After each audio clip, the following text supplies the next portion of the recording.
Yes, welcome to the Eastland Match of the round. We're out at Princess Highway Reserve for Division 3 Top 4 clash. The first time ever seeing Oakley District live in a match of the round since they've joined the competition last year.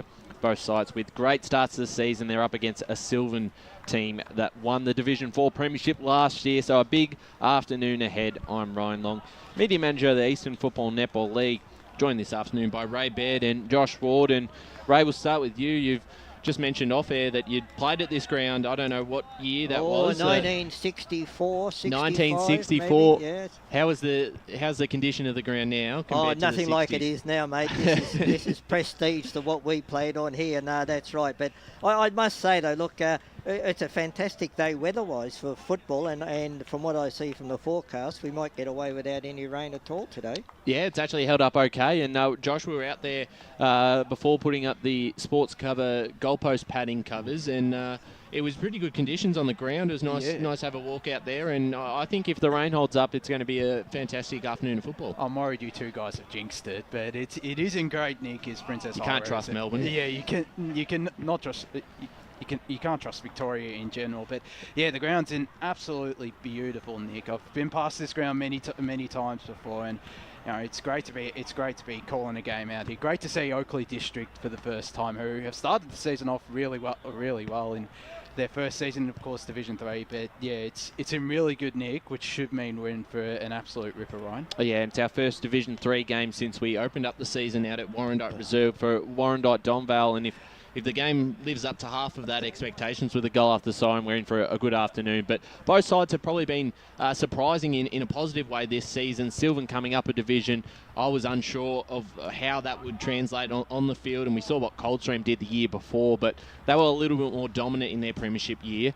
But Sylvan have started off with a big start to the season, winning 4 of their 6 games, while the Oakley District Football Club, after a winless season last year, Blake Pearson comes to the club.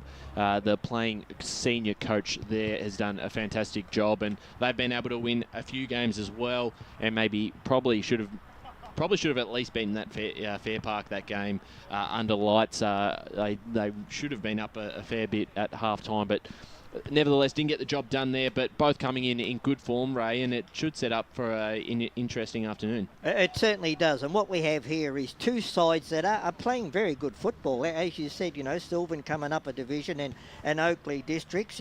They stated last year when they come in, they joined the Eastern Football Netball League because of the junior situation, and they were prepared to do the hard work, which they did last year. They went out and got the right sort of person to coach them, and they've got the rewards as well. So I'm looking forward to a really good game of football. Yeah, absolutely, Josh, and it's also good to see Sylvan again. We saw him last year in the Division 4 Grand Final, and they had a fantastic season, and were challenged by Surrey Park on the big day in the end, but they've got the job done, and then they've been able to really come into the division in good form, similar to what Coldstream did last year. Yeah, it's been great to see. Yeah, they were a bit of an unknown, just given, you know, they'd lost some of their premiership stars to retirement. You know, Jamie Haag and Daniel Lemon. They'd lost some of those players, but you know, they've still continued to be able to rely on the likes of, you know, your Justin Ficarillis, your Matthew Lowe's, who started off the season really well, the captain Matteo D'Alfonso, and obviously James Charge, who isn't playing today, and bringing in someone like Mike Smith, who has plenty of experience in this league. It's,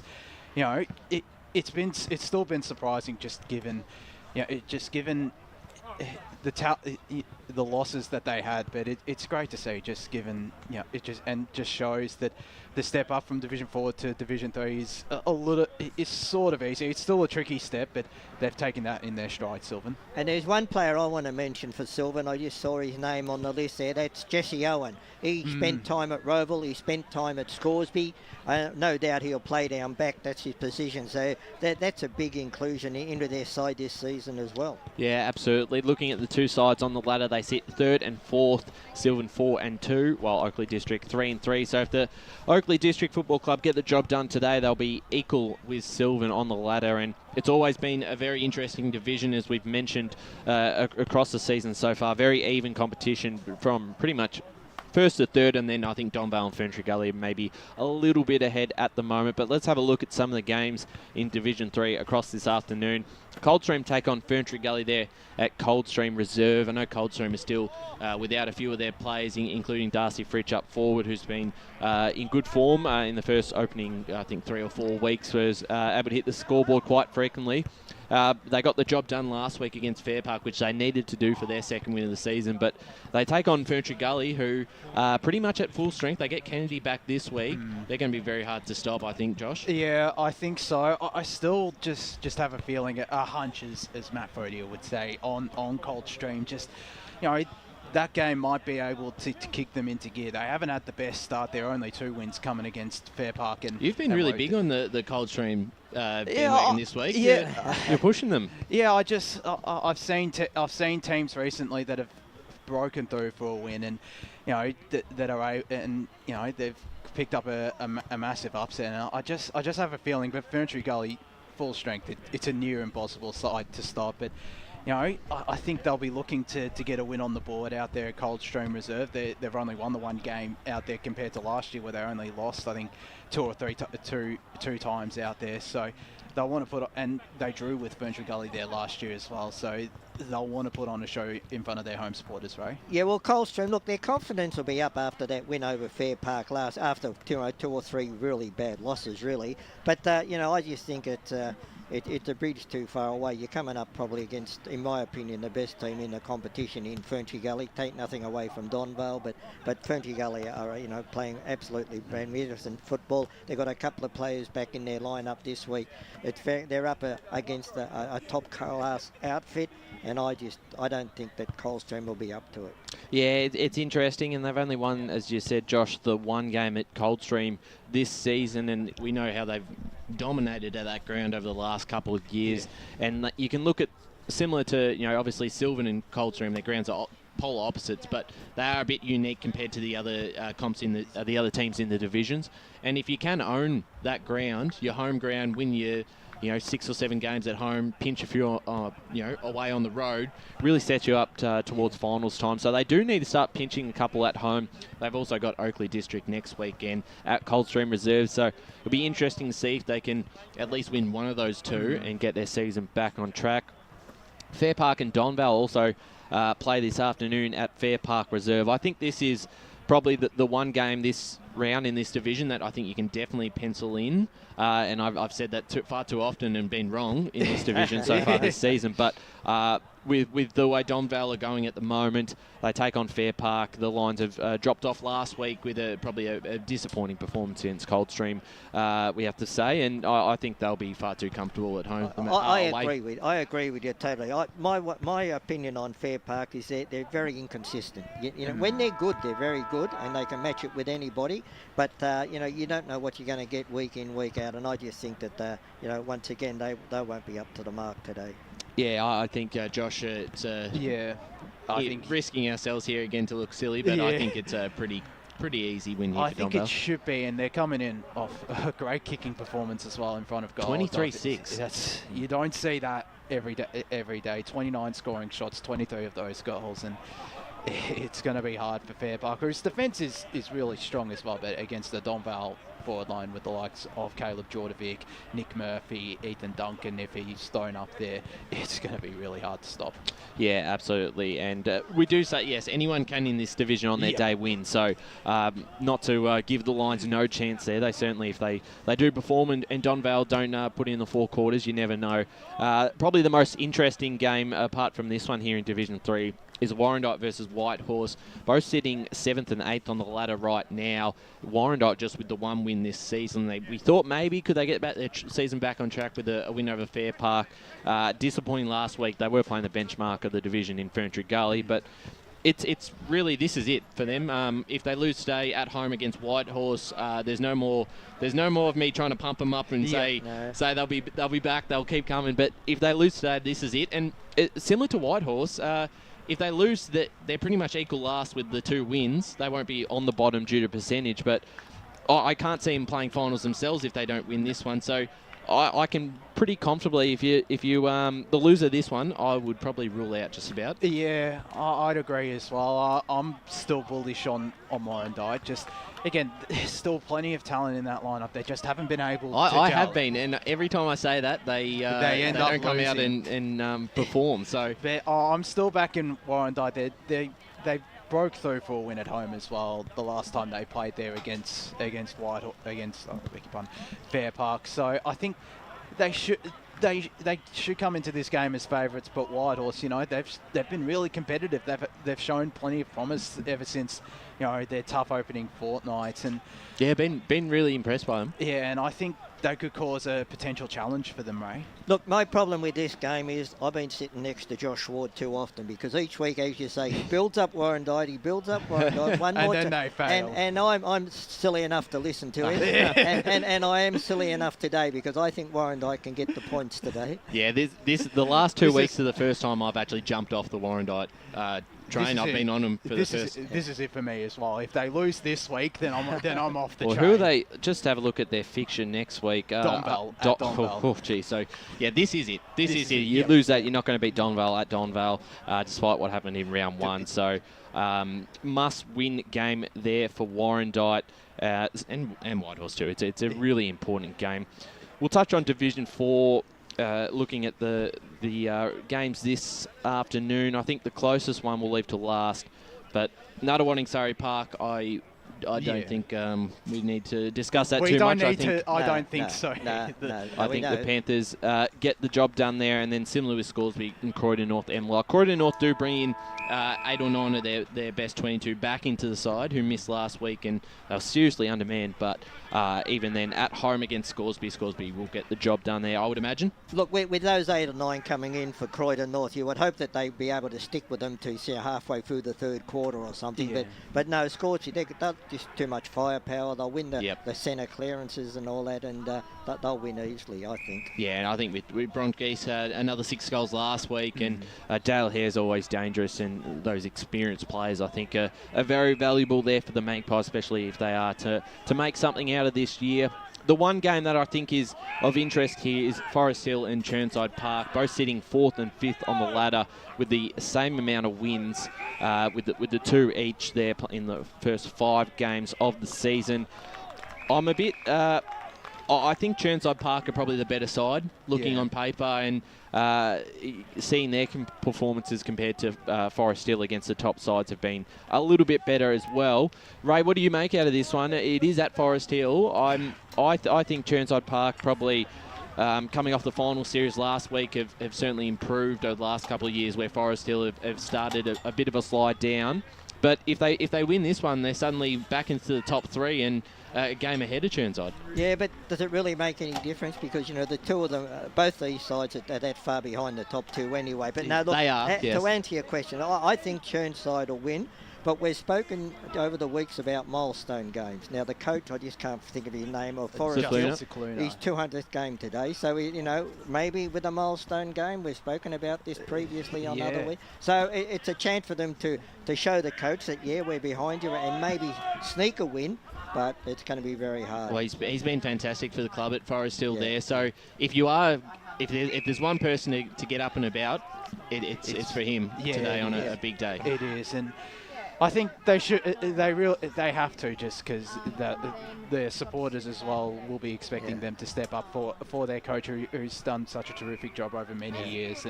But I think Chirnside are the better side. They've been a bit more competitive against the top sides. I think they should just get up though. Yeah, it'll certainly be interesting. So we'll keep an eye on that one. You just mentioned, Ray, that both sides are pretty far off the pace when you look at the top 2 and maybe 3. At the moment, do you give Scoresby a chance at the moment at come the end of season, or do you think do you think the grand final is almost set in look, stone? I was probably being a bit facetious saying that, but no, look, they are at the moment they're above the other 2, but I think that if Scoresby can get a string of wins on the trot, and get their confidence built up, and maybe, you know, play one of these sides, I would believe, in the finals, and that's their big chance, you know. Yeah. So, no, I wouldn't write Scoresby off totally. And Josh, probably the most interesting part of this fixture is that Scoresby take on Surrey 2 weeks in a row come King's birthday weekend and the week before due to Glenn Waverley dropping out and a few fixture changes. So it's an interesting where you're getting twice in a row. If they lose twice to Surrey back-to-back, that confidence-wise will really hurt, especially in back-to-back weeks. But pinch, especially that first one, which is at Scoresby against Surrey. The first one's at Surrey and then the second one's at the Scoresby. first one. No, oh, you're right. No, Yeah. it is. So it is at Surrey first and then Scoresby. So really, they've got to pinch one of those and then really got to look to beat Kilsyth at home later that season if they're really going to get some confidence going into a final series. Yeah, I think so. I'm still a little bullish because there is still a bit of talent there. You know, Ben Bronskis is having a terrific season up forward. Dale Hare, he's played at the top level. He's played at pretty much every level as Dale Hare. And, you know, you've also got Jack Paravicini, who's a pretty solid player for them. There's still talent there, but I just think, if they can pick up a win or two, their confidence will be really high. But just given, you know, they lost their first 2 games against Surrey and Kilsyth, I think there'd probably be a bit of doubts, I reckon. Just got to beat him during the season at least once. And I think that Scoresby have to win that first game. Against Surrey. If Surrey beat them in that first game, I think... it makes it really tough the week after. It's going to really hurt Scoresby. But if they can win that first game, even if they get knocked over in the second one, but to me, that is the most important game coming up for Scoresby. Yeah, certainly for a mental edge. We'll jump into Division 2 here. We've got Trent Martin, the senior coach of Sylvan Football Club, joining us shortly. But looking at these results, these games, I think most of them are pretty set in stone that you can bank on a few of these sides winning. Mulgrave probably should get over Upper Ferntree Gully, you would imagine. The Waverley Blues host Knox at Mount Waverley Reserve. Would expect the Waverley Blues to win that one, coming off a loss. And then Heathmont take on the Basin at H.E. Parker Reserve. Give the Basin a sniff, but at H.E. Parker, I think Heathmont are way too good. And Heathmont won both meetings between these two sides last year, and obviously the Basin played finals and Heathmont just finished out of it, so they'd have plenty of confidence. And Heathmont for me, I think they'll win this. Yeah, absolutely. And then Boronia take on Ringwood, and you mentioned that Ringwood do have the wood over Boronia since the 2018 grand final. Obviously, it's a different looking side for both teams, and I think the Hawks at home, even when they've been challenged multiple times this season, been able to get the job done. So I expect them to win that one at home too. But maybe are they due for a loss? Potentially. I won't be surprised if they go down here, just given Ringwood do have the wood over them. But you're right, they're two completely different sides. You know, I don't think Mitch Mellis or Josh Speakley would have played against Ringwood, in the last couple of years. And they both boast plenty of experience at higher levels, and Ringwood, they're a bit of a younger side now, but I think Mitch Heckley is playing for them, and he was a former Premier Division player with North Ringwood, a pretty handy inclusion. But I think, Boronia should get up there, even if they're challenged, they'll find a way. But I wouldn't put it past Ringwood. Six of the last 7 meetings since that 2018 grand final they've won. The last 5 they've won against the Hawks, and I wouldn't be surprised if Brett Rowe finds a way to get the victory over Boronia once again, right? Yeah, look, the big thing for me going into this game is going to be against Ringwood is the fact that Mulgrave knocked them off last week, so they're not going to be that confident going in against the top side, and I just think that Boronia will have far too much power. Yeah, a bit of an 8-point game last week, and if they lose this one, they face East Burwood next week, which I know it's only be round 8, but it is a bit of a mini elimination final early on in the season. They can still lose and make finals, but it will be tough for them. I think the big game in Division 2 this week is East Burwood versus Templestowe. The Dockers have had a really strong start to the season. Their only couple of losses have been by short margins to some really good, strong sides. Last week, Boronia by a goal. They were in front by a couple of goals there before the Hawks kicked the last 3. And they faced East Burwood, who got the season a little bit back on track last week, beat Knox, which you just expected them to do, but they're still very far behind. Ray Spider's guaranteed that East Burwood will win. He's tipped them. He's still backing them. We've counted each week he has tipped East Burwood, and they're sitting at 3 and 4. I bet he didn't put that into 2 sentences, so that would have went for half an hour. Yeah, it was. No, but look, seriously though, I just don't know what what I'm going to get with these Burwood. You know, some weeks they're good, other weeks they're not. But Templestowe, I think they're a real dark horse. I like the way they're playing their football, and all they got to do is just keep winning and play finals, and they're a chance. Yeah, I'm very bullish on them as well. Just given, you know, the players, the calibre of players they've been able to bring into the side. You know, Mick Fogarty has just gone about business as always. Carl Giovanni's had a terrific start to the season, 9 goals, been named in the best in every single game. Nick Batsanis, Bo Mitchner, there's a heap of Very talent strong there. midfield. It's a very strong and it's a mature side now. I think they've even challenged a couple of times against Mulgrave where they weren't playing their best and were still able to get the job done. They were really up against the Basin in that Dane Swan game, and in the last quarter just put them to the slaughtered them in the last quarter, really, going in at three-quarter time, all levels. So you got a bit of confidence in them, and if they can keep a full strength side, I think they are a real chance for a flag this year. And Spider hasn't locked them in as a definite win, but he has tipped him. I know he'll be listening there, but we're quite short to Trent Martin joining us, but we'll continue to go through the divisions here. We'll jump into Division 1 now. South Belgrave take on Mooroolbark out at Belgrave South Recreation Reserve. We saw South Belgrave last week, Ray, look pretty good against a side that another contender in Mitcham, and despite missing a few, it was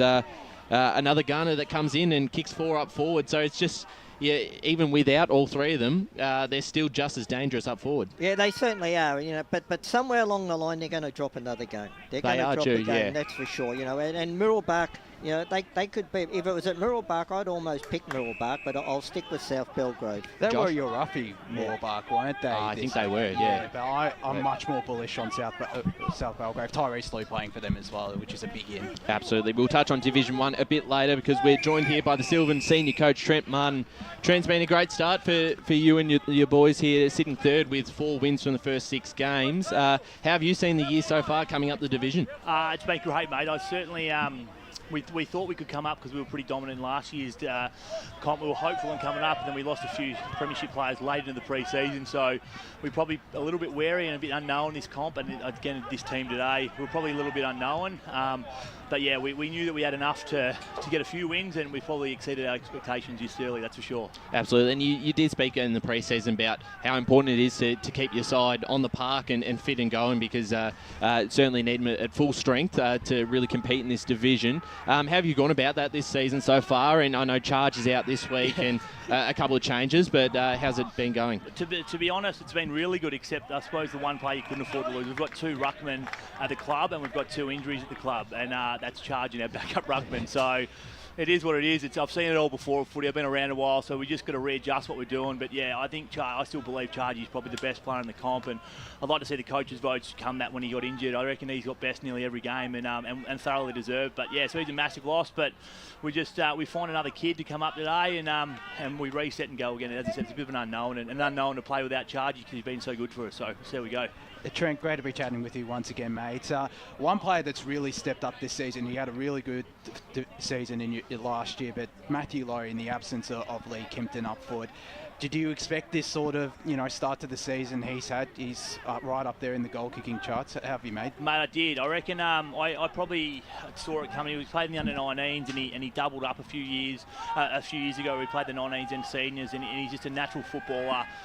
He's a great kid from a great family, so he just bought it in. The whole family's bought into our footy club, so he loves being up here. And if you love where you are, you tend to get a better result.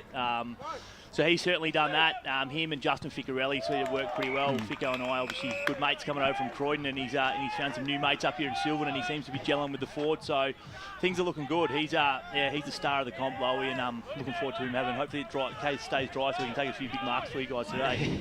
And some of the other younger players as well. You've got Tyson Bissell, there's obviously Matteo D'Alfonso, the captain. How well have they developed this season, going up into this division? Sensational, mate. They've both been as good players for us this year, and the time I've coached them. Mateo's proved into a sensational leader for the footy club and a premier on baller, and Tyson, he bleeds for this footy club. He's one of the few local kids we've actually got up there, and he grew up around the footy club to see him get some rewards in a flag last year. That was actually one of 5 flags he's won, he keeps telling us. So to see him develop and come on has been sensational. He's been a pillar of strength down back for us. Trent, as you said, you don't know much about Oakleigh Districts with them coming into the competition. And some weeks maybe you can overwork what you're going to do with the opposition. So how do you go about it today? Do you just go out and do and instruct your players to do what you've been doing and don't worry about the opposition and just see how it pans out? Absolutely. I've actually enjoyed not knowing much about these because you can sort of overthink footy a bit much, and it's a pretty simple game we play. So, there's no secret that Pearson's obviously their premier on baller, and if not the premier on baller of the whole EFL. He's proven that. So that's a pretty glaring beacon when you look at them. But other than that, I haven't looked too far into them because we just sort of just know what we do, and we've showed that not knowing too much can be a bonus because that's how we've approached every other game.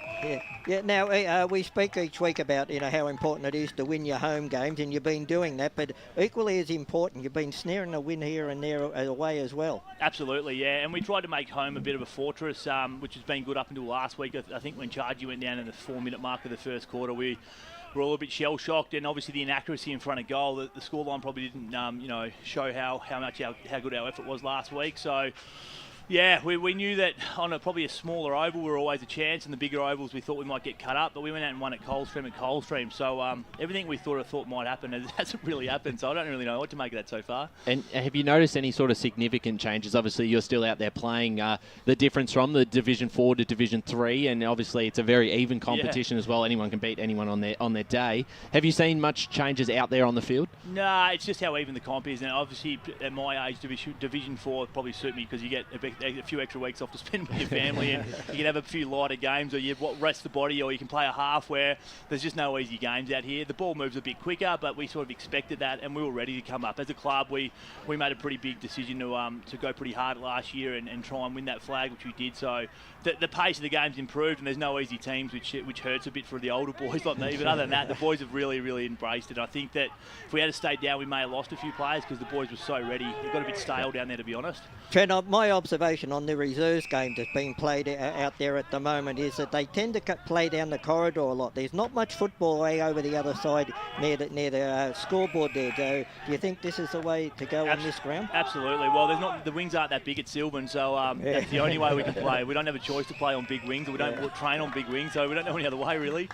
And just on Dylan Bower as well, senior debut today, is that right? Absolutely, yeah. What can we expect from him? Yeah, well, Dylan's just a small backman that we lost Jamie Haig last year, a premiership defender, and we've been crying out for a small defender, and he's just a kid that lives around here in Mulgrave. Actually started a pre-season at Mulgrave and wanted to change, so came up, played a few twos games, and then the cards just fell his way, and I thought he was doing enough to warrant selection, and he seems like a ripping kid, and looking forward to see how he goes today, because it's a position we need filled, that's for sure. And you've got a couple more Mulgrave boys as well that have come to the club recently. Just how pleasing is it to get players coming up from second division down into the side? Crazy. We've had I think it was a bit doom and gloom early in the pre-season.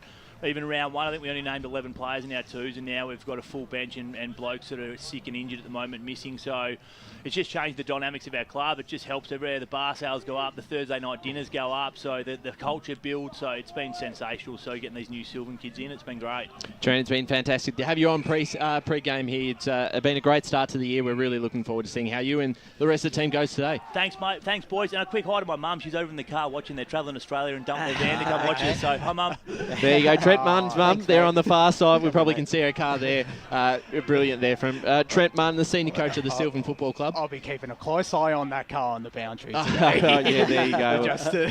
And just on that reserves game, Oakley District's 8-8-56 leads Sylvan 4-3-27. Will shortly be joined by Blake Pearson there, the senior coach of the Oakley District Football Club. But I've always appreciated Trent's time across the years. He's been fantastic, and they've done a great job. And we saw him obviously last year winning the flag, and they've come up a division and just really been really impressive. Look, it was a big move when he left Croydon and went up to Sylvan, and good thing about it is a couple of players went up there with him and sort of helped him out, which is great because that we've said it all the time, and Josh and I were talking to Chris McLagum just before over there, and he's the manager, and he said how hard, once again, it is to recruit players up there. So if a coach can come and bring a couple of expat players as well, you're halfway there. Yeah, and he's not only done a great job leading the club into third division, he's done a great job as a player as well. He got the best on ground medal on grand final day.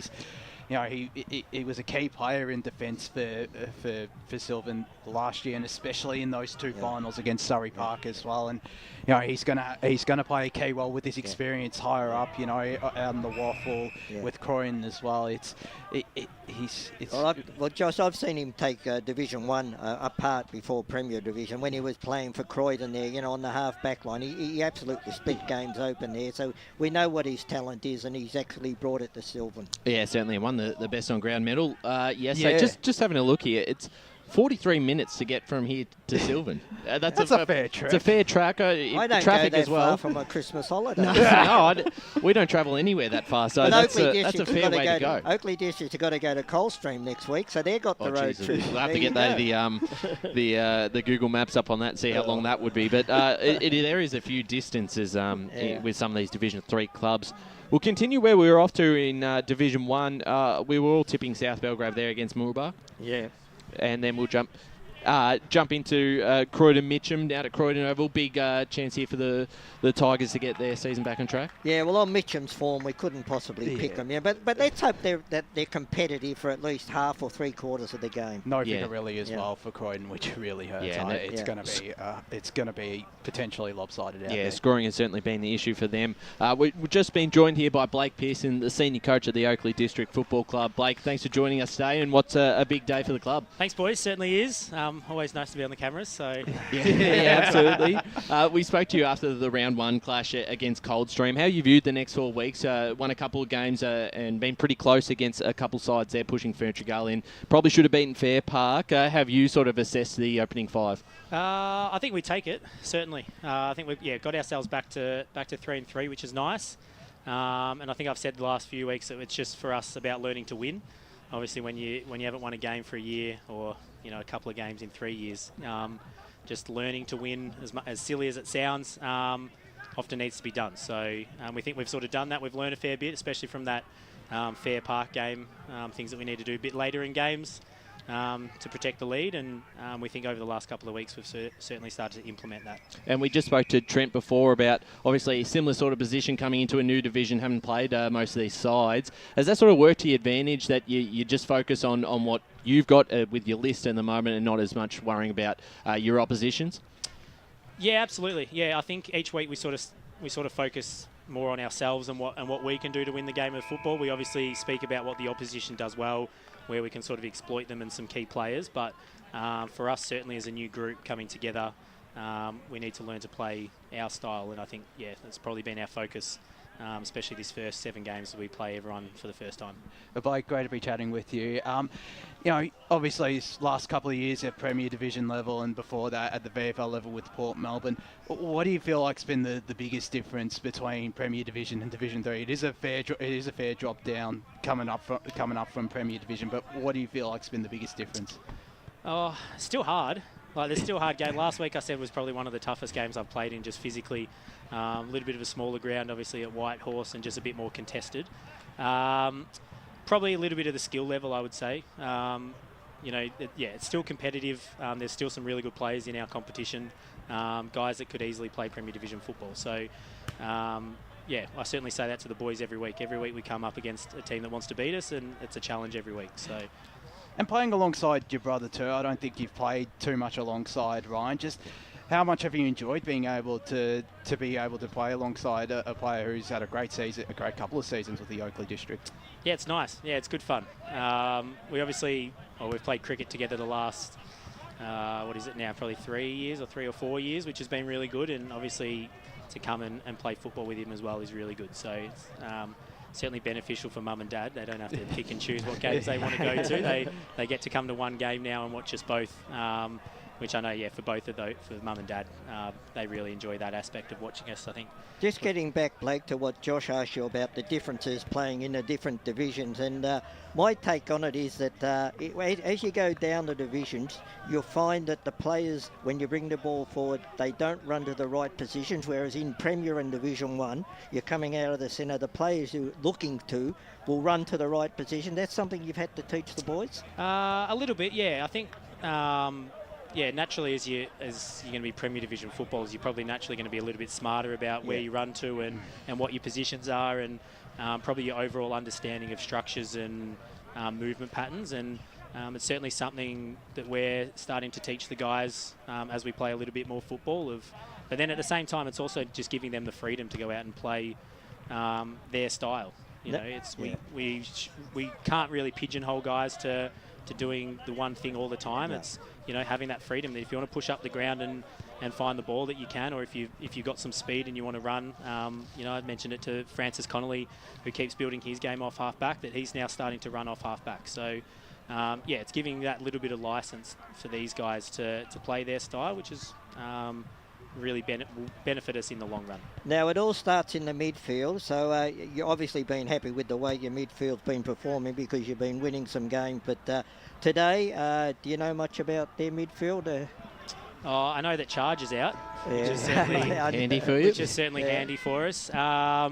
Look, they've got a couple of really good mids that we've looked at, and we'll spend or have a little bit of attention on them at stoppages in particular. But as I say to the guys each week, you know, we back our strengths in against the opposition, and it's, you know, I guess who can do or play their style the best is probably the team that's going to win. But yeah, we just back ourselves in and hope that gets the job done.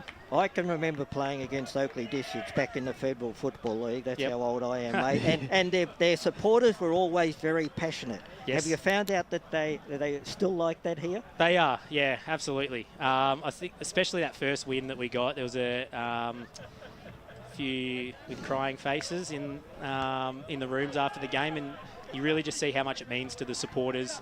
I think now that we're starting to win games, naturally you're going to see a few more supporters roll in as well. So certainly last week against Whitehorse, when we sort of got on that roll in the last quarter, you could hear the crowd, you know, really get on our side. So yeah, no, they've been really good.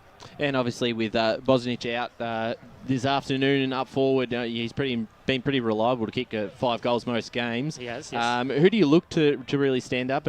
Obviously yourself is, you know, stranger around goals, but who else are you probably looking to add a couple of extra goals and really stand up with an experienced player missing?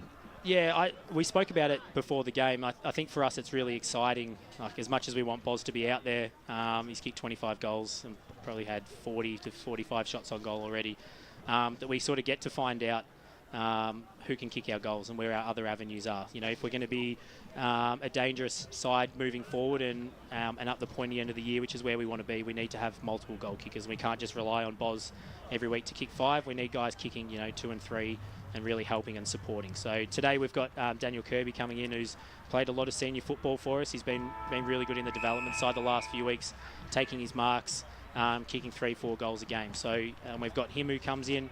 I'll sneak down forward as well and just help those guys out a little bit. But we hope that we might be a little bit more unpredictable today, that we're not just going to Boz all day. So hopefully we open up some avenues to goal, which is one of the things that I noticed on the podcast on Friday was the tip for Sylvan, that they had a few more avenues to goal. So hopefully that's one thing we can... Is that you, Josh? That was Matt Spider-Lee. Yeah, definitely wasn't me. And just a couple of extra plays. Webb's had a fantastic game last week, and obviously Simon Black with a milestone game today. A couple of really strong performance for you as well. Yeah, absolutely. Webby's come from Glen Waverley. You know, obviously knows the competition well, and from all reports last year was a real bull for them in the midfield, and his clearance work was really good. So it's probably took him a couple of weeks to find his role inside that midfield, and he had a little bit of a hamstring tweak earlier in the season. So he's starting to build his game really nicely. And then Blackie off half-back, obviously our captain, he took over the coaching role last year as well. So to have someone of his leadership down there helping out some of the other guys around him, and yeah, we say he has a little bit of white line fever. Just his attack on the footy, he's a bit of a barometer for us. So last week we put him in the midfield and in the last quarter and paid some dividends. And for him to play 100 games for the club is a real testament to him. He's been through some hard times, not winning too many games, and and now he's sort of starting to see the fruits of what we can produce on a weekend. Blake, we really appreciate you giving up some time before the big game today. It's fantastic to see after a really tough season for the club, them really back on track this year and a chance to play finals at the end of the season. Thanks for that, boys. Enjoy the call. Thanks, all the Blake. best for today. Blake Pearson there, the senior coach of the Oakley District Football Netball Club. A fantastic job he's done so far coming into the role here. We've got a couple of minutes here before the first break. We'll just quickly jump in. Your thoughts on Blake has been a fantastic player, obviously, in Premier Division and coming down to the club. It's a new experience for him coaching the club, but he's done a really good job so far. You couldn't have picked a better person to lead a club. The two-time reigning Chandler medalist, the VFL Premiership player with Port Melbourne under Gary Yes. He has done a terrific job and will continue to do so, Ray. And winning those medals is great, but it's not everything. You need a coach to come along, and first thing he's got to do, he's got to get all the players on board. Now, some coaches come and they can't do that, and obviously, from what we hear, Blake's been able to do that. I think you've got that player buy-in, which is really important, as you say, and the results are starting to come their way, and certainly going to be a big threat to play finals as well as their opponents in Sylvan, which will be interesting to see. We're going to go to our first break here at the Eastland Match of the Round, and when we're back, we'll discuss some more Division 1 and Premier games. Opened her best friend Jackie's wedding invitation, she was overcome with a wave of emotion. While her two young boys wrestled on the floor, tears of happiness rolled down Sarah's cheeks as she saw the words she'd been longing to see. Please note, this wedding will be a child-free event. Well, Sarah, looks like we're off to Eastland for a new frock and some heels. And let's book in that babysitter.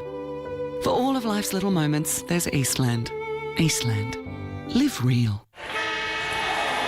Sprained your ankle, bursting through the banner? Broke a finger, high-fiving the ruckman? Or did you run into the goal post again? For bumps, breaks or bleeds, be seen sooner, close to home at Knox Private 24/7 Emergency Department. The preferred provider of emergency care to the Eastern Football Netball League, you'll generally experience shorter wait times. You don't need private health, but there is an out-of-pocket fee. Be seen sooner, close to home at Knox Private 24/7 Emergency Department, 262 Mountain Highway, Wantirna.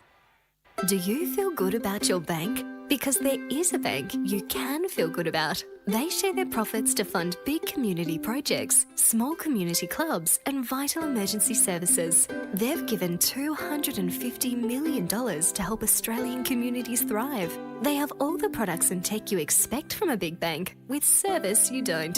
It's Bendigo Bank. Feel good about who you bank with. Try Bendigo. Search bendigobank.com.au or search Bendigo Bank near me. Tobin Brothers Funerals wear their heart on their sleeve. Their clear and easy to use website and Memory Maker app make it easy for families to make an informed decision. Here's James McLeod, Managing Director of Tobin Brothers Funerals.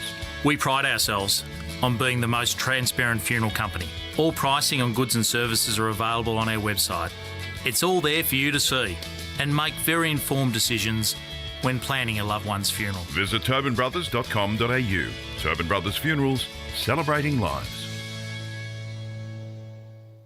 At Yarra Valley Water, we know reducing your shower time, or show time, to 4 minutes can save you an average of $200 a year on water and energy bills. Shower shorter. Save water.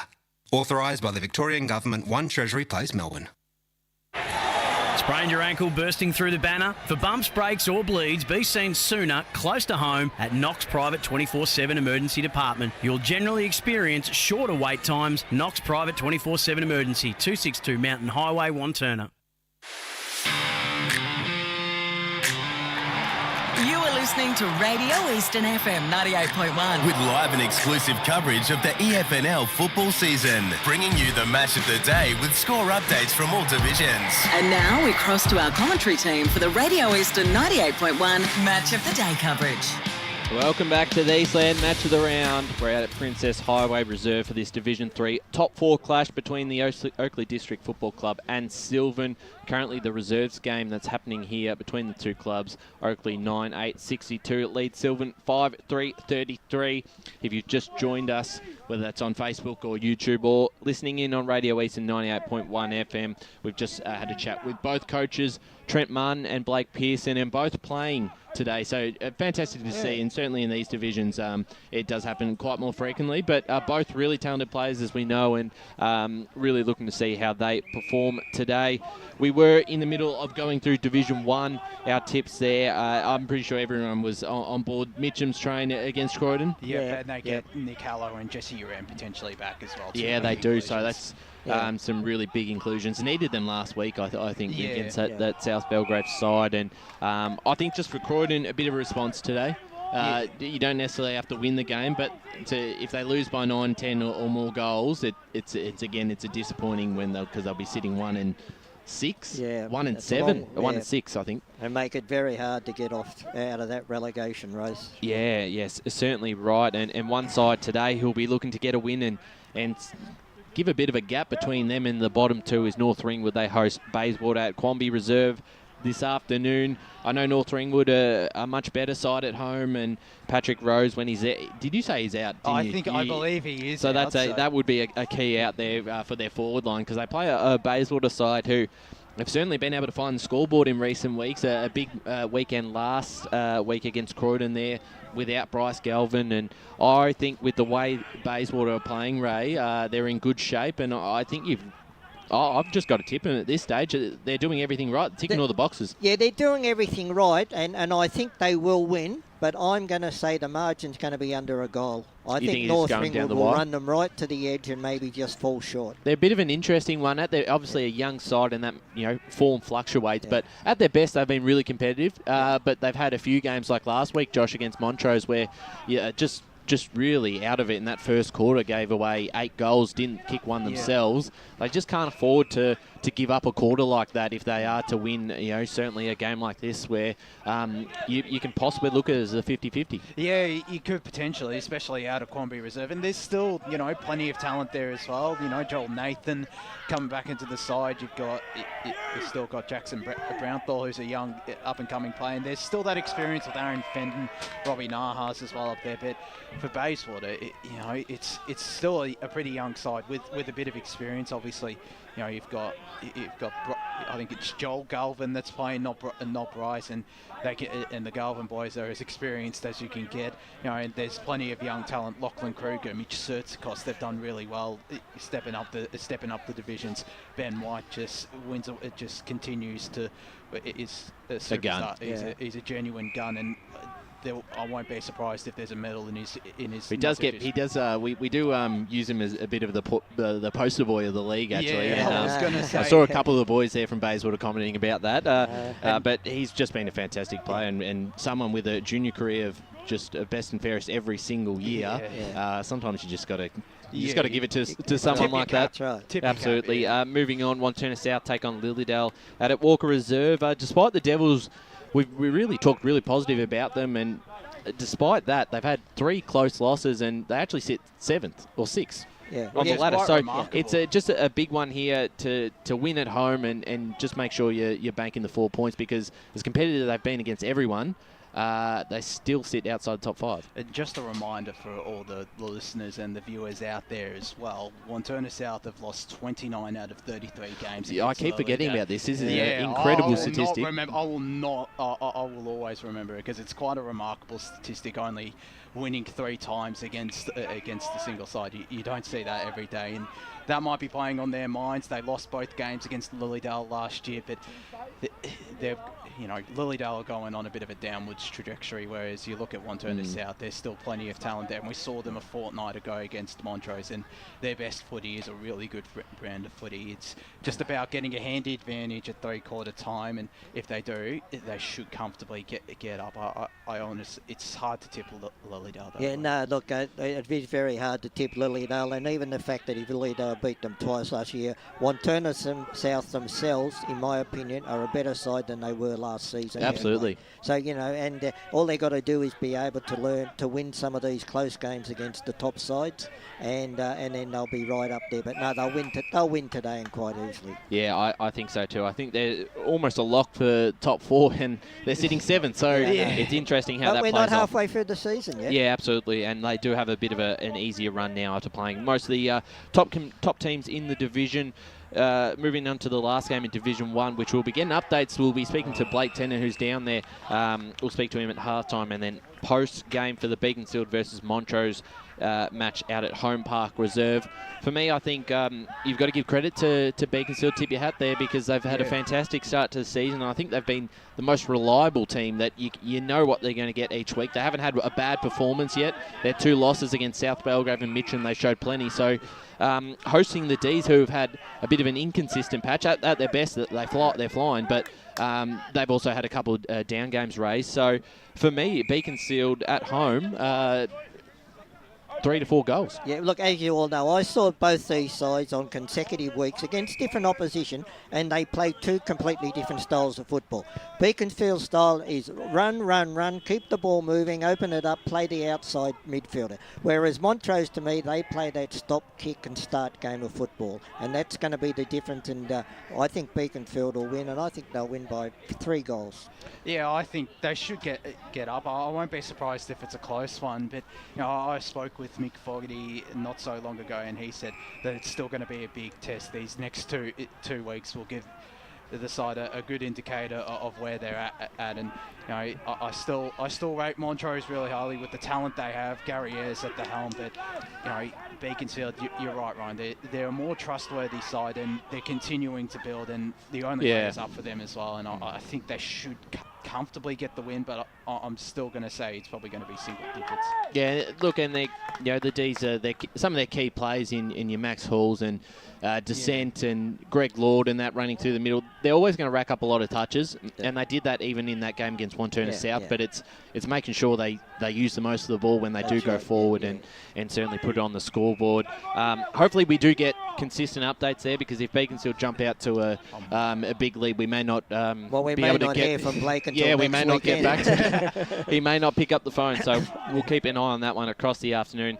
Let's jump into Premier Division before we go into a break. A couple of games I think are pretty one-sided. Noble Park should beat Doncaster this week, despite Robbie Gray coming back for his 2nd game of the season. Vermont take on Park Orchards, just on form at the moment. That's 0-5 for the Sharks, and the Eagles have put together a couple of big wins against good sides. For me, Vermont at home, I'm going to lock them in.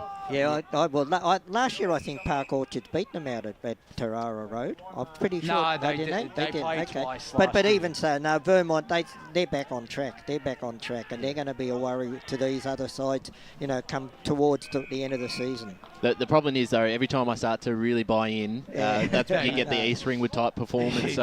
So they do need to consolidate now their spot in the top 6, because they've got a couple of really strong sides outside of that 6 who'll be pushing for those top spots. Berwick hosts Roeville there at Edwin Flack Reserve.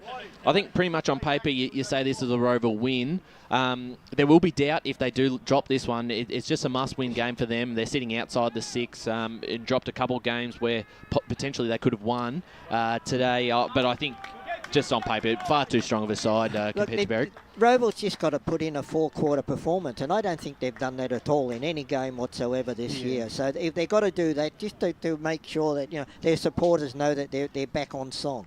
And probably the South Croydon game was the only one I think that was probably their best performance this season, Josh. I think that was probably their best performance, but I think they'll look to build confidence from this game against a Berwick side that's shown plenty of promise as well, but has struggled against the top sides. I still consider Roeville a top side, even if they lose today. Maybe not so much, but there's still plenty of talent there. Even I think Tyler Edwards isn't playing for them as well. They're missing a couple of players, but you still got Lockie Wine, Mav Taylor, Lachlan McDonald, Anthony Brolick. Lockie Wine's been the big one for me, and he's just coming back into side. Even last week kicked I think 5 goals or 4 goals in a side that probably only kicked 6 or 7 for the game in a low-scoring game. So key to that forward structure, and certainly will relieve pressure of a young Mav Taylor. Blackburn hosts Norwood out at Moreton Park. This has become quite an interesting game with the way both sides are going, both in good form. Blackburn have won 3 in a row, and Norwood just knocked off the reigning premiers at Pat Wright Senior Oval by a point. So this is an interesting one. I'm leaning towards Blackburn at home, but I think on the podcast I tipped Norwood to be different. Yeah. But the winner here is really sets their season up and puts themselves into the top 6 and sort of lock them there. As you say, Blackburn, they've been playing some pretty good football, but talking to Marty Pask last Sunday, you and I, Ryan, look, he's convinced me. I'm picking Norwood to get over them today. Well, they played a really strong contested game last week, and he was able to move the magnets around after half-time. Jaffrey Williams is an interesting one who moved up the ground, played more midfield time. So they've got those options to sort of switch things around. Lockie Dixon comes back into the side this week, which is a real key in for them. Still missing Maloney. I like what Norwood have done. Yeah, I like it, and they've brought in Stuart Horner from the VFL level as well. Of course, he's on Box Hill Hawks VFL list, and again, bringing anyone from the VFL level, it's immediately going to improve your side, and Stuart Horner's been a consistent player at the VFL level for Box Hill. But Blackburn at home, it's always a tough ask. I'm still backing them just on home ground advantage, but I think it's going to go right down to the wire. Yeah, very interested to see how that game plays out this afternoon.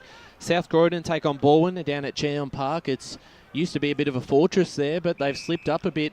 A big loss to Vermont last week at home, and they're playing a Baldwin side who bring back Haley, bring back Walker, and they're in some really good form. For me, the Tigers hard to tip against them, and the Dogs do need to get their season going soon, similar to Roval in both sitting outside the top 6, really competitive, pretty competitive sides, but haven't quite been able to put it on the board. Well, with those inclusions back into that Baldwin side, you got goal kicking power there, and they'll beat South Croydon. Yeah, I think so, Josh. And South Croydon's defence, the 10th best defence in Premier Division, only ahead of Doncaster and Park Orchards. There's still, you've still got Tom Shink and I think Matt George who have had good seasons, but they're not one-on-one defenders, which they need against, the likes of Charlie Haley, it is a Jordan very White. hard forward line to match up on, and that's, when you look at come September, if they have all those guys down there, the Tigers, I think they've certainly become a real threat for the flag. And there's a difference when they get them compared to when they don't, but they're still winning without them. Last week was a big win, but when you do have them in the game, you've got to use them. And then the last game in Premier Division, East Ringwood hosts Doncaster East. It's 1v2 there in Premier Division. The Roos probably been the big surprise. I think we all knew they'd play finals or be competitive to make finals, but a really strong start to the season, only the one loss, which was by 2 points, so been very impressive. And a big task here against Doncaster East, who are pretty much at full strength, I think, off the top of my head. The Farmer Boys return for East Ringwood. Where do you see this one game going, Josh? Do you think East Ringwood can continue that momentum, or is this a real sign here for Doncaster East to make a statement? I think it's definitely a chance for either side to, as you said, Ryan, to continue on that path and Doncaster East to make as big a statement as you can get coming up against the side coming up from Division 1 that's had a terrific start to the season. But yeah, you're right, they're almost at full strength. It's a really exciting midfield battle as well. You've got Lachlan Waddle against Adam Swisbelek and Ruck, Tom Bell going up against James Becklow, two of the best midfielders. It's an exciting match filled with plenty of exciting matchups all across the ground, Ray. I'm still backing Doncaster East though, just given they're pretty much at full strength, and it's going to be a tough ask for East Ringwood. Look, East Ringwood, they've been playing some great football, and as you say, coming up a division, they've really set the competition on fire, but they're coming up to me today against the biggest body, the hardest at the stoppages side in the competition, in my opinion. And I just think those bigger bodies is going to pay the poll on East Ringwood, and I think Doncaster East for mine. Yeah, I think I'm going to lean towards Doncaster East. The reserves game just finished here, and every time I'm about to read the scoreboard off, they put up a graphic there, and I can't see, but Oakleigh District did win that game in the reserves. 69-35 I last saw. And do mention that I think number 30 he's a bit of a cult hero. The long blonde hair. We saw him run out in jeans. I've never seen anyone run into the field with jeans. Didn't know if he was playing or not, and then came off the ground and switched into his shorts. So a bit of an interesting thing there. But Oakleigh District, their reserves get started with a win today, and they'll be looking to continue that as the senior sides are about to come out. We'll go to our second break here, and when we're back, we'll bring in the call team for the Eastland Match of the Round between Oakleigh District and Sylvan. Today at Eastland, Lucy's trying on jeans for a momentous occasion. Coffee with the ex. She needs jeans she can move in because she's definitely moved on. Jeans that get a second look, but don't give any second chances. Jeans that say, Why, yes. I have spent the last 8 months in a post-breakup juice cleansing, kickboxing, personal training frenzy. And it looks as though she's just found the perfect pair. Yeah, that's great. Bravo, Lucy. For all of life's little moments, there's Eastland. Eastland. Live real. Sprained your ankle bursting through the banner? For bumps, breaks or bleeds, be seen sooner, close to home, at Knox Private 24/7 Emergency Department. You'll generally experience shorter wait times. Knox Private 24/7 Emergency, 262 Mountain Highway, Wanturna. Do you feel good about your bank? Because there is a bank you can feel good about. They share their profits to fund big community projects, small community clubs and vital emergency services. They've given $250 million to help Australian communities thrive. They have all the products and tech you expect from a big bank, with service you don't. It's Bendigo Bank. Feel good about who you bank with. Try Bendigo. Search bendigobank.com.au or search Bendigo Bank near me. Tobin Brothers Funerals wear their heart on their sleeve. Their clear and easy-to-use website and Memory Maker app make it easy for families to make an informed decision. Here's James McLeod, Managing Director of Tobin Brothers Funerals. There's no mystery about our pricing. It is clearly displayed on our website and our app. We have staff standing by 24 hours a day, every day of the year to assist you in your absolute time of need. Visit tobinbrothers.com.au. Tobin Brothers Funerals, celebrating lives. There are only 3 things that should be flushed down your toilet: pee, poo and paper.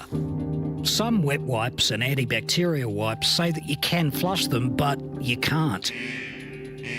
They clog up the toilet and pipes, causing expensive blockages. Save yourself a truckload of trouble. Put your wet wipes in the bin. To learn more, head to the Yarra Valley Water website, yvw.com.au/wet-wipes.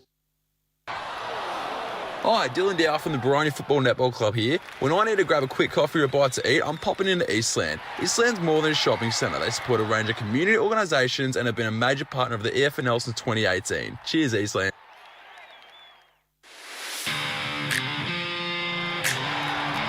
You are listening to Radio Eastern FM 98.1. With live and exclusive coverage of the EFNL football season, bringing you the match of the day with score updates from all divisions. And now we cross to our commentary team for the Radio Eastern 98.1 Match of the Day coverage. And a very good afternoon once again from the Oakley Reserve, or the Oakley, what's the ground called? Princess Highway Reserve. I'll get it right. Great start to the day. Welcome one and all if you've just joined us on Radio Eastern 98.1 and on Facebook and YouTube. My name's Brett Best and I'll go away and put my false teeth in. I'll be calling the game for you this afternoon alongside my co-commentator. Let's bring him in straight away and get his thoughts on today's game, Jared Beanler. Welcome, Jared. Thanks so much, Brett, and g'day to all the listeners. It's a beautiful day here at Princess Highway Reserve. We'll not get that one wrong again. As the Oakley District's team make their way onto the park. Very nice ground, as we were commenting off air. It's one of the better, I didn't go out in the middle, but it's one of the better looking surfaces I've seen. It looks like a bowling green, doesn't it? Yeah, and it's not too grandiose. It's not, it's pretty understated, but it's just nice and clean. And it's a very nice spot here down in Oakley. And Sylvan taking to the park as well right now. Very interesting matchup here between two teams, both of them new to the division. Sylvan coming up, of course, after the premiership that they won last year. Oakley coming down from Division 2, but a very different looking Oakley District's team this year. And they've really been putting it out, putting it on the park and making sure that they can actually show, what they can do at a level against some really top flight teams in the division as well. They went, we know they went all out in the pre-season. They bought a lot of players. I mean, we saw their ends. I think we did the podcast for this division, and they had a truckload of ends. But look, they want to be competitive. So, some people say, they're trying to buy a premiership sort of thing. Yeah. But they're a lot stronger this year, and from where they were when they came into the league, from where they are now, I mean, they've just made leaps and bounds, and that's what you want. You want sides to be competitive. It was always going to take them a year or two to adjust. Yep. But now they're coming good, and good luck to them. They're playing some good footy. Exactly. More power to them that they're able to attract these sorts of players, especially after an 0-18 season last year. 100%. Yeah, I think it's really impressive that they've they've managed to do it. They've been able to turn it around, and you know, they're 3-3 on the year now with a perfect percentage of 100.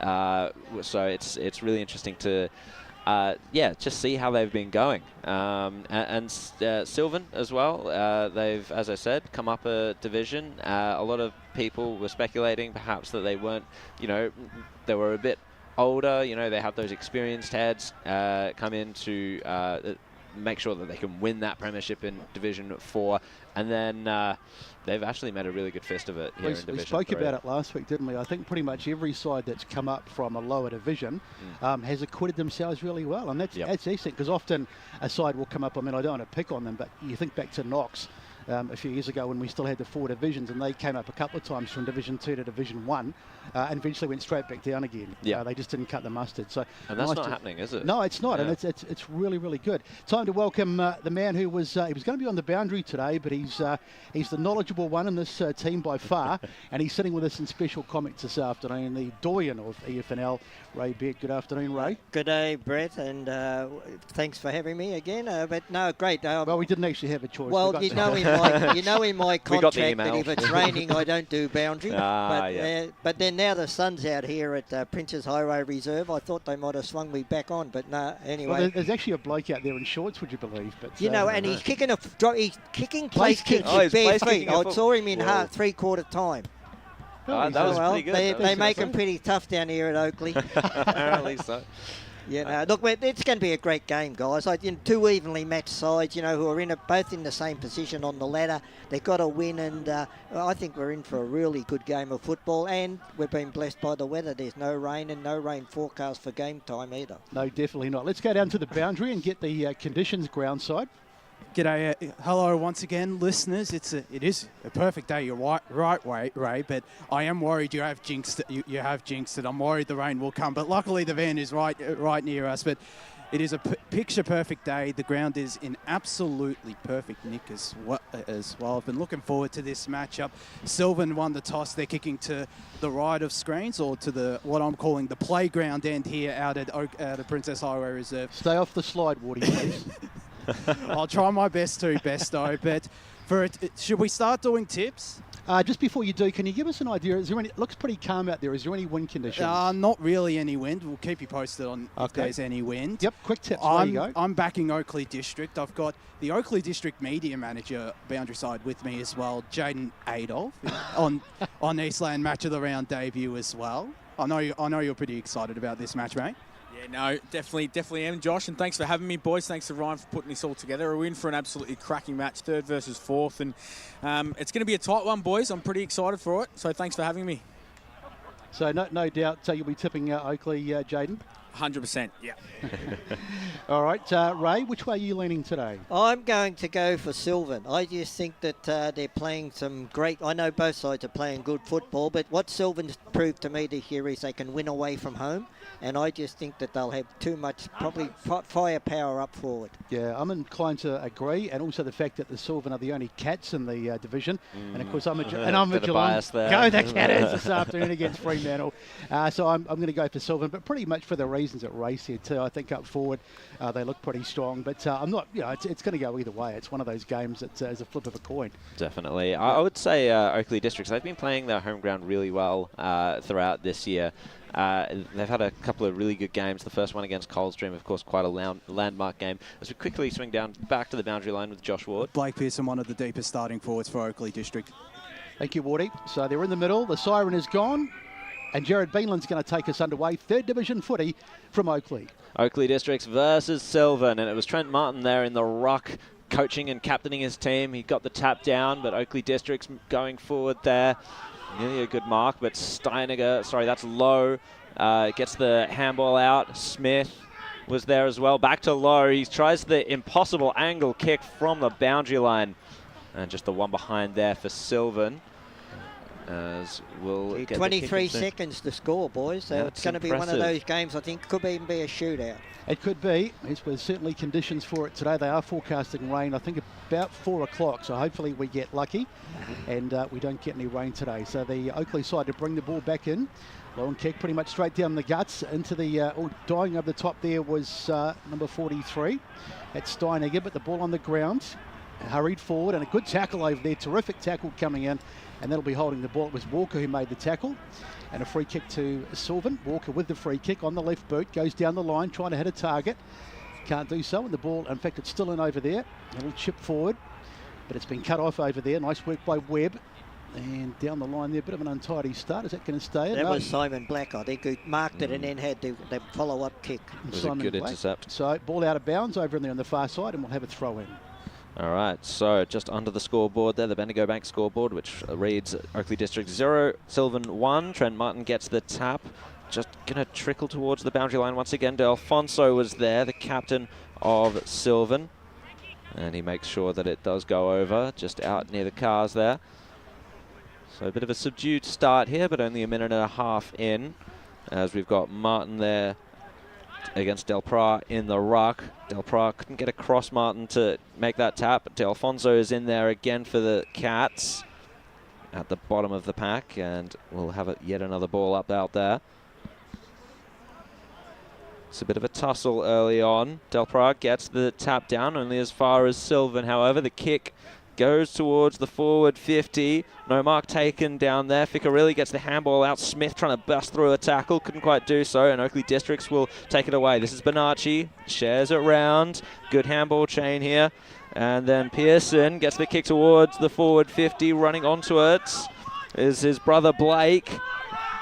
He scoops it up, working his way into some space. Looking for an option inside forward 50. No mark taken.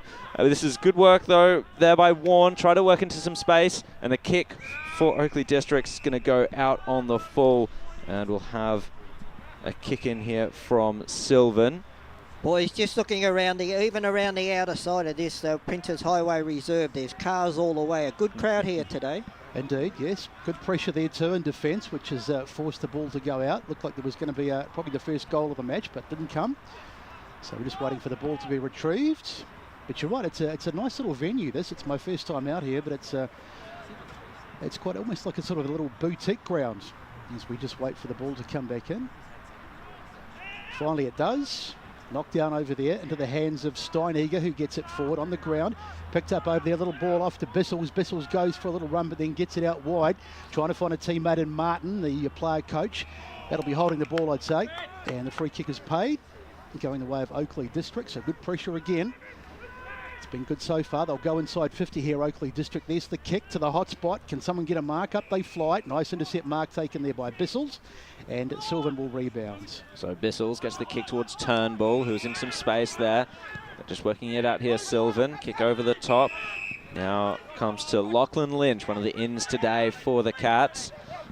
They're looking a little clogged up here, Sylvan, with Oakley District defending down the line well, but a good mark there over the top. That was well done, taken by a 24 out there, who I'm not sure if oh, it's Begley, my bad. So De Alfonso now has it. He was tackled well by Oakley District. Little chip inboard on the turnover, and it's been taken by Simon Hawkins, former Waverley Blues player. He finds Prest, looking for Bonacci. He's under some pressure there, 2-on-1 situation, gets the handball over the top to the man who's helping out in Warren. And the kick down the line, cut off well by Steineger. Steineger's been excellent in the past couple of games there for Sylvan, best on ground in both.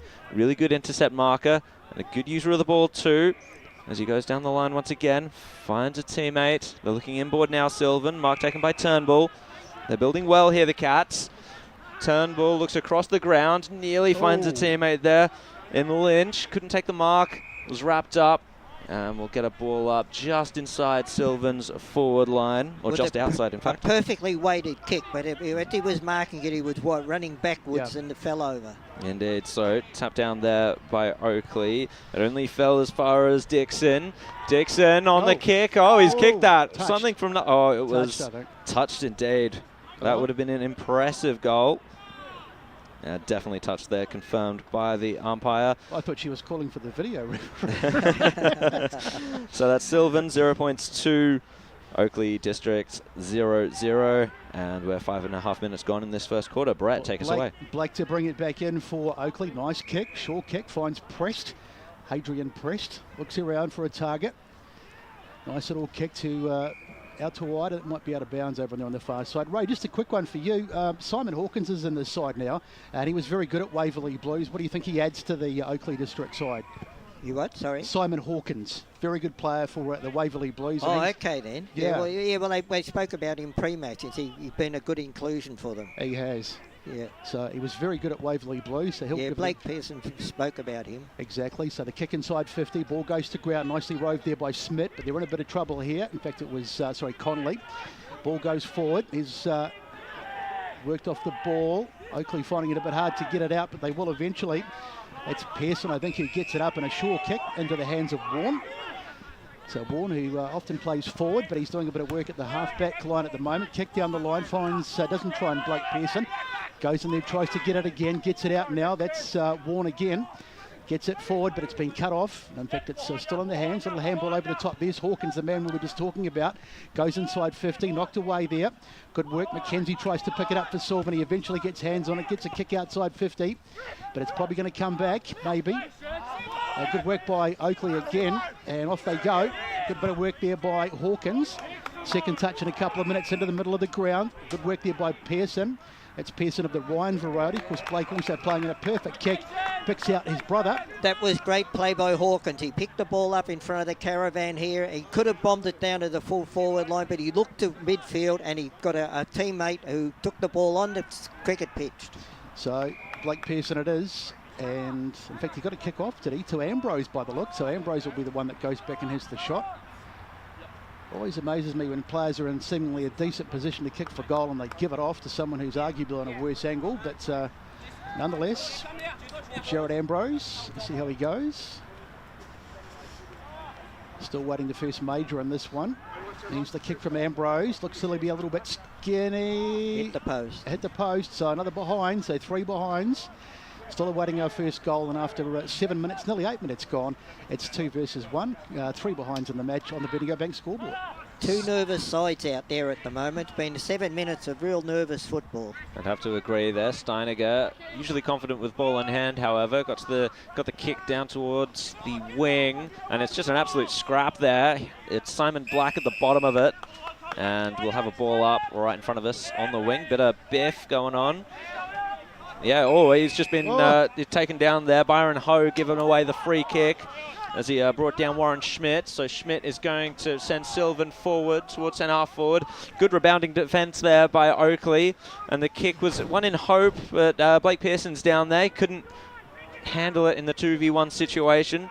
The cavalry arrives, however, for Oakley. Good tackle laid by Dixon. Crashing in goes Koga. He's brought to ground as well, and that's holding the ball. Kogan, in fact.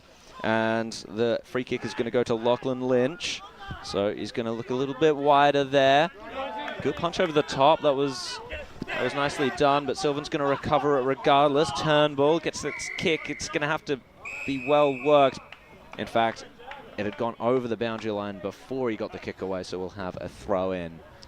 I like the way that Oakley District, when the ball goes into the opposition's forward 50, they're running down the corridor and clearing it out.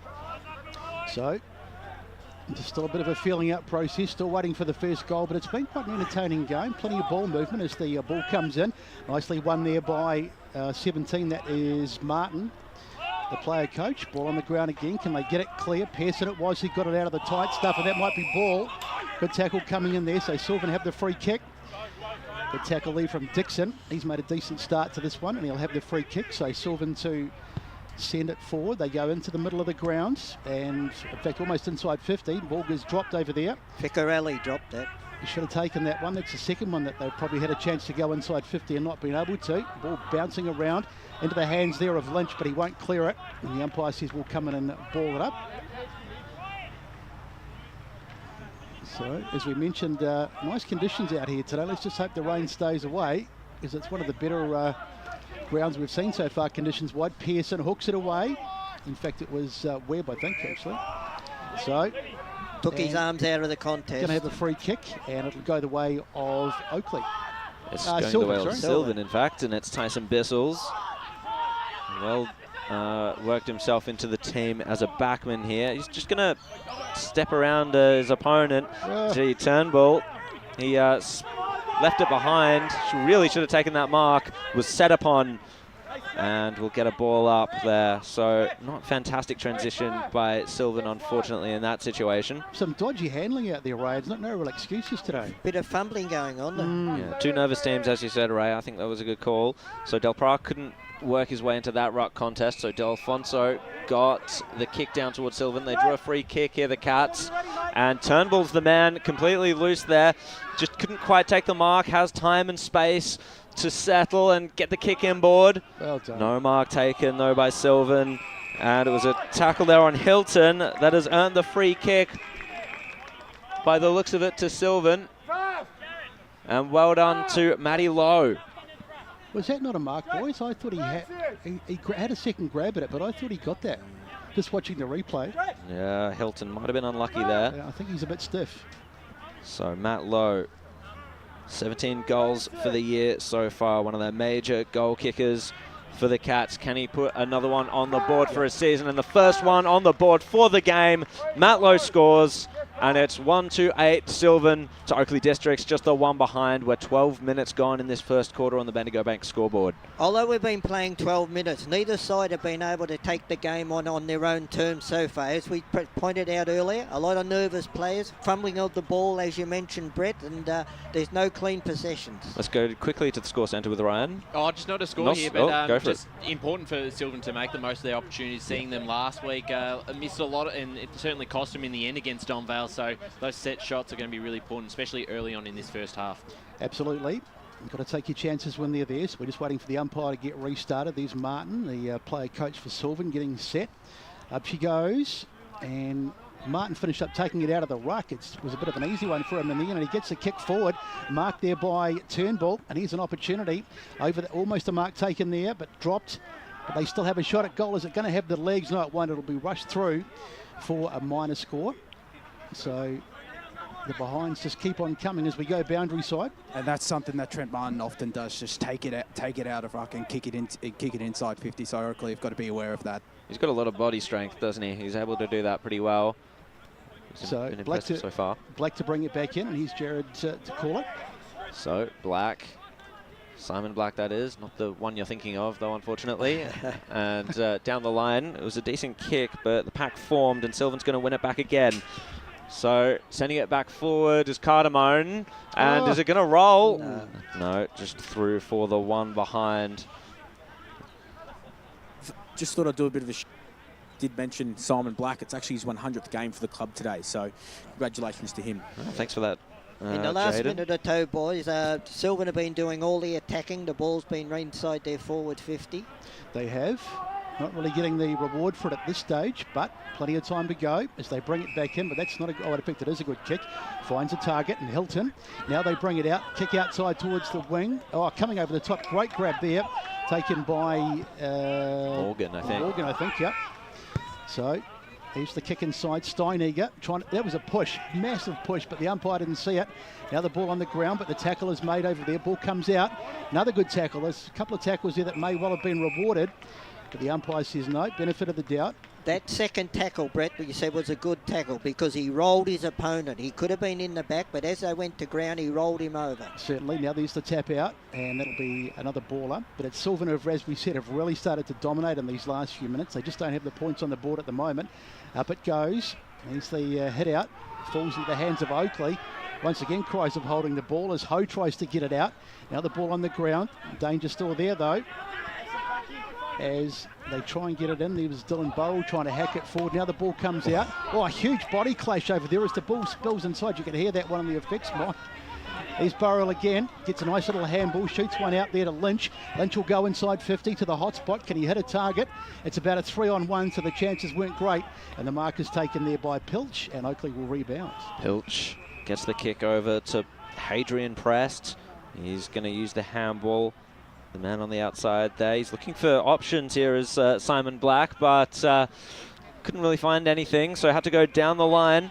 And the mark's been intercepted there by Sylvan. So sending it back forward, the Cats.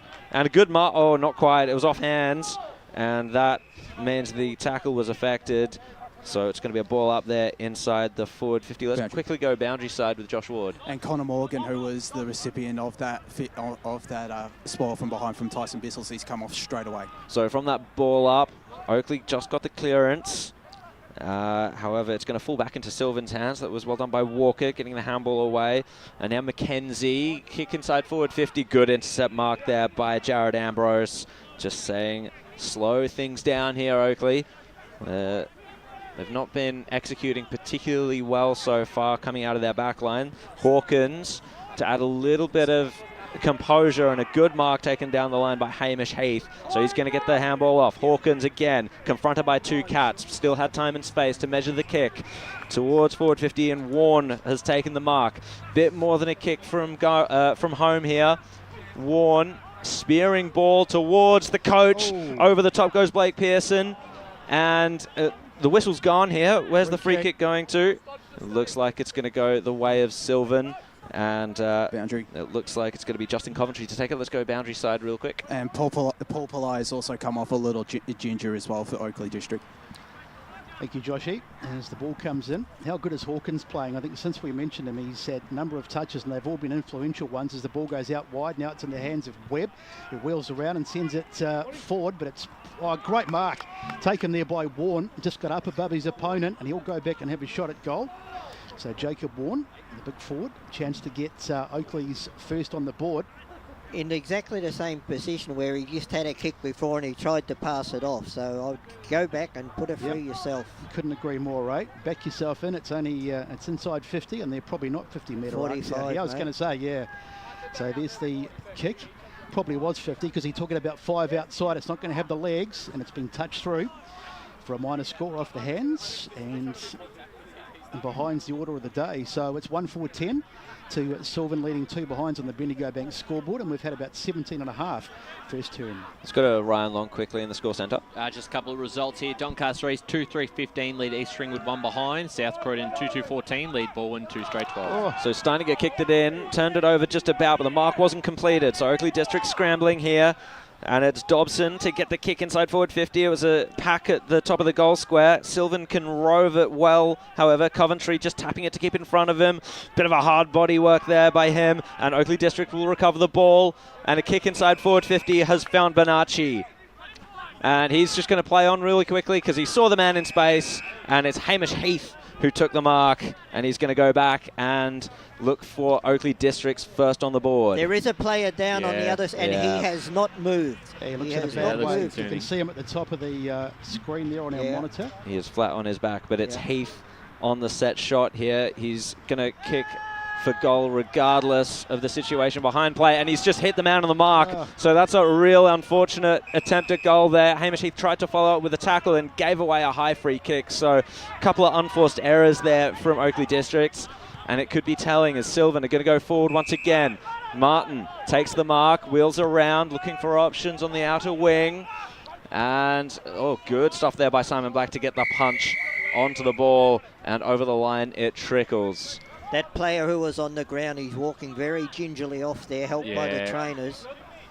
So ball in here on the inner side, right in front of us. Martin against Ambrose in the ruck. Martin won the tap. Man at ground level, gets the handball away, but Ambrose broke it up. Oakley District to try and surge forward once again. They're going to be careful here right to avoid the man coming off. Let's go quickly down to the boundary line with Jaden Adolph. Just quickly, boys. So Hadrian Prest is the bloke coming off. He's had a string of injuries so far this year, and this is his first senior call-up. So unfortunately, his bad luck continues. That is very unfortunate. So the umpire stopped the play just as the ball came into the vicinity there of the injured man, Hadrian Prest. And it looks like we're going to get a ball up where the play stopped, Brett.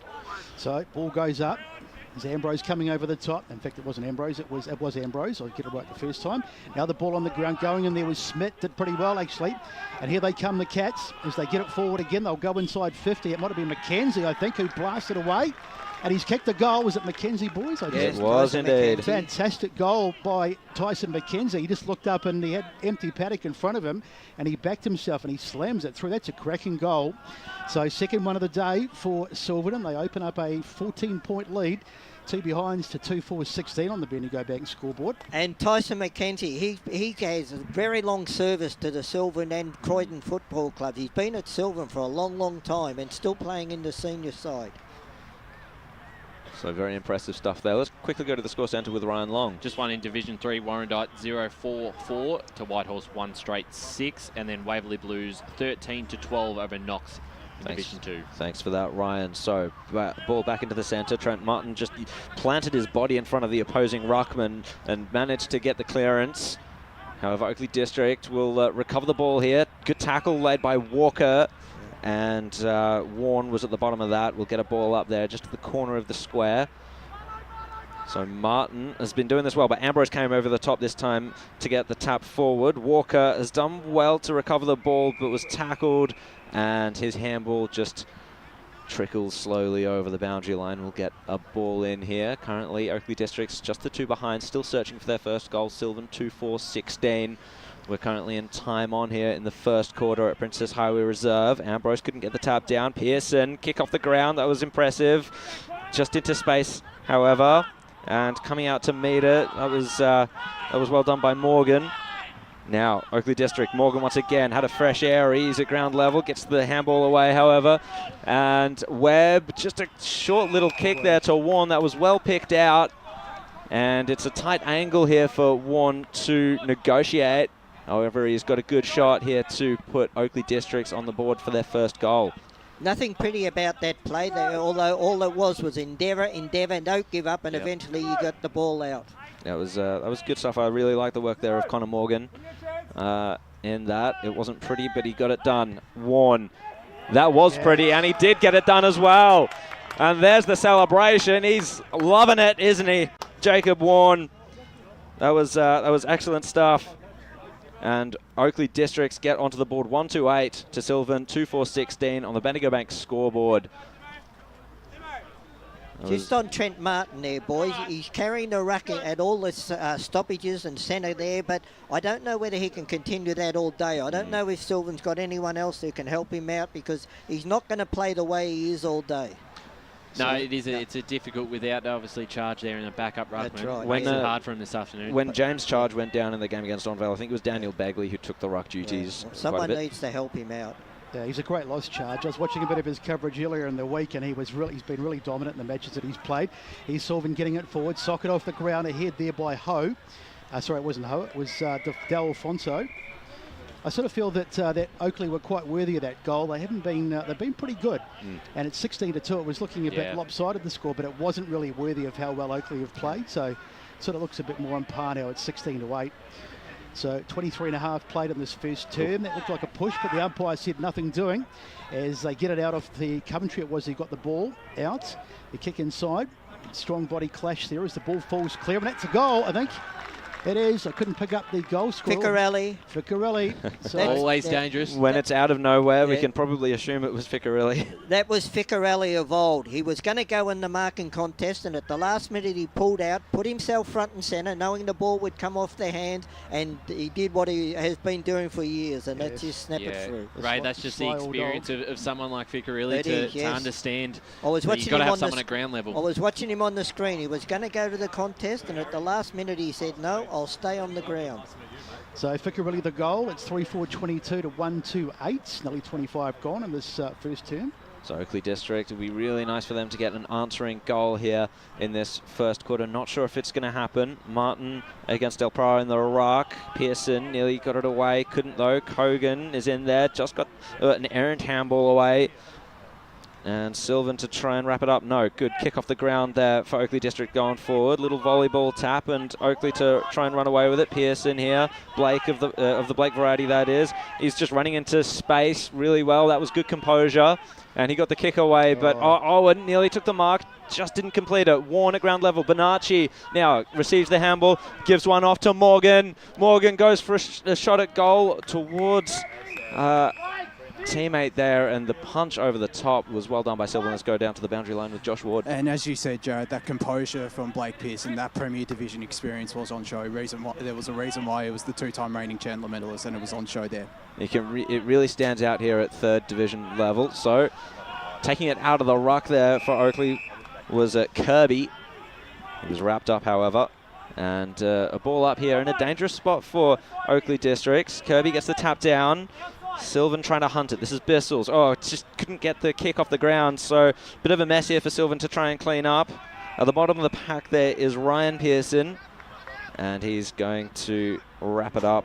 Another ball up here in the pocket. Kirby to try and get the tap down once more. Got it back into the path of Turnbull. It was stolen by, from him, however. Just about by Ho. It's a bit of a scrap there. No clean possession, and we'll get another ball up as the seconds tick down on this first quarter. So 26 minutes gone. Margin is 14 points. As coming over the top there was Steineger. Didn't really get a good hit on it though as the ball goes to ground, and we'll probably have a secondary ball up over there on the far side. A lot of players around that stoppage there. So Turnbull, the last man to get up. And up it goes again. Up they fly, coming over the top there. Good work from Steineger again. But again, can't get it clear of the contest, and we'll have another ball up. 26.5 minutes gone, so shouldn't be too much longer to go. As the ball comes out of the stoppage, and Sylvan get it forward again. Can they pinch a late one? It's been marked over there. It's good work. So they'll go inside 50 again. This will be a killer blow for Oakley if they can set a late one here. Up they fly.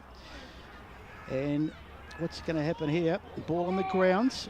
And the tackle mode over there, and we'll have a ball up just outside the 50-metre arc, which is more like 45, as we often say at these grounds. Up it goes. Up they go on the stoppage. Steineger's had a good first quarter. He's been winning the ruck jewel as the ball goes to ground, and there is the siren. So the end of a pretty entertaining first quarter out here at the Princess Highway Reserve. And at the end of the first quarter, it's 3-4-22. It's the Sylvan side, the Cats in front over Oakleigh District 1-8. So no major goal kickers in this first term. All singles, and a pretty entertaining first quarter, Ray Beard. Yes, it was. And even at this stage, at quarter time, I don't think there's a side that's got, the superior game in their hands at the moment, because it's been played in sort of 5-minute sessions where one side gets on top. Look, overall, if you look at inside 50s, Sylvan probably deserved to be further ahead, but they've had it in there a lot. But all credit goes to the Oakley District's back six getting the ball out again. Indeed. All right, well, we'll take a quick break, and on the other side of the break, we'll hear from the respective coaches, or one of the coaches, and we'll get some scores from Ryan in the Score Centre. Thanks for joining us this afternoon. We'll be back in just a moment. As Sarah opened her best friend Jackie's wedding invitation, she was overcome with a wave of emotion. While her two young boys wrestled on the floor, tears of happiness rolled down Sarah's cheeks as she saw the words she'd been longing to see. Please note, this wedding will be a child-free event. Well, Sarah, looks like we're off to Eastland for a new frock and some heels. And let's book in that babysitter. For all of life's little moments, there's Eastland. Eastland. Live real. At Yarra Valley Water, we know reducing your shower time, or show time, to 4 minutes can save you an average of $200 a year on water and energy bills. Shower shorter. Save water. Authorised by the Victorian Government, 1 Treasury Place, Melbourne. Sprained your ankle, bursting through the banner? Broke a finger, high-fiving the ruckman? Or did you run into the goal post again? For bumps, breaks or bleeds, be seen sooner, close to home at Knox Private 24/7 Emergency Department. The preferred provider of emergency care to the Eastern Football Netball League, you'll generally experience shorter wait times. You don't need private health, but there is an out-of-pocket fee. Be seen sooner, close to home at Knox Private 24/7 Emergency Department, 262 Mountain Highway, Wanturna. Do you feel good about your bank? Because there is a bank you can feel good about. They share their profits to fund big community projects, small community clubs, and vital emergency services. They've given $250 million to help Australian communities thrive. They have all the products and tech you expect from a big bank, with service you don't. It's Bendigo Bank. Feel good about who you bank with. Try Bendigo. Search bendigobank.com.au or search Bendigo Bank near me. The first time I met the team at Tobin Brothers Funerals, I felt like I'd known them for years. They're so caring, honest and passionate. James McLeod, Managing Director of Tobin Brothers Funerals, sums it up best when he says, Every day our people get out of bed to assist client families in their absolute time of need.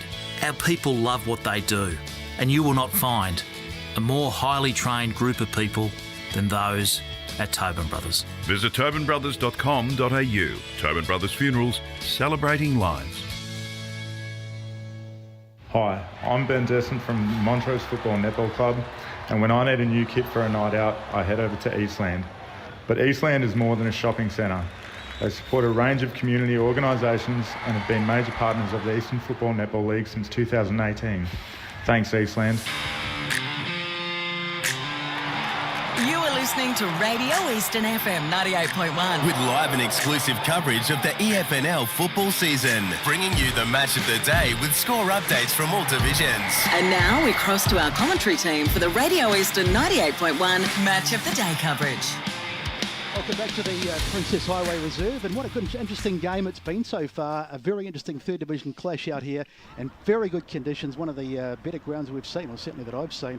And it's the Sylvan Cats in front, 3-4-22 to 1-2-8 at quarter time. And as he's raced all there. Ray, your thoughts on that first term? I mean, 14-point margin, but it was a pretty even game. Sylvan probably just having the edge. Yeah, as I said just before, there's no side that's really taken the game on at the moment. But all in all, Silvan have had the ball probably inside their forward 50 a lot more than what Oakleigh Districts did. But credit goes to the Oakleigh Districts back six. I like the way that when the ball did go in there, their back six would run straight down the cricket pitch with the ball. And if they run into trouble, there was always an outside player to hand pass it to. The only thing I'd like Oakleigh Districts to do a little bit more is lower their eyes going into that forward 50.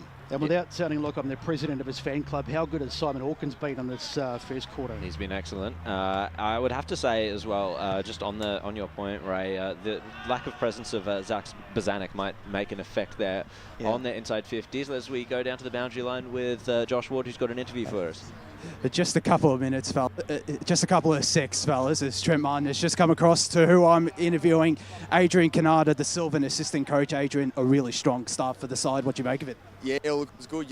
Take a bit to adjust to the ground. It's obviously a lot bigger than our ground, but, we sort of knew we had to play physical footy.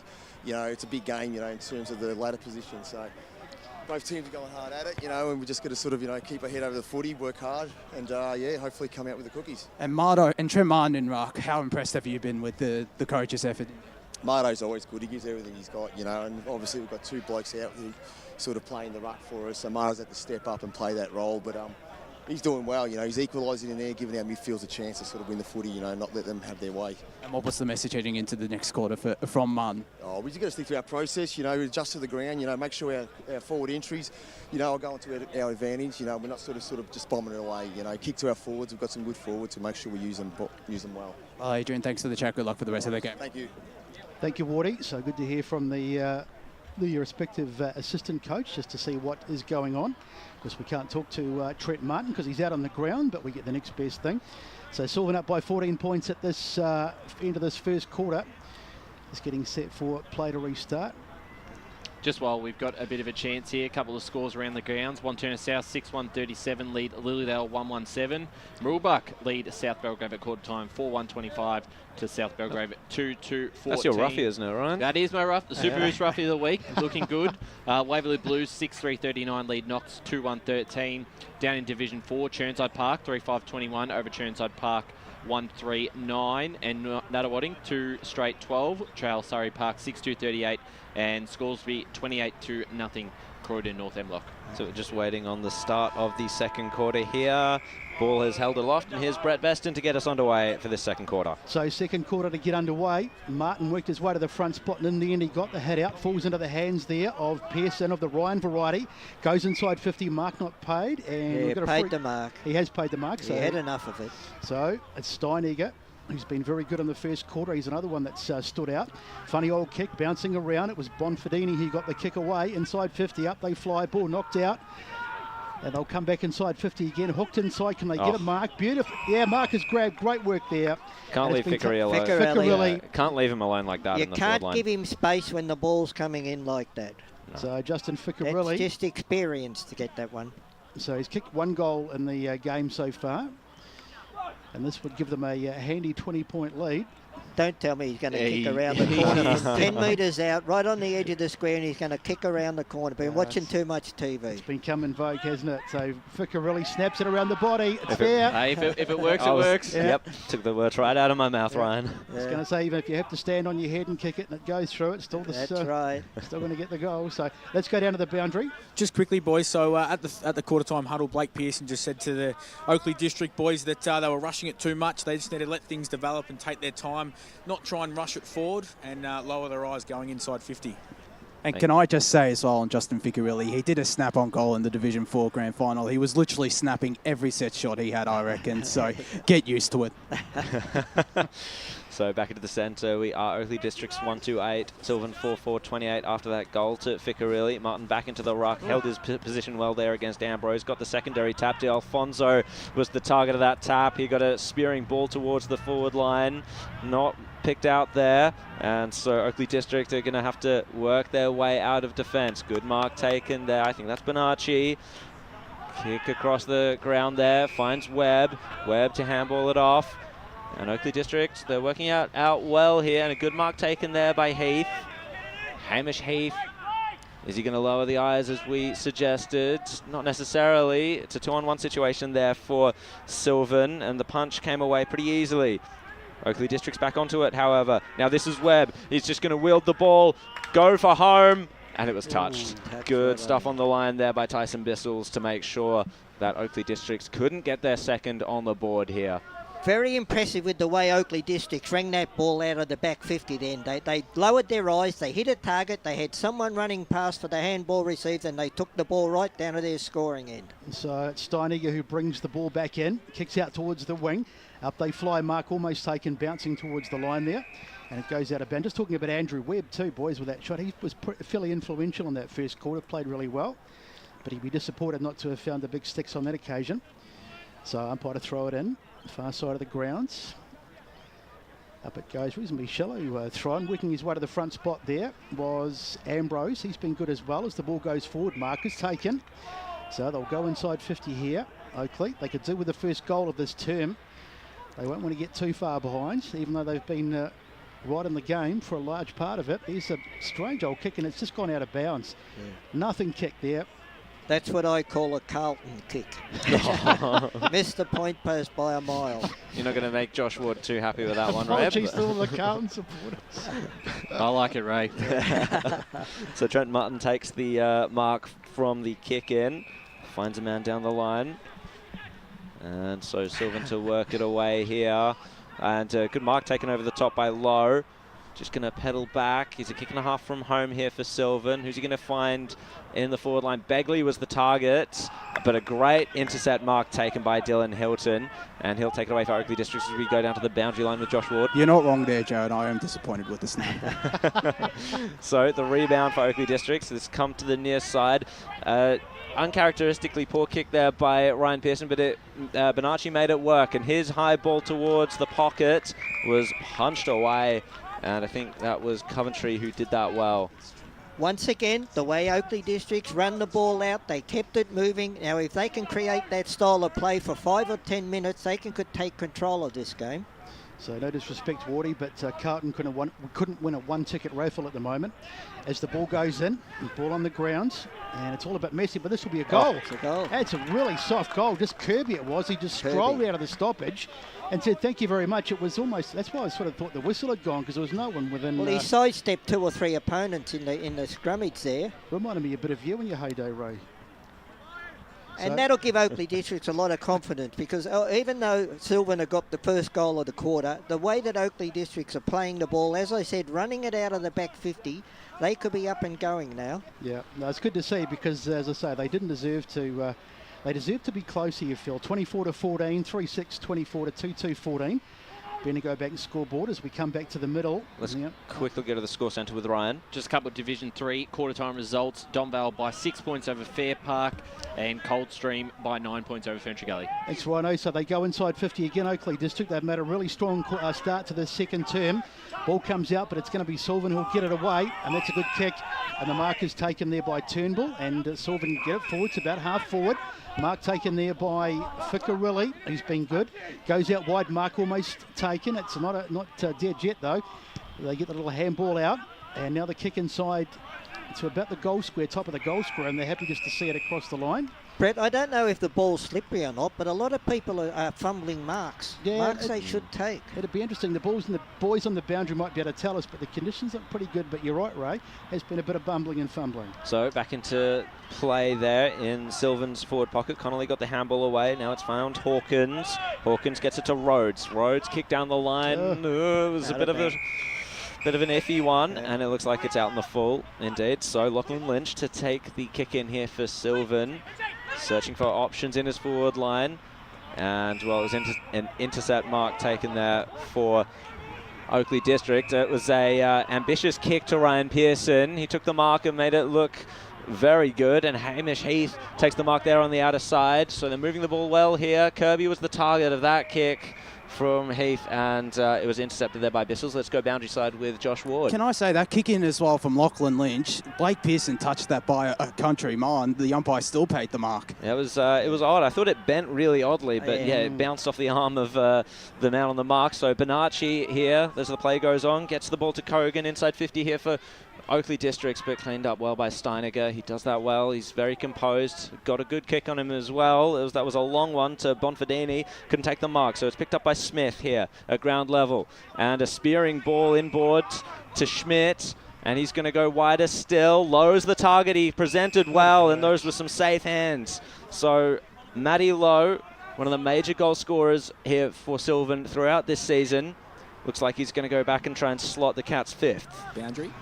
Quickly going down to the boundary line with Jaden. Just quickly, boys, I've just gone down to the Oakley District bench just after quarter time, and Krishan Pulpulai is actually out for the rest of the game with an ankle injury. Thanks for that, Jaden. Lowe with his kick on goal was good. It was excellent. And they get the fifth goal on the board there, Sylvan. So they move to 5-4-34 to Oakley District's 2-3-15. We're 8 minutes gone in this second quarter. And Matthew Lowe, that was his second goal, one in each quarter for Sylvan. And let's go down to the boundary line with Josh Ward. And in the lead up of that play as well, it was Smith and Warren Schmidt as well that got the ball into the hands of Matthew Lowe. So the two of the more experienced players for Sylvan getting their hands on the ball, that's what Trent Martin would want. I think the back six, although they've been doing a good job, when the ball's coming in there, just got to try and man up a little bit, because there's too many Sylvan players who have got 10 metres on their opponents. So a big loss with Christian Portpalais out of the game. So that'll mean they'll be down to one on the bench as the ball gets knocked out from the clearance. And here come the Cats. Diving on it there on the ground was Lynch. Can't get it clear, and he might have drawn a high tackle, I think. That was a good tackle by Kogan. Just a fair tackle. So up it goes again. There's Trent Martin trying to get his hands on it against Ambrose. They've had a good duel so far, and the umpire comes in and says, let's try it up again. Just about in the middle of the ground near the artificial cricket pitch. You played out here, Ray? You must have played on this pitch at some... As a junior, I did. The resident cricketer amongst us. And they did have synthetic pitches when I was a junior. Yes, 1930, a long time ago, as Cardamone gets it forward inside 50. Knocked down there, it was Pearson, and they get it out. So kicking them back into about the middle of the ground. Mark almost taken there by Coventry, but it went through their hands. Now they go forward again. Little funny little kick in out towards the wing. Chasing it over there was Kirby. Oh, a little bit of candy. Did a 360, got the handball away, and in the end he threw it to his teammate. He got himself into a bit of a mess, and that'll be holding the ball. And he Brett, almost dancing with the stars there, the way he did, didn't he? Eh? Yeah. So Sylvan to bring it out, and they'll just taking a bit of time. Eventually they get it forward. Out towards the wing, up they fly. Ball goes into, I think it was Martin there, but the ball comes out. Now they get a little handball into the middle of the ground. They go forward, inside 50. It's a difficult one to try and pick up, though. Getting it through there, though, was Lowe. Sorry, it wasn't Lowe, it was Pooch. So they're under a bit of pressure as the ball comes back. Oakley District, they'll rebound off half-back tackle, almost made. Kick out towards the wing. Good work over there.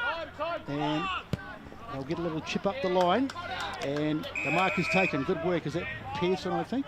No, it is Bonacci over there who takes the mark. Bonacci to send the ball inside 50 here for Oakley Districts, or he's looking to anyway. Bit of a shorter kick, however, and Kirby came across. He couldn't take the mark. Spilt it, got the handball away, and the umpire's blown the whistle here, and it's going to be Incorrect disposal going the way of Sylvan. Tyson Bissell's to take this kick. Searching for options once again. 34-15. Sylvan leading on the Bendigo Bank scoreboard as Bissell's going to switch the ball here out to the outer side. Martin shares it with Turnbull. Turnbull going for a bit of a run, bit of a stroll and a bounce. That's 4 bounces now. A lot of space to work in, and found a teammate as well. That was good stuff. He followed up his work, got the handball away. Turnbull, and now Sylvan. Good kick towards the forward line. Just about cut off there by Oakley Districts. Ball in dispute now, picked up by Hawkins. Sent it over here to Pilch. A kick down the line for Oakley Districts now, marked by Kogan. Saying slow things down a little bit. As it's been a bit of a rat race here for Oakley Districts. Not necessarily clean with disposal, but they've liked going fast. And that kick was cut off by Steiniger, tapped over the boundary line, and will get a ball in. Just a few scores around the grounds in Premier Division. Norwood have a big lead over Balwyn, 32-6. Doncaster lead Noble Park 4 straight, 24-2-14, and South Croydon 35-16 over Balwyn. Martin just takes it out of the ruck, but the kick was just about cut off there by Rhodes. Mark was paid. So Oakley Districts to go forward once again. Let's see what sort of a punch they can throw here, because they need to throw one soon. Kicked into the man on the mark. Really poor. Came off the man on the mark, and Sylvan recover it. So Dixon's going to look for a target inside forward 50, or is just going to go for home himself. Oh, what a bomb! He kicked that from the edge of the cricket pitch. That was so impressive there by Daniel Dixon. And Sylvan moved to 6-4-40. Oakley Districts 2-3-15. Fair to say that's your Tobin Brothers goal of the day contender. Yeah, without a kick doubt. From a fair way out. And they look real dangerous at the moment. The game's in a bit of danger here of slipping away from Oakley District. Still very early, but now up to 25 points. What they're doing, Sylvan, is when the ball's in a stoppage or a contest around, well, even when the opposition's got the ball for a kick or anything, there's always a Sylvan guy running forward, 10 metres out of the clearance, and they give it to him, and that's where they get the ball down there. So we start into the middle, and they get the head out, ball comes down. And trying to get it, walk away with it there was, I think it was D'Alfonso, but he went past it. Now the ball comes out into the hands of Smith. Lost it though, and they can burst away here. That's Bonacci. Bonacci gets it forward, but it's going to be, oh, he had him he got a finger in the eye, I think. Yeah. One of the Sylvan players, doesn't look too flash. As Martin has taken Bissell's it was. Ground. Bissell was his... he's been a very good defender down there. He has. We'll just keep an eye on him. Excuse the pun, because he looked like he did get a poke in the eye. That wasn't intended, Ray, trust me. So they go inside again with the boot of Dobson, and the mark is taken. So here's a chance now for Warren. Every chance to kick a goal here, and in fact he must kick it to keep him in this game. And so he's already kicked one today, Warren. And so he's had a pretty good season in front of the big sticks. Let's see if he can find them on this occasion. And as Ray said, he really needs them. So Jacob Warren will do a kick of about probably... just on 40, because he kicked it right on the arc, and he's hit it pretty well. And that's a great kick. That's a super kick. So Vaughan gets his second, and very, very timely for Oakley District as they pull the margin back to 16 points. 5-6, 36 to 3-2-20 on the Bendigo Bank scoreboard. Let's go down to the boundary. Just because Jacob Warren, obviously a great goal there, but he's been playing second fiddle sort of to Zach Bosnich so far this year, and he's going to probably relish with this opportunity today. So if he gets a few more on the board, he'll be a very confident man, and will get his best later in the season, I'm sure, as well. Well, he certainly gives them a target down there. Oh, it's a big opportunity, especially for his game to improve, and without Bosnich down there, it always opens up the door for other guys to make a statement. So back into the centre. No clear tap. Smith just about farmed it out there, and so Turnbull knocked over as he kicked it, so the kick was ineffective. Oakley District recovered it through Ho. His kick found a 2-on-2 situation, but found the boundary lane even quicker.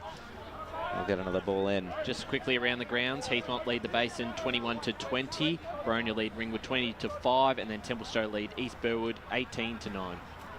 So interesting scores there in Division 2. Thank you, Ryan. Ball back into play. Delpra against Owen. Owen just took it out of the ruck that time. Delpra will get sick of that happening to him throughout today.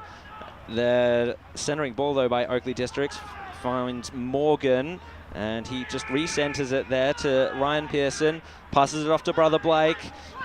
Takes a bounce, kicks it from the arc. and it was just a little bit offline, and Bissell's was there anyway to make sure that Sylvan was safe from that goal regardless. What I liked about it then, they lowered their eyes, they looked for a target in the centre of the ground, and they got the result down there. So let's quickly go to the boundary. And I was just about to say before Blake Pearson came running through that for that kick, he's thrown himself back as the playing coach. So Bissell's got the kick out. McKenzie takes it nicely, but he's right out on the boundary, looking around for someone to kick it to. This game's almost in slow motion. Eventually he just sells a bit of candy, decides to go up the line, take the safe play, gets over the top, and the mark is taken well by Smith, and they get it forward. Again, Sylvan, right over the top. Mark almost taken there by Lowe. Plenty of goals for him this year, as we mentioned before, but it's rebounding by Oakley District into the middle of the ground. Ho gets his handball off. Now they go towards the 50-metre arc. Little chip inside 50, and that'll be a mark. It's just a bit too easy.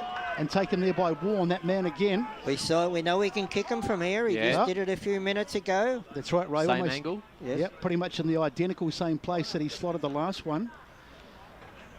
But as I say, perfect conditions for goal kicking. Little or no winds, dry grounds. So just a technique thing, and I think he's pushed it out to the right. He has just came off it a little bit and hung it out. So a minor score for Sylvan. I'll be just Oakley District, sorry. But that was better there. They had a few options up forward and were able to hit a couple of targets, and obviously converting the last one, didn't get that one, but certainly creating those opportunities. What's happening now, Ryan, is both sides, the game is opening up and the ball's moving very quick from end to end. So Steiniger to continue that fast ball movement. Black sets himself for this one. Couldn't quite take the mark, so Martin roved it off. Turnbull gets the kick towards Schmidt. Good mark taken. Passes it off back to Turnbull, and he finds a man in the pocket, and it's Ficarelli taking a diving mark just on the boundary line. And so Ficarelli to go back and try and kick his third. Oh, he's just going to play on, open up the angle, and miss. So just the one behind Ficarelli this time. Let's go boundary side. He could have gone back a little further, could Justin Ficarelli. He had every right to snap there, but he could have gone back a little further, I felt. Let's quickly go to the scores with Ryan. Just in the Nuttawading Surrey Park game, Surrey Park lead by 38, and on Can Watch, he's kicked 5 in a minute into the second quarter, so on track again for another 15. That was very impressive, and the ball's going to come back here after that kick in, because the umpire hadn't waved their flags, and Brett Beston will take us away with this. So it goes out wide to Pilch. Pilch takes the mark, and we just chip it up the line, trying to find a target, and he does well. The mark is taken, so Oakley District to come forward again. That's Hawkins. I reckon he'd be pushed about the best player of the first quarter, as he decides to go across the ground. Not gaining a lot of ground, but it was quite safe because there was a man out there unmarked. Quick hands off to Pearson of the Ryan variety. Go to the edge of the 50-metre line. There's that man, Warren, again, as the ball on the ground. It's going to probably get wrapped up there, you would think, and it is. Umpire says we'll have a ball up and a bit of how's your father at the bottom there. Smith's getting the treatment there from one of the Oakley District players. But he's all right, gets up. Gets another little push in the back just for his troubles. Up it goes. And the ruck. It's a bit of a little draw there. The ball pops out into the hands of Pearson again. Funny old kick inside, or just about inside the arc. But in the end, the mark is taken there, and Sylvan to rebound. Good work, good defensive work. Dixon it was to get that kick, and a good punch over the top there by Black to slow things up there. And he butters up, lays the tackle, but it was in the back. So Sylvan will take the free kick this time. And searching to go forward to try and extend this lead are the Cats. The kick down the line. Oh, no mark taken there. So Oakley District to try and take it away, but it was Connolly wrapped up. And we'll get a ball up here right in front of the interchange benches for Oakley Districts. Quick score check with Ryan. Whitehorse 5-5-35, lead Warrandyte 3-7-25. That's a very interesting game out there. Another Division 3-1, but back at the ranch. We've got a good handball out there, but taking too long. And holding the ball, it was Ryan Pearson, and a good tackle laid there. It's going to come back because the incorrect player, it was Cardamone, didn't go back behind his mark, so he's going to look for a kick here inside forward 50 for Sylvan. High ball, who's the target? Ficarelli came over the top, couldn't quite take the mark. Oakley Districts looking for kick at ground level there, and it's just come out to Ryan Pearson. Couldn't take it on the hard volley. Tried to follow up. At the bottom of the pack there, I think it's Stoyanowski rolling around with it. Looked like a wrestling move. And we'll get another ball up here in Sylvan's forward line. Schmidt in the ruck. And looks like he's going to go against Ambrose. Good tap there by Ambrose.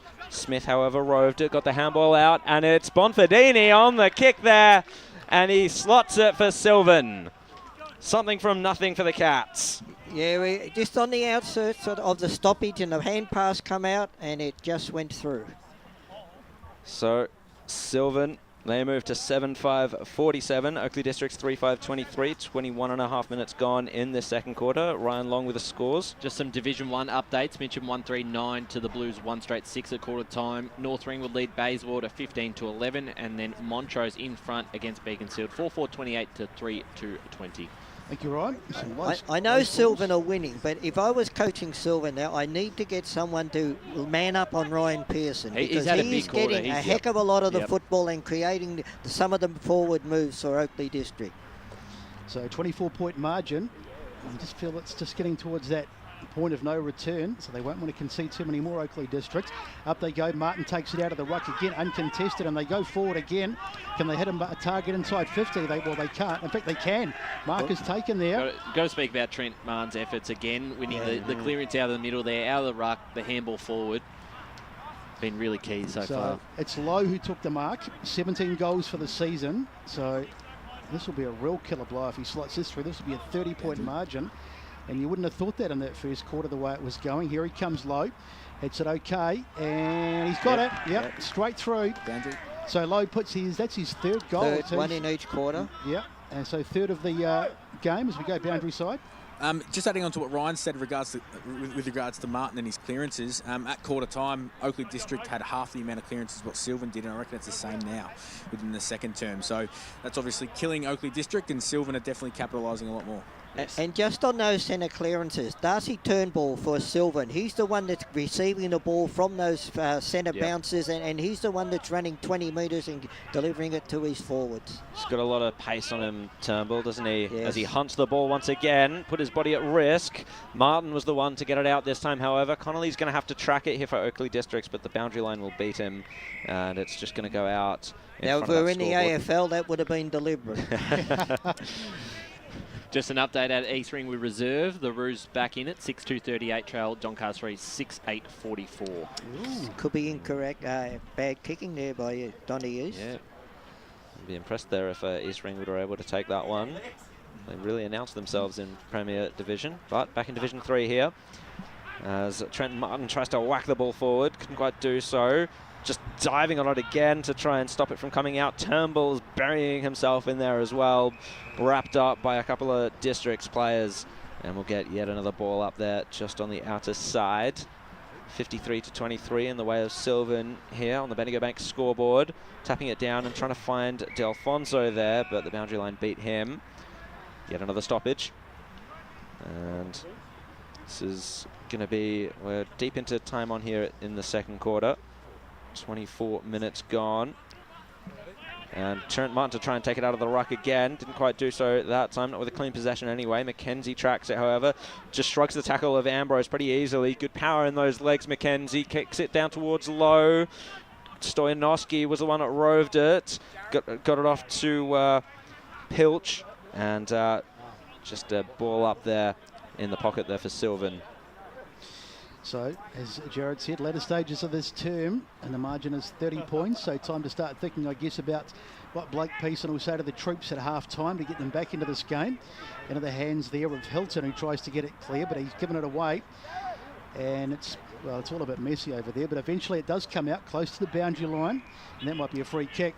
It is to Oakley. Player getting pulled off the ball there. So it's going to be, not Martin, it's going to be Pearson of the Ryan variety. Late in this term, margin is 30 points. Thanks for joining us on Radio Eastern 98.1, and also, of course, on Facebook and YouTube as the ball goes right over the top and will bounce out of bounds just over on the far side. I must say, boys, what a beautiful day it is in downtown Oakley this afternoon. Look at that, the sun is shining. Yes. Where else would you want to be? Let's go to the boundary. Don't jinx it, Ray. Please don't jinx it. I was just going to say, it's the biggest moz I've ever heard. It'll be raining by about half an hour as the kick goes forward. And it's been marked over there by Warren. How good's he been for Oakleigh District? He's played particularly well, trying to find a target, but having said that, his kick probably wasn't the greatest, and Hawkins was there, but it went over his head, and Hawkins just makes the tackle. And could almost be holding the ball there. He ducked his head down. And as good as Warren's been, you don't want him marking that far up, because you do want him as the key target. Exactly. Closer to goal. Spot on, Ryan, as the umpire throws it up again.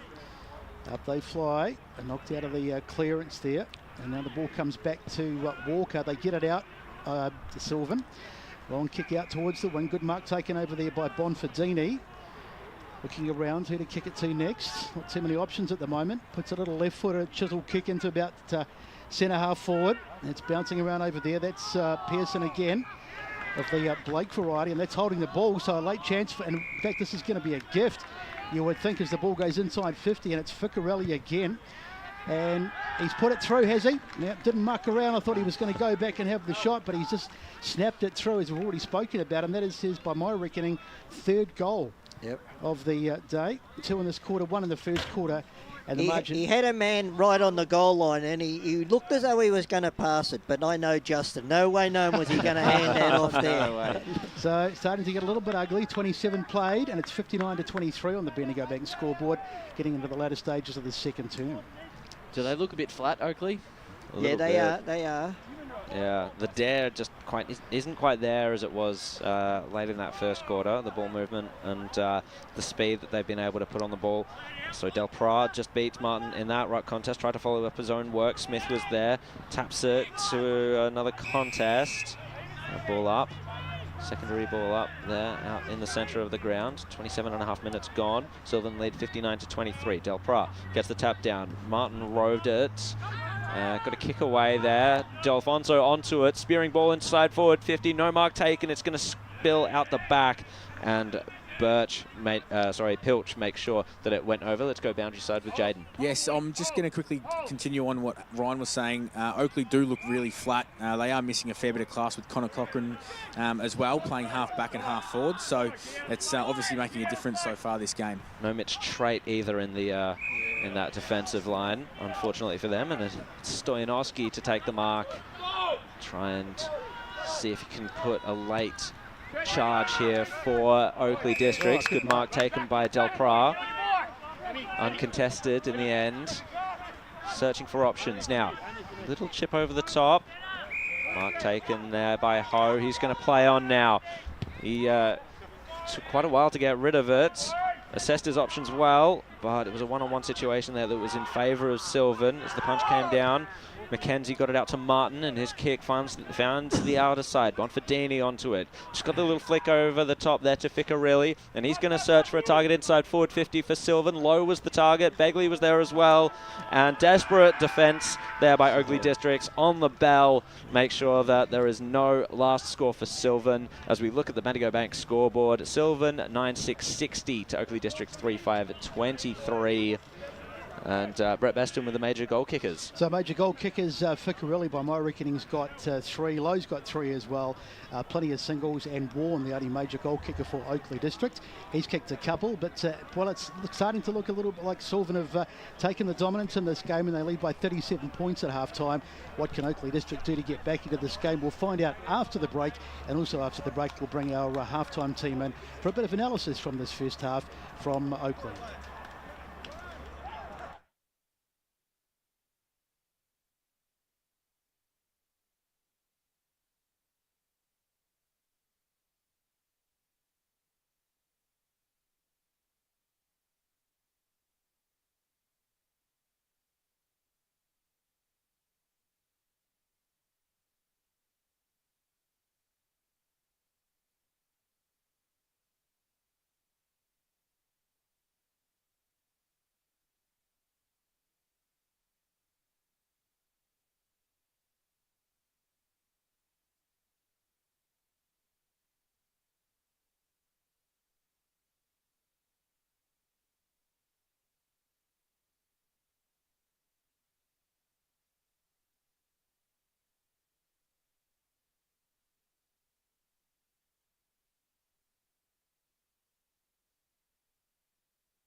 Welcome back to the Eastland Match of the Round out here at Princess Highway Reserve.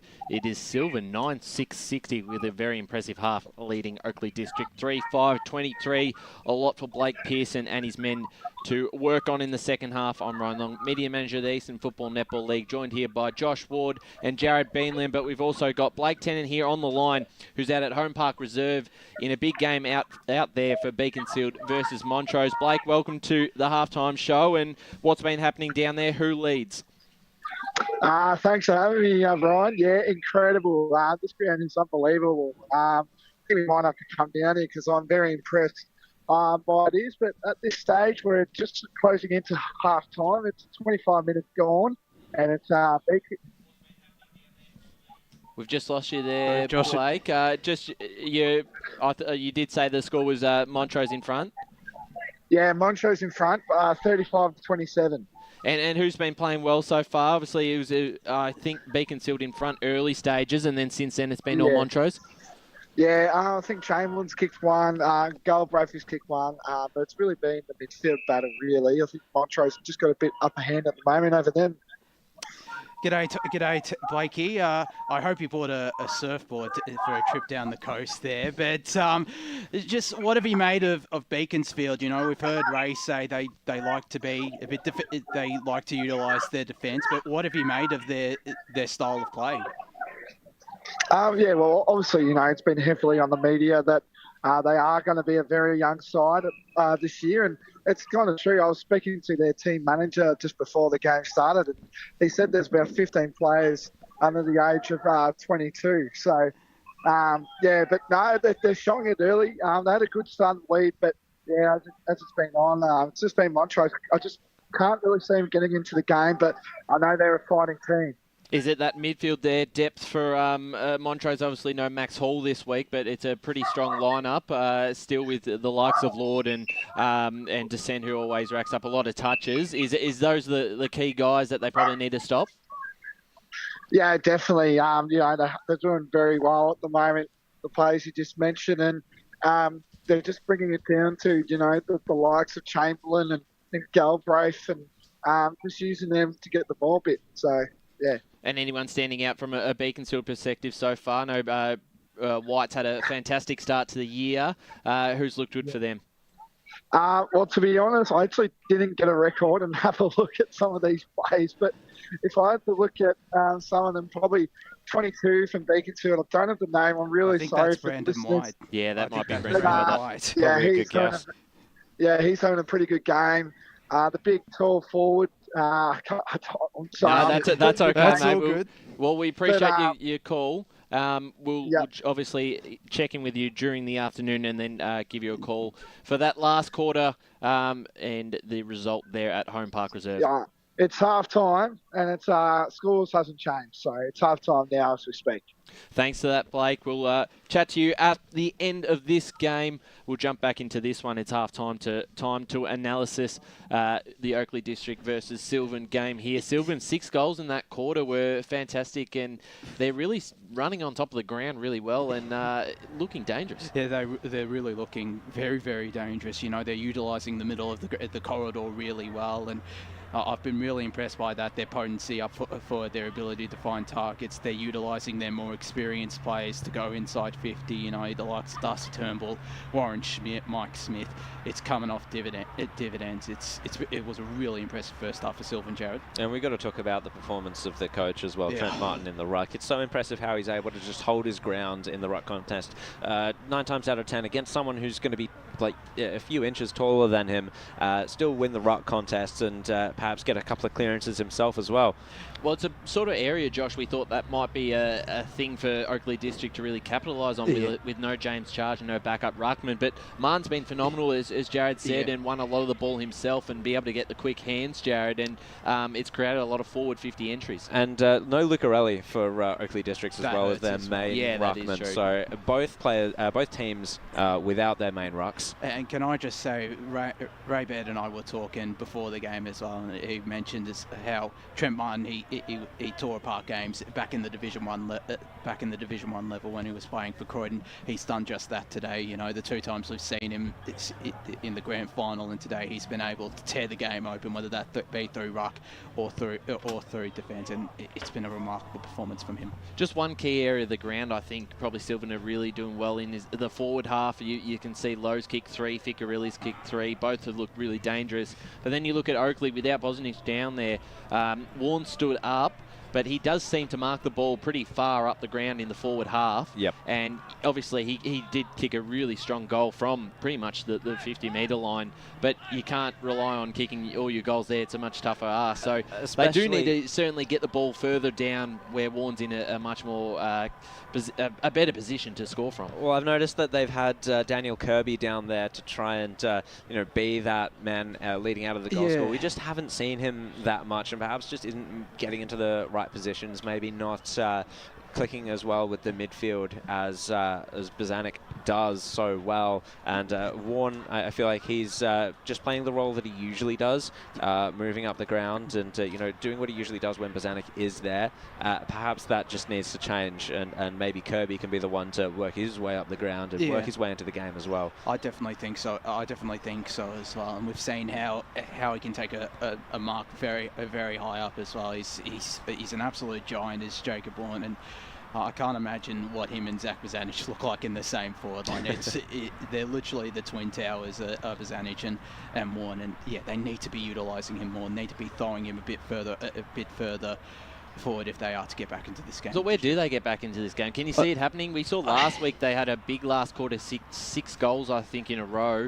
So obviously they're capable of scoring quickly, but it's got to happen quick because a couple more goals here to Sylvan in the start of the third quarter and this game's over. I think so. There's definitely the talent there. One other thing that they should do as well, though, Oakleigh District, they've got to be utilising Ryan Pearson, and obviously Blake needs to be using himself a lot more. I've seen footage of Ryan Pearson and the composure that he has on that left foot. They found plenty of the ball that quarter too. Yeah, it's on the same level as his brother Blake. You've got composure on the left and you've got composure on the right from the Pearson brothers, I say. So it's such a weapon to have. They need to be utilising that more, I reckon. Yeah, certainly right. Let's look at some of the scores around the grounds here. Baldwin back in front at Cheong Park, 6-7-43 to the Dogs, 5-5-35. Out at East Ringwood Reserve, it's Doncaster East 8-8-56. Leading East Ringwood 8-3-51. First update at Edwin Flack Reserve, Roeville 4-8-32, lead Berwick 2-2-14. Blackburn getting themselves back into the game out at Moreton Park. They trail 5-3-35 to Norwood 7-5-47, so much better second quarter there for them. Doncaster led by 10 points earlier on against Norwood Park, having an update since there. Out at Vermont Recreation Reserve, the Eagles 6-4-40 lead Park Orchards 4-5-29. We'll jump into Division 1, Mooroolbark 4-3-27 lead South Belgrave 2-2-14. No update from Croydon for a while. Down at Home Park Reserve, we chatted with Blake Tennant there with Montrose leading. Haven't had an update since quarter time at Wanturna South. The last one there, 6-1-37 to 1-1-7 Lilydale.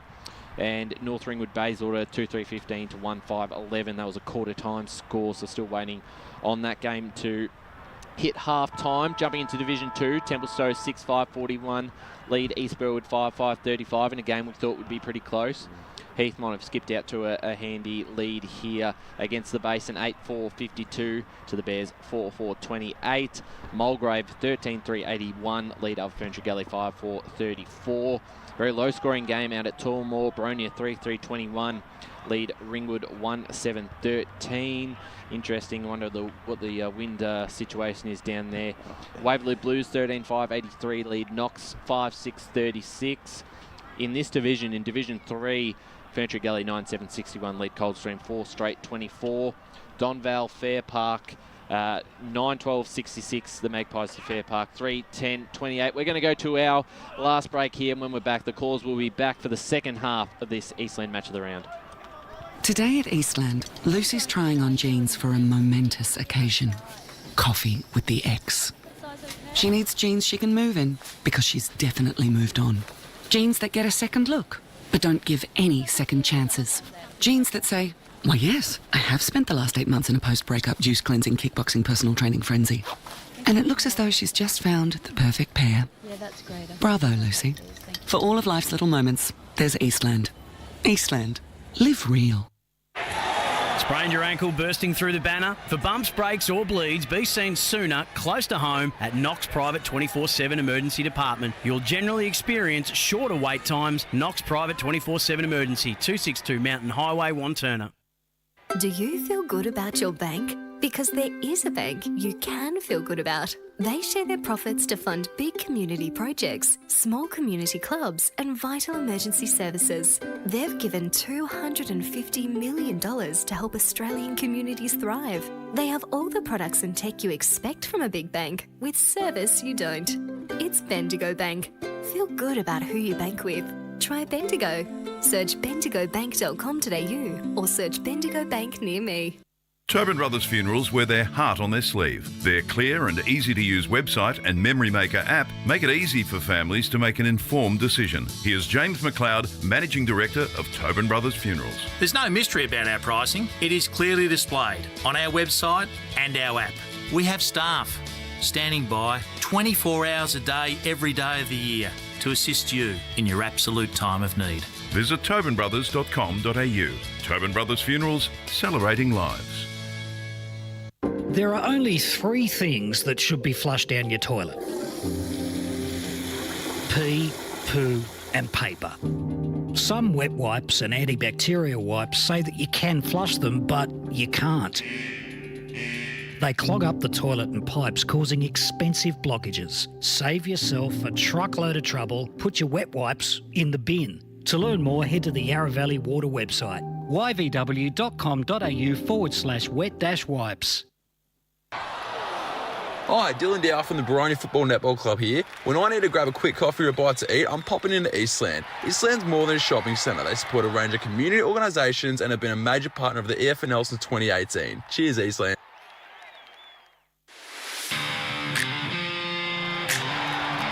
You are listening to Radio Eastern FM 98.1. With live and exclusive coverage of the EFNL football season, bringing you the match of the day with score updates from all divisions. And now we cross to our commentary team for the Radio Eastern 98.1 Match of the Day coverage. Welcome back to Oakley as we get start for the second half of this one. And at the moment, it's very much one-way traffic in favour of the Cats, the Sylvan Cats, with a 37-point lead going into the second half. And, well, they've got a bit to do as we get started for the third quarter. And here's Jared Beanland to bring us in. So Martin back into the ruck once again. He's done so well there against Ambrose. Gets the tap forward. Hunting it is Smith. Just leaves it behind a little bit. And Ambrose butters up. Takes the ball, but is caught in a tackle. Just a few seconds into this third quarter. Oakley District's going to have to make a move here if they're going to get back into this game. Black, he was wrapped up. We'll get another ball up. Bit of a stalemate situation early on. Ambrose and Martin go at it again. Connolly couldn't take it there. And Dobson gets the handball out. Is that holding the ball? It is. Good tackle by Delfonso. As Jared Ambrose was the one wrapped up. So Delfonso is going to go inside forward 50 here for Sylvan. Coming out was Lowe, got copped a shove in the back, and that might be a free kick. And Lowe could be going for his fourth right here. Kick 1 in the first quarter, 2 in the second. I reckon he put a bit of mayo on that, but it may have been there. So we've got, I think that's Cardamone. Is he taking the mark? No, that was the replay, my bad. So in comes Lowe on the fourth. On for his fourth goal of the day, and to put Sylvan further in front. He's done that well. A good kick, and Sylvan get their 10th on the board within 2 minutes of this third quarter starting. 4 goals to Lowe in just over a half of football, so he's been very prominent down there for Sylvan. Not the start that Oakley Districts wanted, but there's still half a game of football to go.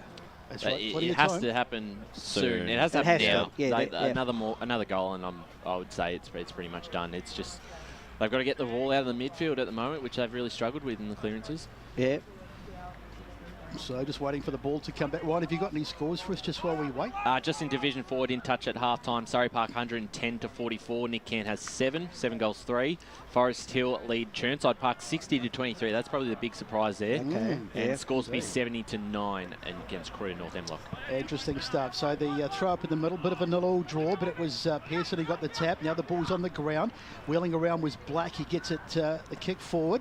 It's about sort of centre half forward. Ball on the ground again. Nicely picked up there, and the whistle's gone. Too high. High tackle. So the umpire says we'll have a free kick. Going the way of the Oakley District side, who desperately need to get a couple of early ones here in this third term.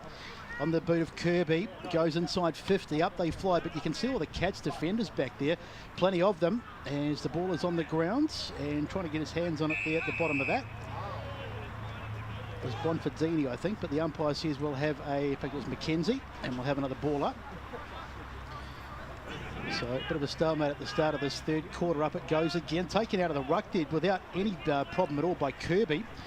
For the first time today, Bonfordini gets it forward out towards the wing, bouncing around over there, taken away there by Del Alfonso.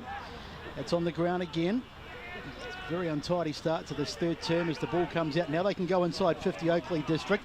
How's the kick? Not very good. And it's cut off there by Pearson. And, sorry, not by Pearson, by Martin. As they come forward again, Sylvan, out towards the far side of the ground. And it will bounce out of play over there on the far side. And the margin remains at 33 points, early stages of the third term. Update at Premier Division, Doncaster 31, Trail Noble Park 40. So back into play here. So Oakley District's really going to need to make that move soon, start throwing some punches. Otherwise this game will slip out of their grasp. Beckley in the ruck there against Ambrose. Buries his way in there, Beckley. Gets tackled by Black, and we'll have another ball up. I must say, boys, when you don't notice the umpires, it means they're doing a good job, and I think they've been excellent today. Yeah, that's a very good point. Yeah, nothing, no howlers, nothing necessarily I would have picked out from the first couple of quarters. Yeah. So another ball up here. Begley gets the tap down. Ambrose trying to wrench it free. Oh, they've managed to do so, Sylvan. Good kick towards the forward 50 now from that clearance. No intercept mark taken. Bissell's tackled. And now Oakley District's trying to send it away. Just a kick and hope there. And it was cut off by Mackenzie. So Sylvan to go back inside forward 50. Who's the target down there? Is it Bissell's? No. It fell out of his hands. Lynch is there. And we'll get another ball up in the forward line for Sylvan. Bit of a slow start, except for that one goal to Lowe. Bit of a slow start to this third quarter. Ambrose goes up, taps it down. Webb gets the handball out, but it was cut off by D'Alfonso. He was tackled out of it. Turnbull. Good pressure there by Oakley District. And the whistle's gone. Has it gone over the boundary line? I think it might have. Hawkins tried to stroll away with the ball, but didn't. Oh, it was actually a free kick there to Sylvan. So Turnbull directing traffic for a second here. Doesn't look like he's going to go for goal from his hand gestures, but he might actually be going for it. Opens up the angle, gets the kick towards home, and it's another one for Sylvan. Turnbull gets a much-deserved goal on the board here. He's had a great game so far, and some reward for effort. He looked up and there was nobody moving in or out of the square, so he just thought, I'm going to do this myself, and he's run past the guy on the mark and kicked the ball from 35 metres out. He knew he could do it, so Sylvan go to 11-6-72.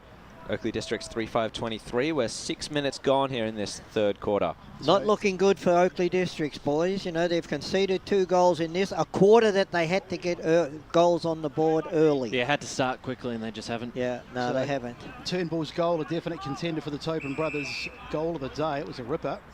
We've had probably, I reckon, 3 good contenders for that, so it might be interesting. We'll have to go to the judges a bit later. Up it goes. Ball comes out of the ruck. Going back there and getting his hands on it was Webb, who's been really good for Oakley District. He's been one of their better players, and he gets the managers to come away with the ball. He gets it forward. But the next part's the ball they need, the handball inside. Nicely done by Pearson of the Blake variety. Here's a chance, the shot at goal from his brother. And Ryan's put it through. That's better play from Oakley District. And that's what they need. So Ryan Pearson, off his brother's hand pass, puts it through. Good goal. But they've got a bit of They've still got a lot to do, but 72 plays 29 as we go boundary side. And that's one player that I said needed to step up in this second half. Ryan Pearson, his composure off that left foot is quite remarkable, and it was on show there. He needs to be utilised more by his brother Blake, I reckon. So the quality is starting to come to the fore here for Oakley Districts. If they can continue to do that, get their hands into the key players, then they might just be able to claw some consolation back from this one. If not, get themselves into the game properly. Get within 5 goals at three-quarter time, you can sort of make the case. But they can score quickly, as we saw against Whitehorse. They certainly can, but certainly need consecutive goals. So Ambrose to go back up against Martin. What a duel it's been today. Black, who's been thrown into the centre, gets the handball out into space, but it's tracked by Lynch. Couldn't handle it, however, and Heath is going to try and fight his way to the front position. Takes the ball, try to get into space. Eludes one tackle, gets the handball out to a free player in Webb. They're working in a phone box here, Oakley District, but the kick comes out towards Bonacci. Trent Martin was able to intercept. Bonacci's going to end up with it anyway. Hands it off to Blake Pearson. He gets a handball into space. Now it's Kogan. Kick inside forward, 50 here for Oakley District. Couldn't quite take the mark, Warren. So ground level, it's Heath. Gets it out to Warren. High ball towards goal there. This is Heath, in fact. He was tackled, maimed there by the Sylvan defence. It was Daniel Brown doing a good job there, and Sylvan will rebound. This is Coventry to search for options here. He goes out wide. Dixon just under the scoreboard. Little less frantic ball movement here from Sylvan when compared to Oakley Districts, but still didn't come off well as it trickles over the boundary line. And well done there, Coventry, just to take the mark, just settle things down, because they were under pressure quite a bit in their back half. So plenty of endeavour from the Oakley District side. They've got a bit of work to do on the scoreboard. Nicely done there out of the ruck as the ball is knocked down. They're getting plenty of it. Now it's that man Webb who's played particularly well for Oakley District. Goes down the line, tries to find a target, but there's only Sylvan players back there. One of those is Bonfardini, who sends it up the line and bouncing around, probably going to see over the boundary, and it is over there on the far side as the sun continues to come down. Score check with Ryan. Yeah, update at Croydon Oval at half-time. Croydon 3-4, 22 to Mitcham 4-8, 32. And Wanturna South 9-4, 58 lead Lilydale 5-3, 33. Thank you, Rhino. As the ball gets hooked back in. Up they fly. Nicely done there by Martin, who's been one of the standouts in the ruck for Sylvan, as we said. Now they go forward. Inside 50, how's the mark? Great mark. Coming out and taking it there. Is that... that's low, I think. Low, I think, again. Yep. And all credit goes to Tyson McKenzie. He's the one that picked the ball up on the cricket pitch and delivered a beautiful kick down there to the forwards. So Lowe's already kicked forward today, and you wouldn't back against him getting number 5 here. In fact, I reckon you could almost put your house on it. Here he comes. Here's the kick from Lowe. Just lost your house. Good thing I don't have a house. Just lost your house, Brett. Better tell Ange. I knew that would happen, so it's gone straight front. You give a guy a rap and what's he do to you, Brett, eh? I'm living at a 10 tonight, I tell you. I think it's 73 to 29. Big scoreboard, let's go boundary side. That is the definition of a jinx and a commentator's curse right there, Besto. Coventry, sorry, not Coventry, it was Connolly to take the kick in. It's just going to fade harmlessly towards the boundary line. So out on the full. Yeah, out on the full even. So a little less purpose here, Oakley District, coming out of defence as they had in the first quarter and in the second quarter for sure. McKenzie, he's going to open up that right boot, see who he can find down. Lynch was there, Bissels was the target. He's been thrown forward here, tackled. Tyson Bissels. That was a beautiful kick by Tyson McKenzie, and that's been one of his characteristics right through his long career at Sylvan. He has kicked the ball a long, long way. He's made use of the smaller dimensions of this ground to make find full impact with that kick. So up goes Bissels, gets the tap down. Cardamone just lost it as soon as he had it. Lynch trying to find his way to his feet, get the handball out into a dangerous position, but it was all Oakley for a second. Fighting for it there is Dylan Hilton, who just got a poke in the eye, I think. Didn't like it there from Schmidt. And it looks like it's going to be a free kick to Hilton. Finds the man with the handball. Last line of defence it was for Oakley. And Blake Pearson will take the relieving mark. Going to switch it up and find the corridor here. Coach's orders, no doubt.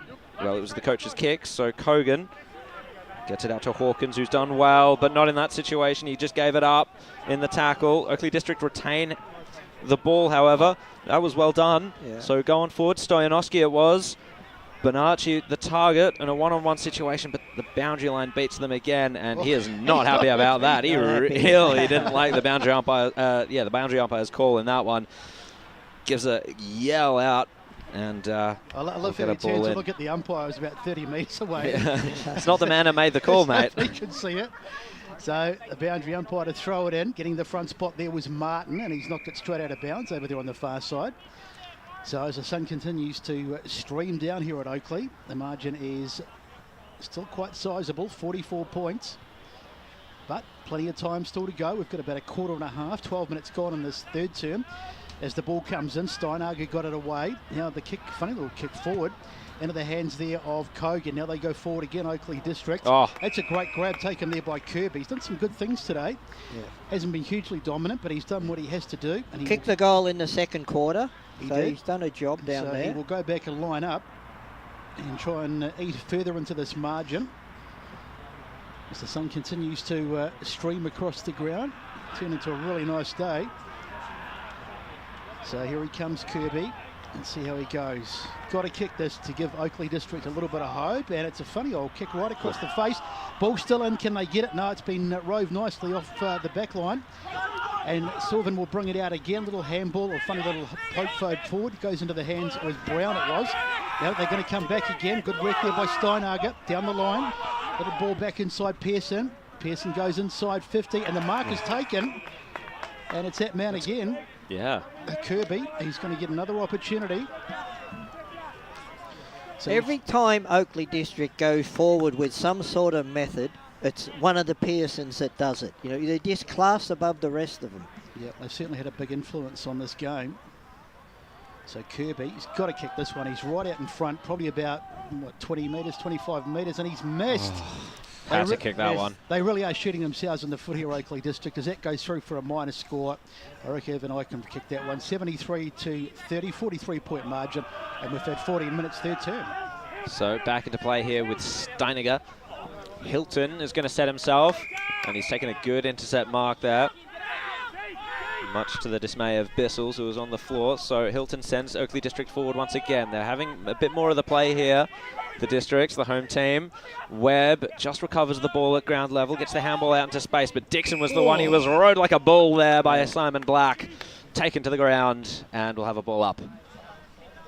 So back up we go. Del Prat to take ruck duties for Oakley District. Taps it down. Good tackle there laid by Black once again. And it was Schmidt at the bottom of the pack there. 73 to 30 on the Bandigo Bank scoreboard. Sylvan lead Oakley District here in this third quarter. Trying to get it out there, but not doing so. I think might have been... Yep, no idea. Oh, it was Pearson. Ryan Pearson it was. Trent Martin gets the tap down there. Connolly tackled. Lost handle of it, but Martin recovered it there for Sylvan. Kicks it into the center of the ground. Tracking it now. This is Stoyanovski. Just gets... it sat for him well. He gets a kick towards Pearson. He was beaten to it, however, by Coventry. Got a handball away. It's bouncing around there for Sylvan. Oakley District players close in. One of them is Hamish Heath. And he gets a free kick, too high there, tackle. too high. And so Hamish Heath is going to attempt to find Oakley District's path forward. 73 to 30 on the scoreboard. Oakley District's really needing some goals on the board soon. Warren goes over the top, gets the handball away.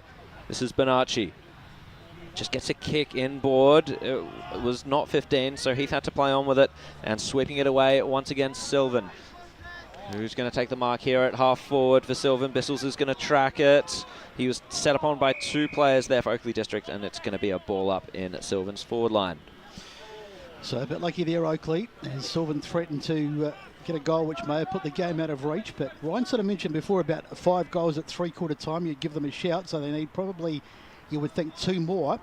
in the remaining time as it's wheeling around. There is Lynch, and Lynch snaps for goal, but he's off target. Yep. And in fact, he's missed everything and it's gone out of bounds, so we'll have a throw in right forward pocket. Score centre with Ryan Long. Update at East Ringwood Reserve. East Ringwood now 11-6-72, lead Doncaster 8-8-56. Lions haven't scored this quarter. Rowville 4-9-33, lead Berwick 5-2-32, and then Baldwin out to a 21-point lead over South Croydon. So Pilchard, as he brings the ball back in, chips it across the face of goals, mark in the opposite pocket. Now it's Ho for Oakleigh District. They've shown plenty of endeavour, but they just haven't been able to get the reward on the scoreboard. It'd be interesting to see the inside 50s because they've had some opportunities, but it just has broken down when they've gone inside 50 a few times as the tackle is made.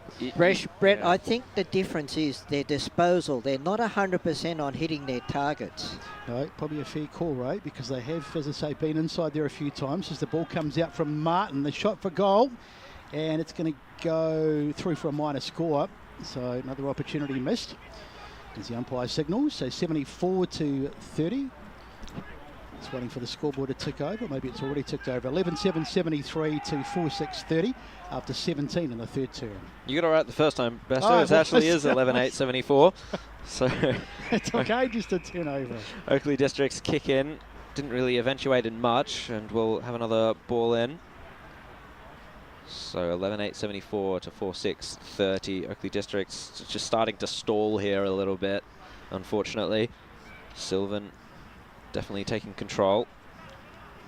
So we're just waiting for the ball to come back in here. Took a little bit of time to recover it.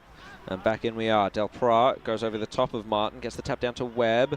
And so Oakley District are going to wheel and go. He crashed into his own brother there, did Blake Pearson. Tried to get the handball away.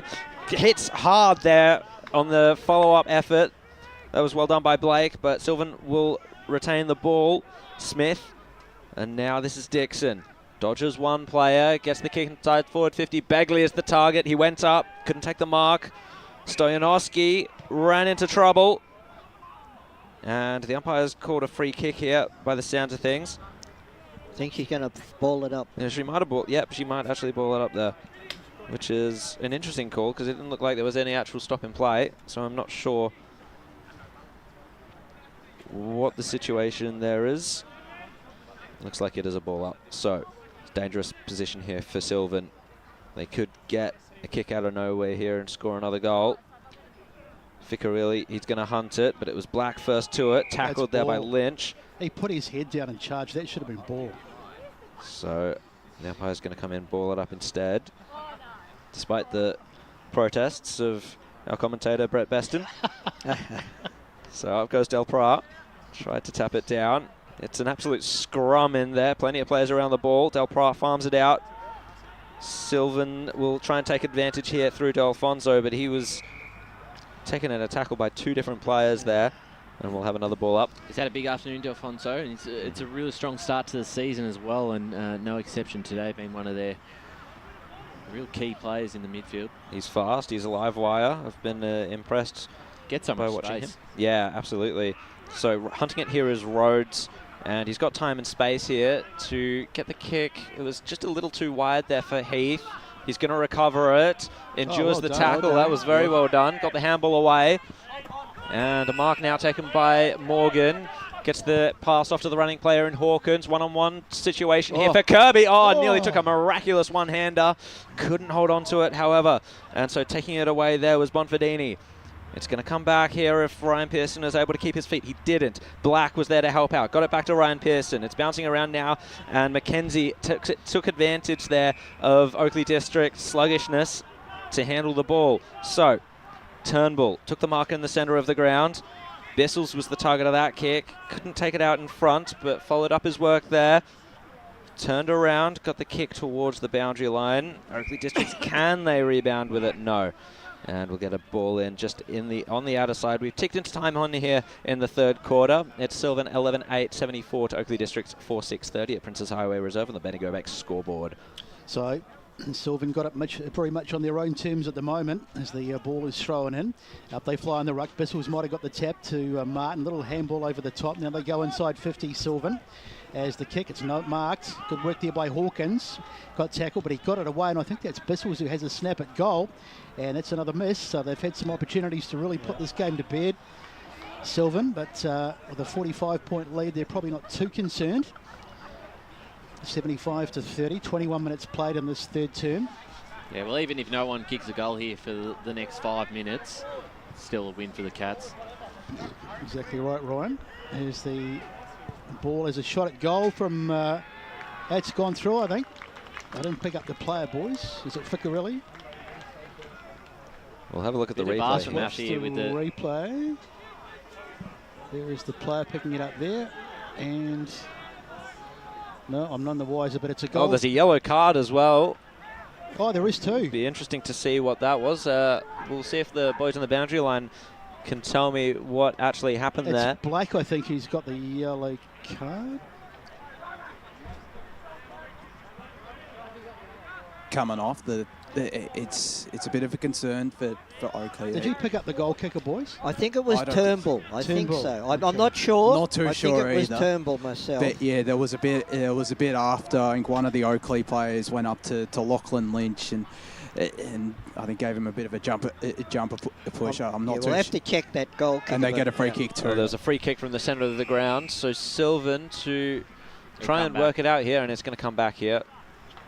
So bit of confusion, bit of consternation, bit of controversy here at Princes Park Reserve. Simon Black off to the naughty corner. That won't help Oakley District's hopes. No, it shan't. So unfortunate situation there. Undisciplined, however, from Oakley District to have that happen.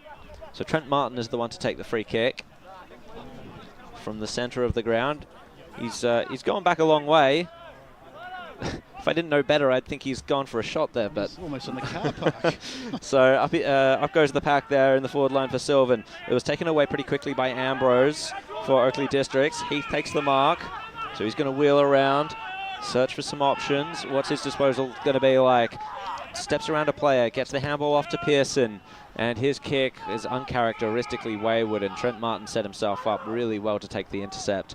And he's going to hand it back there to Bonfadini, who's just searching for Mackenzie and just overcooked the kick a little bit, so Connolly can run onto it for the Districts. Gets the handball inboard to Hawkins, shares it now with Pearson, and his kick again uncharacteristic. It was Blake this time, and his kick was cut off there by Dixon. So Sylvan to march forward again. Smith. Boundary. Let's go quickly down to the boundary line with Josh Ward. It was Lachlan Lynch who kicked that last goal for the Cats. Lachlan Lynch, thank you for that work, Wardy. And good contest there between Walker and Webb, but it all came for naught as the ball trickled over the boundary line on the outer side. We'll jump into some score updates. Montrose 54-33 over Beaconsfield, so a big lead there in Division 1. In Division 2, Mulgrave very comfortable over Upper Ferntree Gully. Waverley Blues 114-42 against Knox. So Turnbull it is who gets the ball forward. Hawkins is over there though, does well to spoil it. Gets it to a teammate who chips it forward, and the mark is taken there by Pearson of the Ryan variety. Oh. Dangerous kick inside, and Sylvan might turn this over, but it's still there for a 44 is Rhodes, but he's turned it over now. It's a bit of a very messy period of play. And here they come forward again, Sylvan, as they slam it inside 50. Can someone get on the end of it? Almost. Mark taken there by Lowe. He's already kicked 4 now. Bissell's onto the left foot, and I reckon that's gone through. It has. So that's an absolute killer blow. Dylan Bissell was just taking it off. It was good work by Lowe.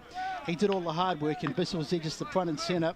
Picked up the ball, snapped it on the left foot, and that's gone through for his first of the game. I just have to say, all credit there to Matteo Delfonso. He endured 2 tackles from Oakley District in the middle of the ground. It was his kick that took them inside 50, a good long one, and they can trust their forwards up there, Sylvan. So Bissell's puts it through. It's 87-30 on the Bendigo Bank scoreboard as we head down to the boundary.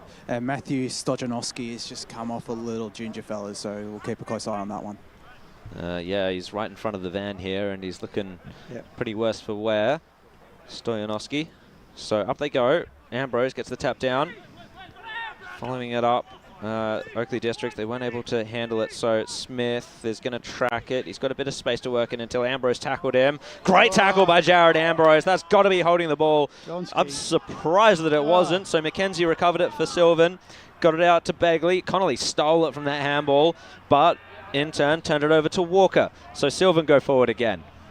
No mark taken there. Simon Hawkins was there. Rhodes was the target of the handball. He tackled Bissell's, however. Hilton for Oakley District's got the kick down the line, and Webb takes the mark. Chaotic period of play there as Webb tries to slow it down. Nearly overcooked the kick there to Bonacci, but he was able to make it look good. Took the outstretched overhead mark, switched the ball up towards the corridor. Taking the mark now is Ryan Pearson. Used the ball well so far today, as you'd expect. His kick inside forward 50. Kirby was the target, came off hands. Heath nearly capitalised. Steiniger at ground level. Got a quick kick out of defence there, and the intercept mark's been taken by Dylan Hilton. Didn't like the attention he got from Delfonso. So is he going to send it long, or is he going to go the shorter option? He was in two minds there, but sends it long in the end, and Steiniger comes across and takes an impressive intercept mark. Jesse Owen looks a little worse for wear on the ground there, as Steiniger gets the kick towards Bissell's. It's Oakley District with a lot of numbers out there on the outer wing as the ball trickles over. Let's go to the score centre with Ryan Long. Just an update out at Warrandyte Reserve. Warrandyte back in front, 6-11-47 to Whitehorse 6-5-41. Oh, good game out there. So 27 minutes played, so there shouldn't be too much longer to go in this third term. And it's been Sylvan who have increased their half-time lead. 87-30, they lead by 57. And for all their endeavour, Oakley just haven't been able to make any inroads. Now they go inside 50. Can they grab a late one? Plenty of defenders back there as the ball is at ground level. And it'll be a ball up, I'd say. That's not going to come in anytime soon. So umpire to throw it up. Sting gone out of this one a wee bit, but Oakley still got a bit to play for. They just need to possibly try and just win the last turn. Have a good quarter and finish off well as the ball goes up. Coming over the top there, well done was Steiniger. As the ball is out towards the boundary, 1-on-1. Nicely done there by Heath. He's played a right for Sylvan, and the ball is out of bounds over there on the far side. So umpire to throw it in. 28.5 played, so towards the end of this third term. And it goes, and what on cue there is the three-quarter time siren. And it's been another term where the Cats have really got the dominance, or showed their dominance, and they lead now 13-9-87 to 4-6-30. Is my co-commentator, of course, Jared Beanland with the major goal kickers. So for Oakley District, we have just the one major goal kicker with Jacob Warren. He has 2. Looking over at Sylvan, however, Matt Lowe with 4 has done an excellent power of work today, and Justin Fickerley with 3, no surprise there. In that quarter, Sylvan kicked 4 goals 3 to Oakley District's 1 goal 1. There were certain stages in that quarter where Oakley Districts were good. They controlled the play for several minutes, but at the end they turned the ball over. I think the main difference between the two sides is the disposal of each team. Yep. Absolutely right, Ray. So in the three-quarter time break, as we go to the three-quarter time break, it's Sylvan right on top out here. It's 13-9-87 to 4-6-30. Time for a break, and then we'll come back and bring you the final quarter after these messages.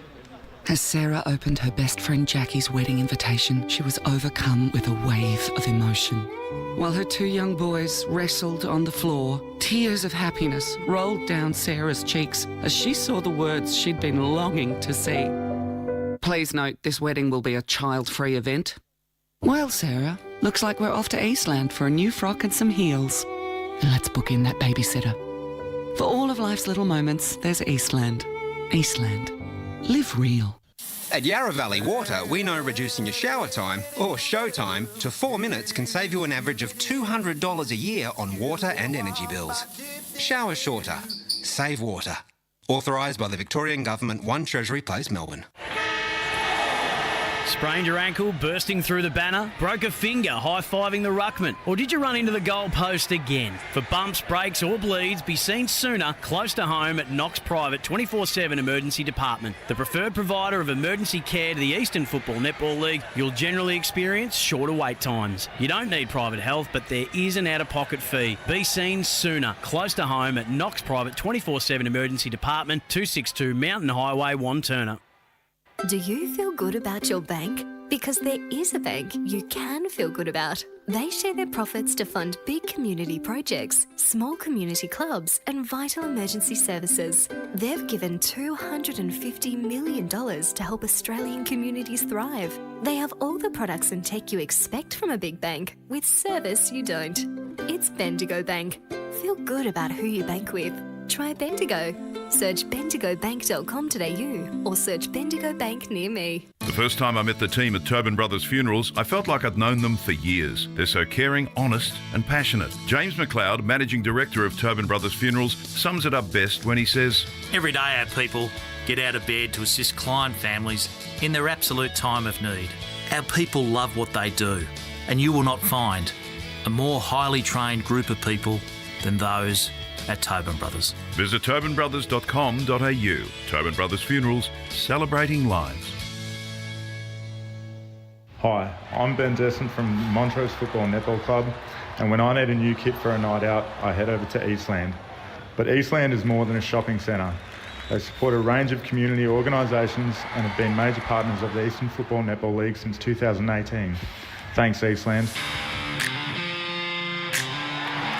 You are listening to Radio Eastern FM 98.1. With live and exclusive coverage of the EFNL football season, bringing you the match of the day with score updates from all divisions. And now we cross to our commentary team for the Radio Eastern 98.1 Match of the Day coverage.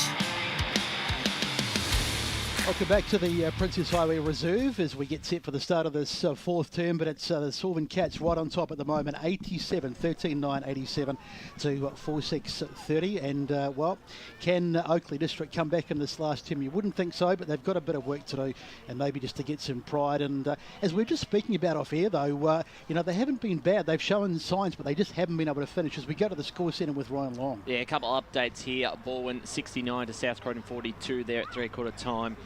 East Ringwood hold a 13-point lead over Doncaster East. It is all tied at Edwin Flack Reserve. Berwick and Roeville.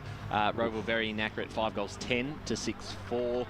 Haven't had an update at Norwood yet for a while. They led by 14 points at half-time. Still waiting for an update in the Doncaster and Vermont games. We'll jump into Division 1. Montrose 61 to 33, Beaconsfield. So really stretching their lead out. Bit of a fight back from Lilydale. They trail by 20 points to Turner South. As we go boundary side to Josh Ward. Yeah, I've still got the Sylvan assistant coach with me, Adrian. Adrian, a really strong third quarter once again. What have you made of the points in general in this game? Oh, look, it's just good all round. Like, everyone's sort of playing their role. You know, the backmen have been tight, down back, not giving them an inch. You know, through the midfield, we just try to sort of stop their run through the midfield. You know, because they're really cutting us up with that short kick, but we sort of got on top there, and forwards started to play into their roles and get shots on goal, and yeah, get on top of the game. Then. And you know, you've the magnet a little bit. Tyson Bissell's been thrown up for it. Just how pleased are you with that versatility of some of your players? Yeah, it's good. We've tried Tyson a little bit this year up forward, so it just does give us that option. You know, when we can cover him down back with other players, and we know he's strong overhead. So when you throw him there, he's always going to take a good defender, and it frees up our other smaller forwards that can sort of come into the game. So. And what was the final message from Trent heading into this quarter? Oh, we just run it out. We don't want to give them anything. You know, we run the game out and make sure we sort of come out, you know, healthy winners, and yeah, sing the song well. Thank you, Adrian, for your time today. Good luck for the final quarter. No worries. Thanks, mate. Thanks there, Josh. We'll jump back into a few more scores here. As I was saying, Lilydale, a bit of a fight back. Trailed by 20 points there at three-quarter time. Game not over. They've got the Wood over Wanturna South in recent history. Mulgrave comfortable lead over Upper Ferntree Gully, similar with the Waverley Blues over Knox. In Division 3, Ferntree Gully 11-11-77, lead Coldstream 5-2-32. Down at Fair Park Reserve, bit of a fight back from the line, 7-11-53, trail Donvale 10-13-73. Warrandyte out to a 13-point lead at three-quarter time there. And then in Division 4, Scoresby 98-point lead over Croydon North Emlock, and Surrey Park 128 to Nuttall 58. So bit of an okay game there for the Lions. You thought it probably could have been a 100-point win with the way both sides have been performing recently, so good to see them performing well. Not too bad indeed there from Nunawading as the umpire holds the ball aloft. Here's Brett Baston to get us underway for the final quarter. So last quarter it was Warren against Martin, bit of a 0-all draw. In fact, there was quite a bit of holding there in the middle, and the umpires found the free kick, and it's going to go the way of Warren to start the term. So Oakley District, can they strike early? Here is the big fella, puts it onto the boot. Kicks to about half forward, in fact probably a little bit longer than that, but gets over the top, ball on the ground. Everyone diving on it there, and it's a little snap at goal, and what's happened? It's gone out of bounds, I think. No. Just waiting for the signal.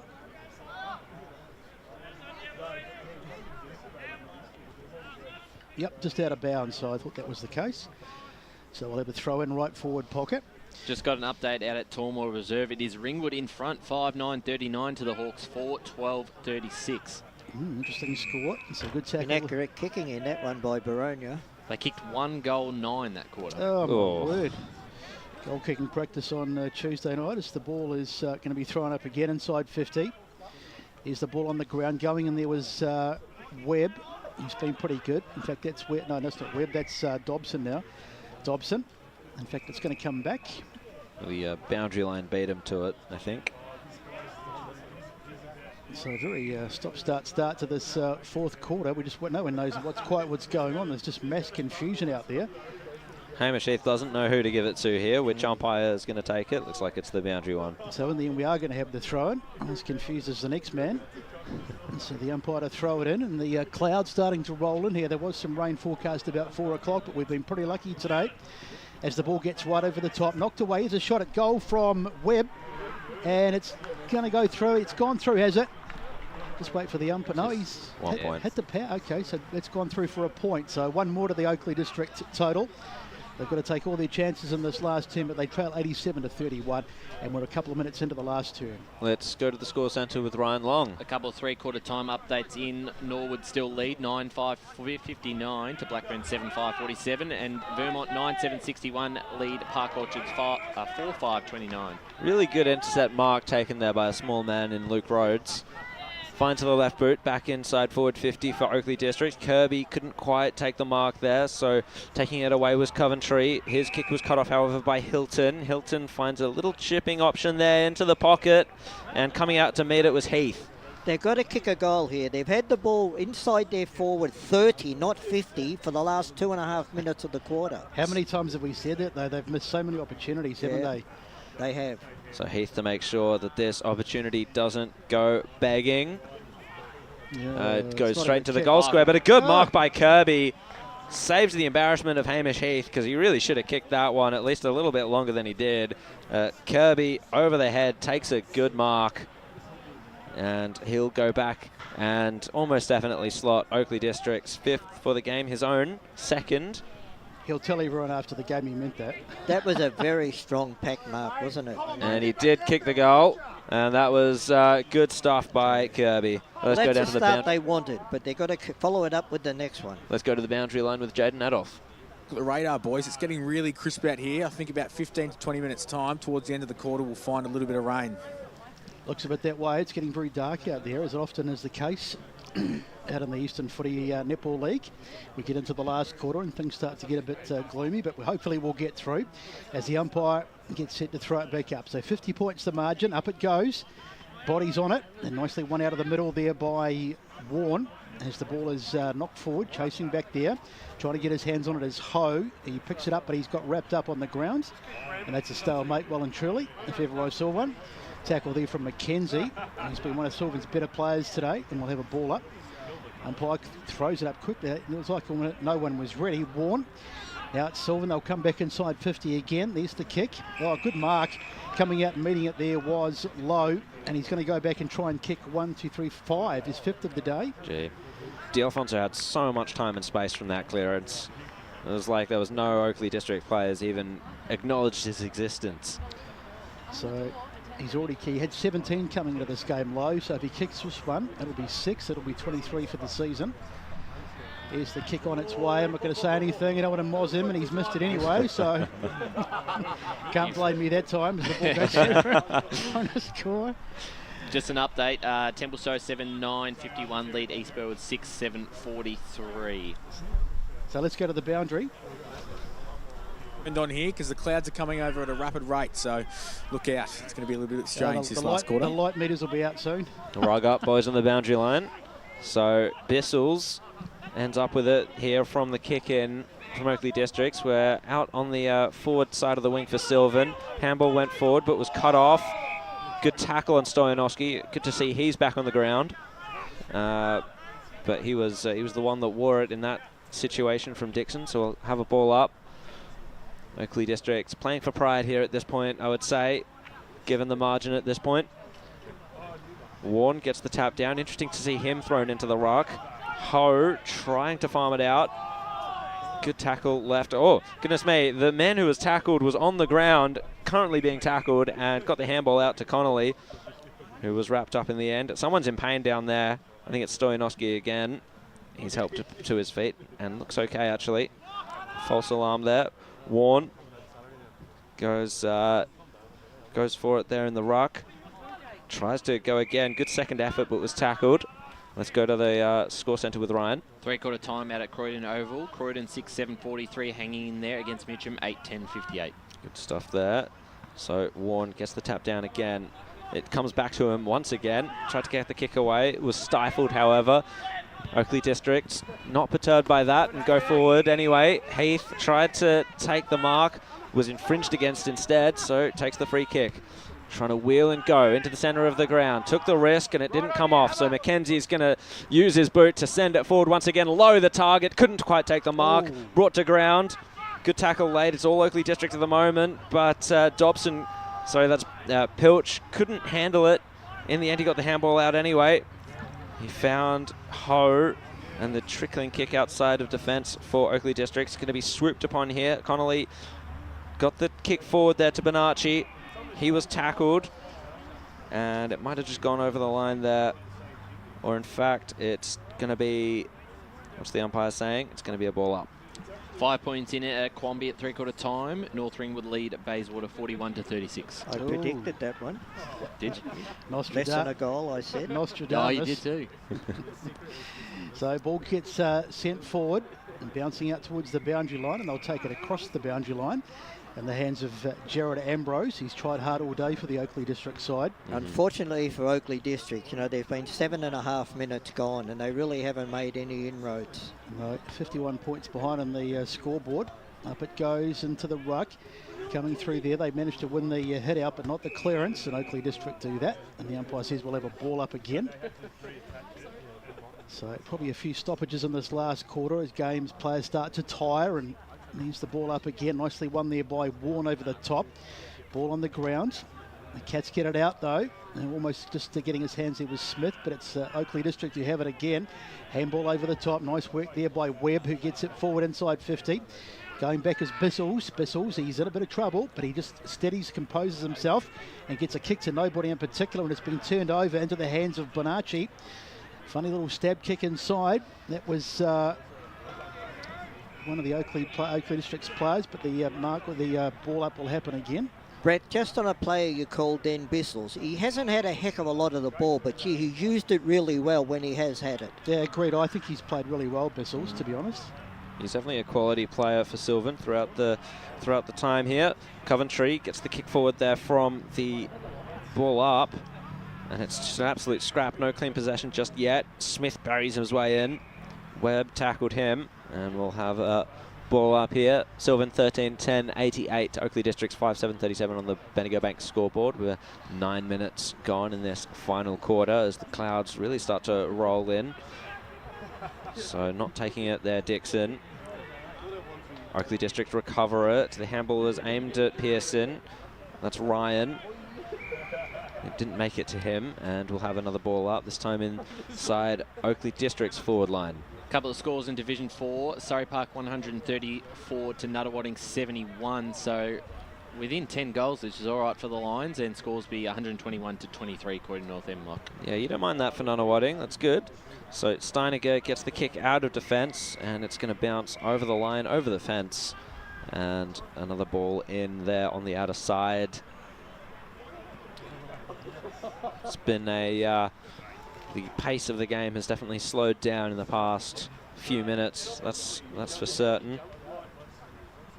As the ball being recovered there by a spectator on the outer side. Let's go to the boundary line with Josh Ward. Simon Black has served this time in the naughty corner, as Besto has said, and he's back on the ground. Not a good player to go missing there for Oakley District. So Smith from that clearance gets it forward. Low was the target. Kicks around the corner. One-on-one situation down there. Del Prado did well, but couldn't handle it. And it's Lynch just to fire the handball out. Oh. Schmidt with the fresh airy. Saw an opportunity there for a strike on goal from the top of the goal square, but it's sailed harmlessly over the goal line for a point And Oakley Districts will bring it back in. Ryan Long, what scores have you got for us now? Out at Trams Reserve, Brestow can breathe. 9-12-62 the Bulls. Lead Doncaster 7-1-43. Your Bilty. So Hawkins gets it out. Black, who's just come back onto the ground. I think he's got a free kick, got a chop of the arms. So 89-37, Black. There's a little chiseling kick, nicely done.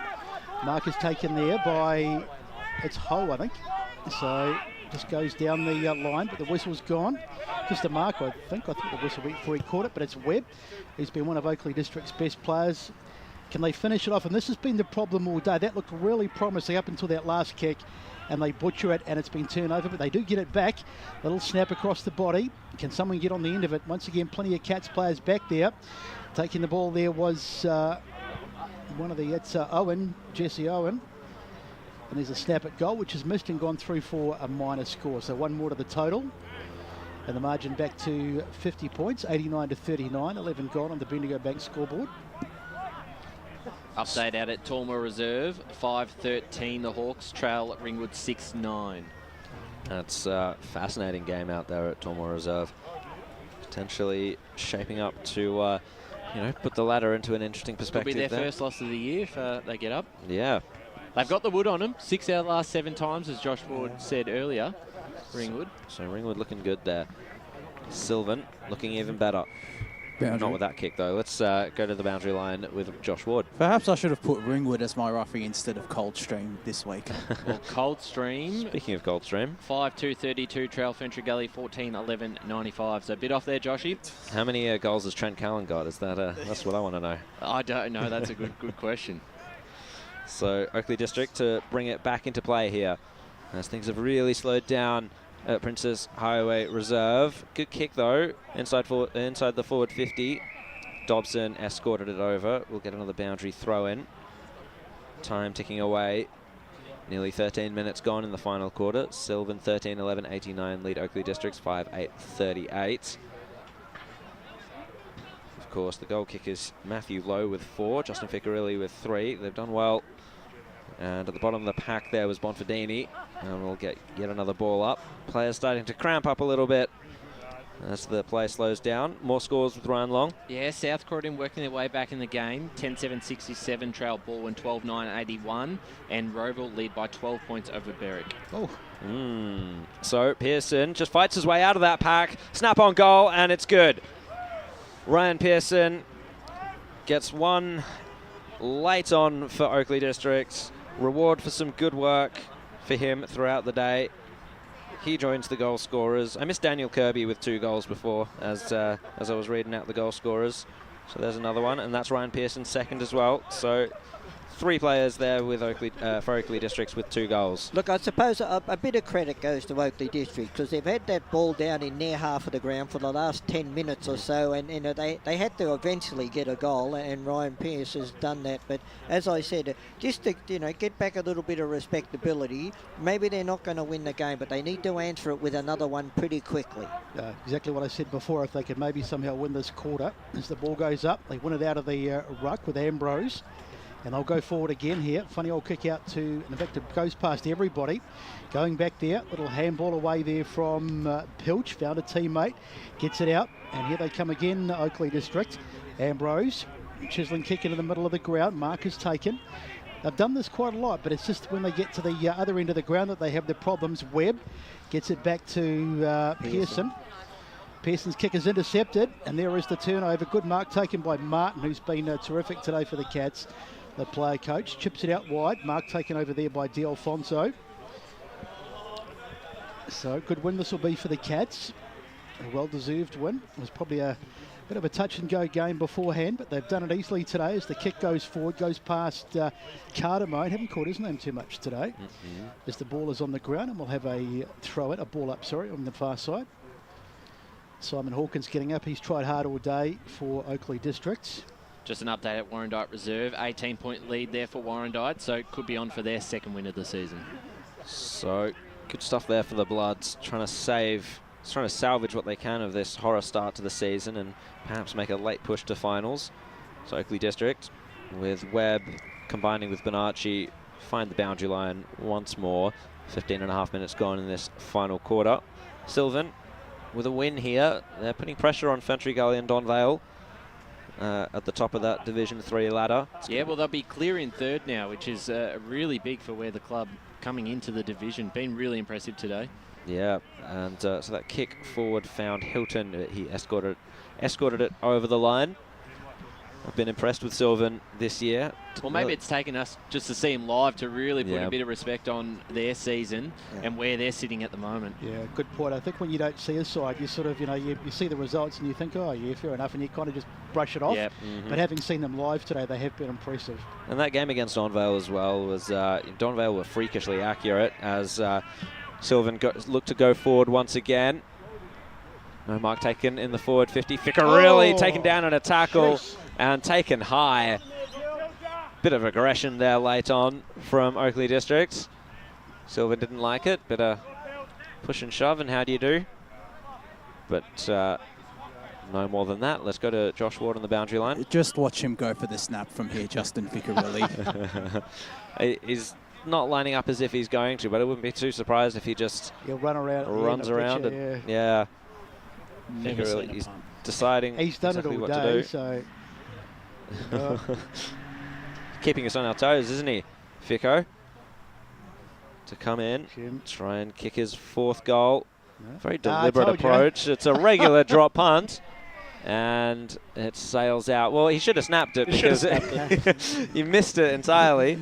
But the mark's been taken in the forward line there for Sylvan on that kick. Let's figure out what's going on here, as I think the umpire's trying to control some of the Oakley District players being too close to the man taking the kick. It's been a horribly stop-start last quarter, hasn't it? There's been so much of this, everyone seems to not know what's going on. Yeah, indeed. There's probably been more stoppages in the last quarter than the first three, actually. Yeah. So Lachlan Lynch comes in. He's going to go the check side. And he should have given it back to Ficarelli. Yeah. Let's go to the boundary line, I believe. Yeah, I was going to say that's a surprising decision going for the check side from there, but it's even more surprising Justin Ficarelli going for a drop punt. I don't think I've ever seen him go for a set shot for a drop punt. And now into the score centre with Ryan Long. Yeah, Baldwin kicked away, 13-9, 87, South Croydon 10-9, 69. East Ringwood still with a 9-point lead, so still waiting and see if Doncaster has come back there, and Roval now out to a 24-point lead. Yeah, a couple of interesting decisions, as you say, boys, but I think the game was a bit closer. We might have seen different methods. Ficarelli might have gone with the around the corner. But just going through the motions somewhat. Waiting on the football to come back. Yeah. While we're waiting, just an update at Home Park Reserve. Montrose 12-10-82 to Beaconsfield 5-3-33. I gave him so much raps in the pre-game and said how reliable they are, and this is a big loss for them. But good statement there by Montrose. Going to chase up a few other scores now. South Belgrade one's the interesting one. Mooroolbark led by 13 earlier on in that game, but no update from there yet. The ball's gone missing.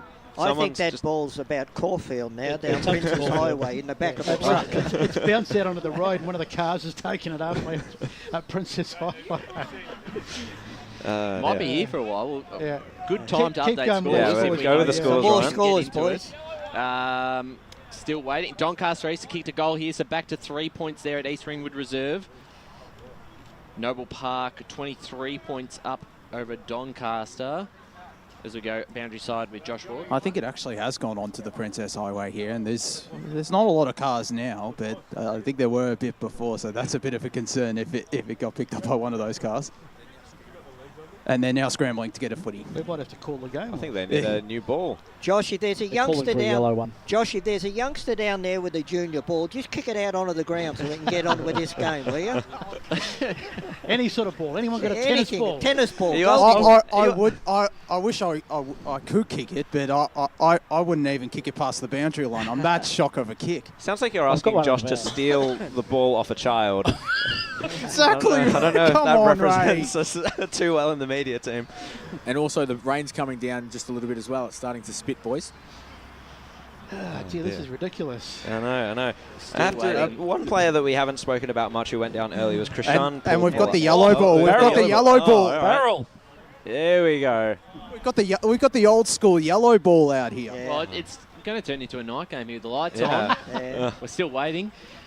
You realise I've got to be in bed by 8 o'clock, don't you? I've got dream time to get to tonight. Ray's got a curfew. So finally, after about 5 minutes, here we go. It's going to be Oakley District who finally bring the ball in, and it's a bit of a nothing kick. Taken there by Dixon as we go boundary side. They've actually got the original ball now. That's impressive. Here's the kick towards full forward, should I say. And there's a whistle. Let's see which way this one's going to go. Kick. Ficcarelli in the back, was it? There you go. You got some shots. Somebody. I've never seen a game that's just died so much as this one. No one wants to do anything. So finally it'll be a shot at goal, and it'll be that man Lowe. He's kicked forward today, so this will be number 5. And you wouldn't back against him here. I'm not putting my house on it or any other part of my personal belongings. Here's the kick from Lowe, and has it gone through? Yep. It has. So Looks like Lowe it. gets his 5th of the day. And the margin increases. It's 96-44 on the Bendigo Bank scoreboard, and we've had about 21 minutes in this last 10 that we have had quite a long break. So we go to the boundary side. I'll move on to the front of the van because I'm trying to desperately get my umbrella. It's starting to bucket down out here. Harden up, Josh. Oh, come on, Besto. Ball in with a 12-point lead, so South Rowan kicked another. Still in it, the Dogs. I'm seeing more movement from Josh Ward than I have out on the ground In the last, in the last few minutes. Anyone interested in the AFL? Sydney 3 points win over North Melbourne. So bad luck to North Melbourne. Jeez. Only 3 points, Ray. Yeah, 90 to 93. We'll take it. Season in danger for And North were Sydney, in I front reckon. last quarter by a couple of goals. Gosh. Also, boys, apparently Sydney won because of an interchange breach. That's something to look at after this game. Sydney are done. Their season's over. So back into this game. Yep. Mateo D'Alfonso wins the free kick from the clearance, goes forward. Schmidt nearly takes the mark, follows it up, couldn't handle it. However, Turnbull was, in fact, Lowe was in there. The goal kicker from just before. Rhodes was tackled as the rain starts pouring down here. I do not envy the boundary line commentators. I was like, oh no, they're right in front of the van right here. So I guess we should just be thankful we have an actual game on our hands here with the ball back safely on the ground. So a high ball, a bit of a rainmaker as the rain does come down, marked by Ambrose. Jared Ambrose searching for options as the time ticks away. 23 minutes gone in this quarter. So we've got Smith just losing control of it there over the boundary line. Let's go for scores. I noticed a red ball, boys. So we've had 1 goal kicked today with the yellow ball. We're back with the red ball. Out at three-quarter time, Heathmont 10-6-66 lead the Basin 6-5-41. So fetching the ball there once again is Dylan Burrell. Haven't called his name too much. The late in there for Sylvan. As we'll get that ball in. Rain continues to come down. Trent Martin just taps it to himself straight out of the ruck. D'Alfonso's the one to try and rove it. Slips over. Ball goes over the boundary line with him. 24 minutes gone. And it's all looking a little slow here. Warren back into the ruck there for Oakley Districts. Interesting move there for Oakley Districts, putting Warren there. Their most likely goal kicker. Now playing ruck, so probably just throwing the magnets around and seeing what works. Robbing Peter to pay Paul. Yeah, that pretty much is it. Oakley Districts win a free kick there and go inside forward 50. So what targets can they find? Kirby was there at the back. However, it was Ambrose the one to find the ball. The tackle was laid there by Steiniger, and at the bottom of it was Kogan. Just a quick ball up here. Kirby tapped it down. Another tackle, another ball up. Score centre with Ryan Long. Rowan, you're back in front by 4 points at Tormore Reserve. Ooh, so a real close, tight game there in Division 2. Coming through with a punch there from the ruck was Bissels. There's D'Alfonso tracking it towards the boundary line. Yet another stoppage. Sylvan, 14-12-96 to Oakley District, 6-8-44. 25 minutes gone, although it'll probably be a long quarter because the ball did go missing for quite a while. Black couldn't handle it there in the clearance. Oakley District retain it though. Pearson tracking it, but had to turn tackler there against Turnbull. Kick off the deck there from Sylvan was good just to get it out of there. Situation here with Ficcarelli. Oh, he was beaten to it, however. That was well done. Oakley Districts go forward and the march being taken by Blake Pearson, the coach. So he's kicked 2 already. No, sorry, that was Ryan Pearson who's kicked 2.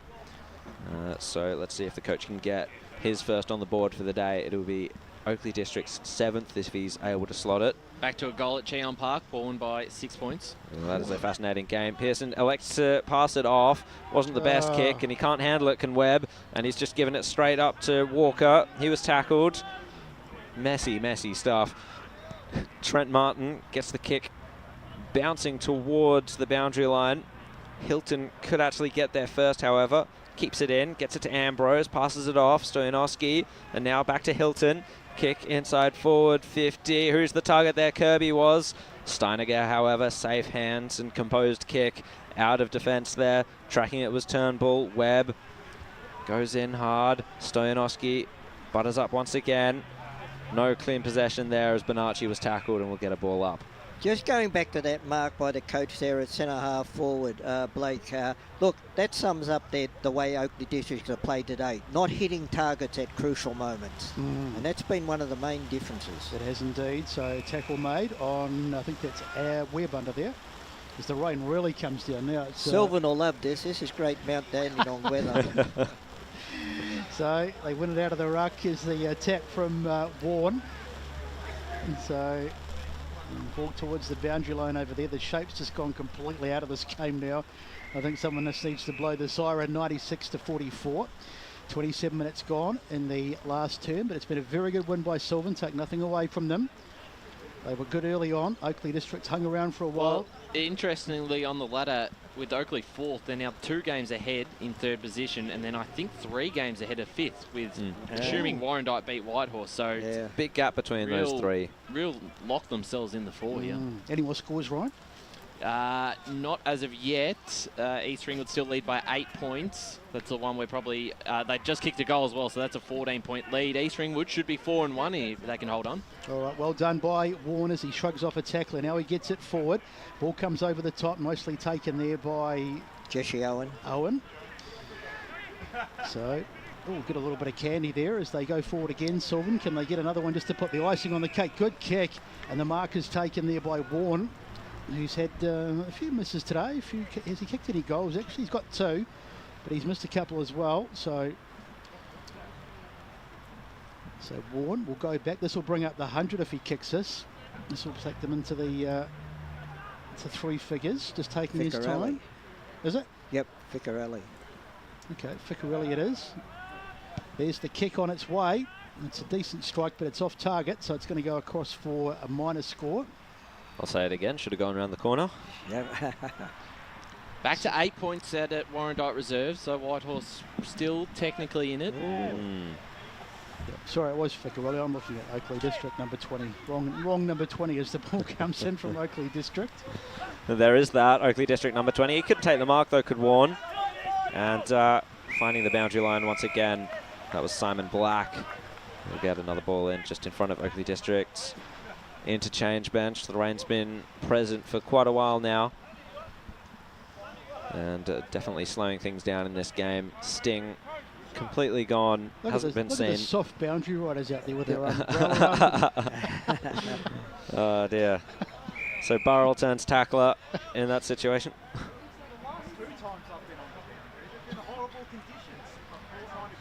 Walker Reserve, and now this. Wardy, it comes with the territory, mate. Yeah. You've got to get harder. Message in from Brash, it says, suck it up, Josh. Of course he did. I'm a Box Hill boy. I'm soft. I'm very soft. I'm very soft. Ringwood back in front. Oh, what a goal. What a remarkable goal there. Number 33, we haven't called his name much. It's Jordan Calvi. As we see him right on the boundary line as he just gathers it from the arc. It was barely a check side kick. I'm not sure what sort of kick that was. And it just eluded Simon Hawkins. I have to say that is definitely a contender. And that's the one that brings Sylvan over the ton. They're 15-13, 103 to Oakley District 6-8-44. Half an hour gone in this final quarter. So back to the middle. This will be a lengthy quarter as a result of the lost ball, or the misplaced ball, should I say. Conditions not getting any better out here at Oakley as the umpires head to throw it up. And so 103 plays 44, decisive margin as Sylvan take it out of the ruck. Good work there by Del Alfonso it was. And they go forward again, Sylvan. Can they get another one towards the end? Bouncing over there and going out of bounds on the far side of the ground. Game over at Tormore Reserve. Ringwood have won by a point. Oh. Baronya's first loss of the season. Oh, gosh. Good win for Ringwood. Brett Rowe will be happy. Umpire to throw it back in. Never count him out, the Redbacks. And it goes, gets right over the top. The Cats have it again, though. The left foot kick inside 50. Can they get a mark?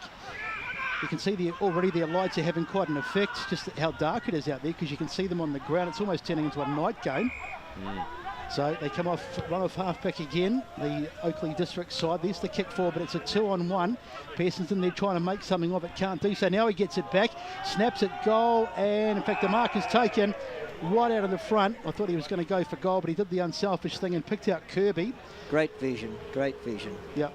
And Kirby will go back and he will try and kick his third. A bit of a consolation for Oakley District. This will bring up their 50, so Sylvan have got the 100. This will be for 50 if he can slot this, and there can't be a lot of time to go. There's the kick, it's there. So nice kick by Kirby. That's his third, sorry. Third. Or second? Third. Third. One in the second quarter and two in this quarter. I like that Trent Martin, the coach of Sylvan, just gave Kirby a little high five there. Yep. So the third goal, it's 103 to 50, and we're 32 minutes into this last term. I really want to know what the one of us chant is about. Are we picking that up? Heathmont winners over the Basin, 86 to 41. Yeah. So a bit more respectability on the scoreboard there with that Kirby goal. He's got 3. Bayswater score again? Still waiting on that full-time one. North Ringwood were in front just by 5 points at three-quarter time. Yep. Be a bit disappointing there if Bayswater dropped that one, because they've been in great on a bit form. Of a roll. Yeah, they have in recent weeks. Chasing that up now. Speaking of chasing something up, someone's going to have to chase the ball up because it's gone missing once again. There we go. The umpire's got it. North Ringwood by a point. 5-13-43 to Bayswater, 6-6-42. Final scores? Exactly what Ray said. I predicted North Ringwood by less than a goal. And Aaron LaMonica gets the final touch of the game there, as that ball up was the last play of the day. Sylvan, 15-13, 103 have defeated Oakley District 7-8-50 here at Princes Park Reserve. The sting went out of the game a long time ago. The rain came down, but Sylvan walk away triumphant and push themselves further up the top of the division, not up the top of the Division 3 ladder, but pushing for it, no doubt. Third spot, Third 2 spot games indeed. clear there of their next position, so really impressive from their sake, and they're looking really strong so far as Josh Ward looks to go grab an interview out on the ground here. I believe he's got Lowe down there, so Josh Ward, take it away. I am braving the conditions, fellas, but Matthew Lowe, 5-goal performance today, mate. Must be really happy with it.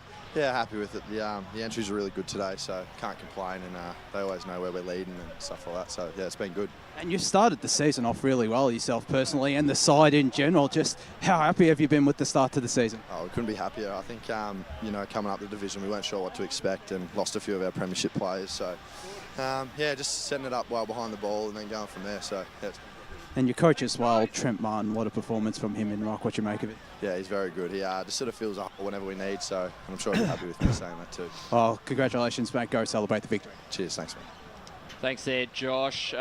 Just jumping into a couple of results. East Ringwood 14 points in front of Doncaster East still, so they look to be home there. That would be a 5-1 start for a side coming up a division. That's phenomenal. That's very good. I'll keep chasing some of these other scores, but as I just mentioned before, North Ringwood by a point, which Ray had tipped in the pre-game show, so well done, Ray Baird.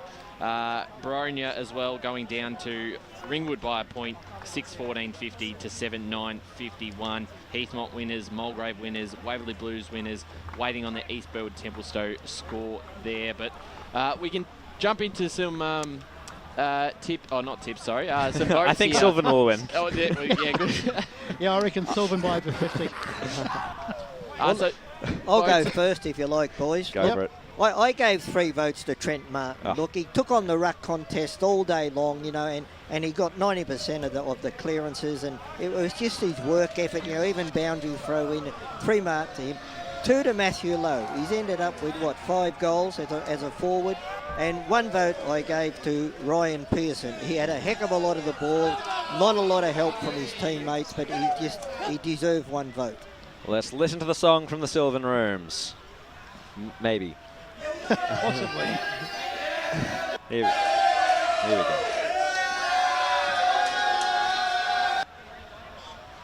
Well, it's just cutting a little bit in and out there, unfortunately.